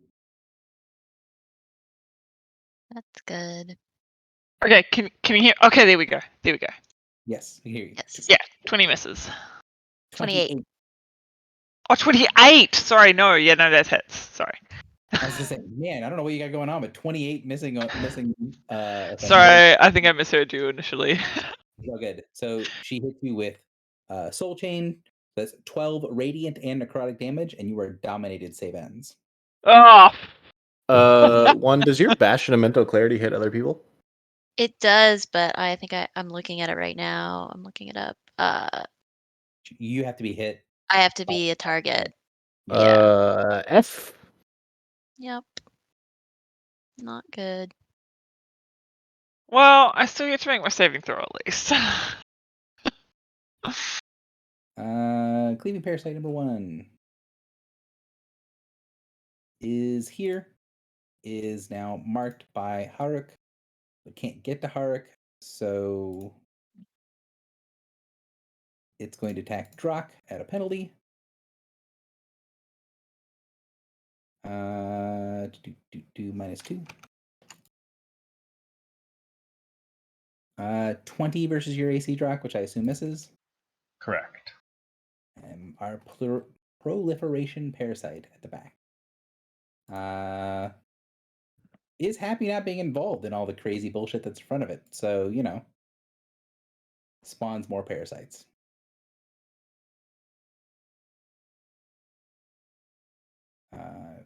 Token layer, copy 2 more tokens, and then what we're going to do is end the round. I'm going to describe what happens at the end of the round / the beginning of round 3, and then we'll stop here for the night.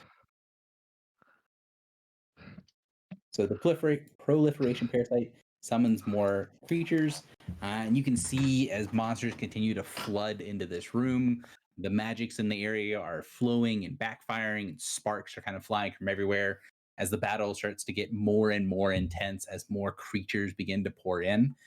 You can hear that some of the different pieces of the the smaller spin discs around, they have been lit up and drawing incredible energy from the room. They die down for a second, and then you guys see that all of the lights in the room, all those little orange sconces, the fluorescent lights above you, even the sort of halo of energy and light created in the center from Zuna's attack, creating this ball of radiant energy. You see it darken, flicker, and then fade as everything in the room becomes incredibly dark. Near where the proliferation parasite is, you see the creature kind of crouch down and kind of pull back from the wall next to it, as kind of like looking like a dog that's been kicked, pulls away from the wall. And as you guys can see on the far side of the room, the area around the wall changes, darkens, blackens, and you see the darkness in the room as it gathers there create something that doesn't even look real.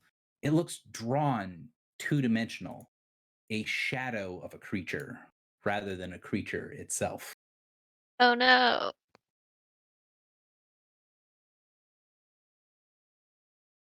Where have I seen that before? Beth. Well, don't- I guess we'll find out if our Wait, party can where- handle these better. Where's the shadow coming? Comes By out where of the here. where the parasite was, the proliferation parasite. Sorry, I'm not remembering. We fought something like this before. Oh no, you weren't No, there. it's from the one shot vision TPK. Oh, TPK. Cool. Yeah. Cool. Yep. Excuse me, sir. Wait, we didn't get a success. We did get a success this round, right? Yeah. We did get a did. success this round. Okay, you didn't. Well, we did mark it. Is this only the marked second it. round? Yes, this is Yep. only the second Holy round. fuck! End of Yep. round. The way that you guys have done this, I'm not saying it's bad or wrong or anything, but it's Bad. it's the method that ends up with the most number of things on the board. So it just has meant that it's like kind of clunky because there's just so much stuff, and this combat has a shitload of stuff in it. I like how at the beginning you said, I'm not going to put Margot and Echo in there because I don't want to have to deal with NPCs fighting NPCs. And the first round went so badly that you were like, all right, Echo's getting involved. And then the Imperium shows up too. So the Echo is always there going in initiative 20 regardless, and then the sort of trick, she has an event, so she doesn't have like the token's there so you guys can see her, but she doesn't have Yeah. any act. No, I meant and- more that you had the Imperium come. And part of the reason that I didn't want Echo and Margot and them fighting is because I know the Imperium is going to attack someone indiscriminately, and I don't want I don't want to add to that. But the Imperium was not supposed to show up quite yet. They were supposed to show up later on, but a complication made them Yes. separate. Sorry Yeah, about when was that. the shadow supposed to show up, Gary? The end of round 2. So the shadow shows up at the end of Oh, round 2. okay.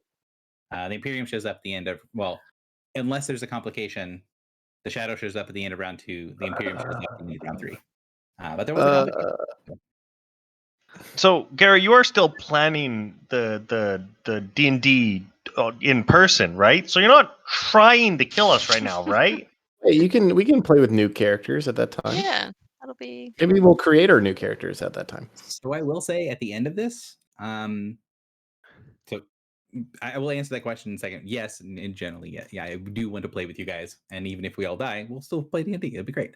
But the this is the moment where you would have gotten the vision from the one shot. So when the star spawn Oh. appears, that's when you guys get the vision. Oh. Star Shadow. Oh, Wow. that's cool. So this is the trigger of the vision. The star shadow appears. The idea of the way that I normally like structured this is when you encounter one of them, it would be you encounter one of them at the end of a session, and you get the vision between the end of the session and the beginning of the next one. So the idea would have been this would be the point after you encounter the first one where you get that vision of the one shot from New Year's Eve. Interesting. Yeah, but why do they show up? I guess we need to learn. Mm-hmm. So you can tell that the parasites are afraid of it, but they're on the same side. And then I was going to say something else, and I forgot what it is now. The Imperium people. Yeah, I don't remember what I was going to say though.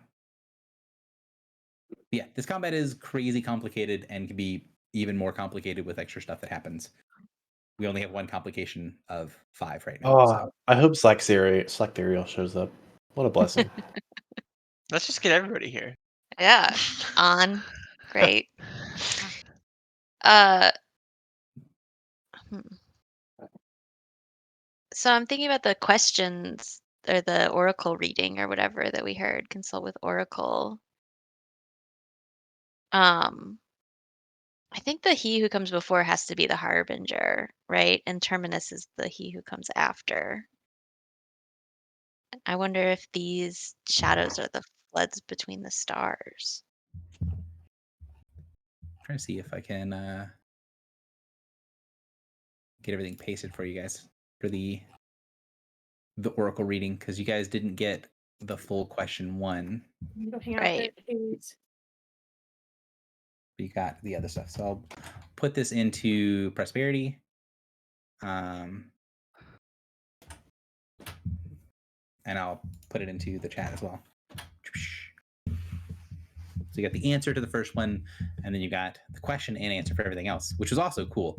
I will say that it was really funny listening to, talking with my friend that's reading along that gets because I explained to him what my prep is before we go and do stuff. And one of the things I was prepping, I was like, well, I mean, it's technically possible that something about the rods can interact with Nariv, but like Nariv should know what rods of command are, and the chances that is actually an impactful thing for the conversation are really, really low. And so you but should have known. if it comes up, it can be a really cool thing because you needed to bring it up, and then you needed to somehow trick her into taking it. And her bonuses are quite good. Yep. She rolled poorly. You rolled really well. Shit happened. So I feel like Amazing. our group does really well with all of the social aspects of this game, like really well, and we just scrape by all of the combats. Yep.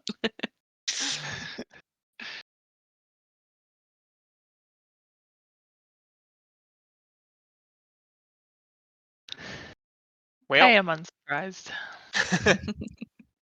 Yo, is Nariv gonna show up? She might. She's not a combatant. She does not fight. Oh, why didn't we just beat her up? I mean, she She's murdered. Do you behind think the we thing, could wasn't have she? beaten her up? She's a very powerful ritualist. That's what she is. She may not be a combatant, but that doesn't mean that we're powerful enough to kill her. Right. Well, there's a difference, right? Like, the ritualists and ritual casters versus people that are like straight up combatants, right? Like if you give a ritualist a shitload of time to prepare, or you fight them in their house where they have all their stuff on, you're probably at a severe disadvantage. Whereas like, if Nariv was walking around here and you guys fought her, you guys should probably pretty easily take her down. But if you fight her behind all of her wards in her area of expertise, then you're going to have a really, really hard time dealing with her. Which weirdly is also the type of person that An is. An isn't really good at face-to-face, quick and dirty stuff. She's good at preparing. So did she have that blood ritual with that guy's innards prepared? I mean, you guys stood there and let her do it for several minutes. Right? Like, she took several minutes to cast the ritual and then got a cool effect. But the cool effect didn't hurt you all. And that's kind of the ritual. No, thing, right? but what about the guy that she did the ritual on? I mean, yes, she was able to one-shot a 10-year-old that trusted her. It's not That is not setting the bar very high for her combat prowess. Fair. I Well, that was am. fun. Yeah, This is, Yeah. yeah, I'm pretty this chuffed. this is fun. Excellent.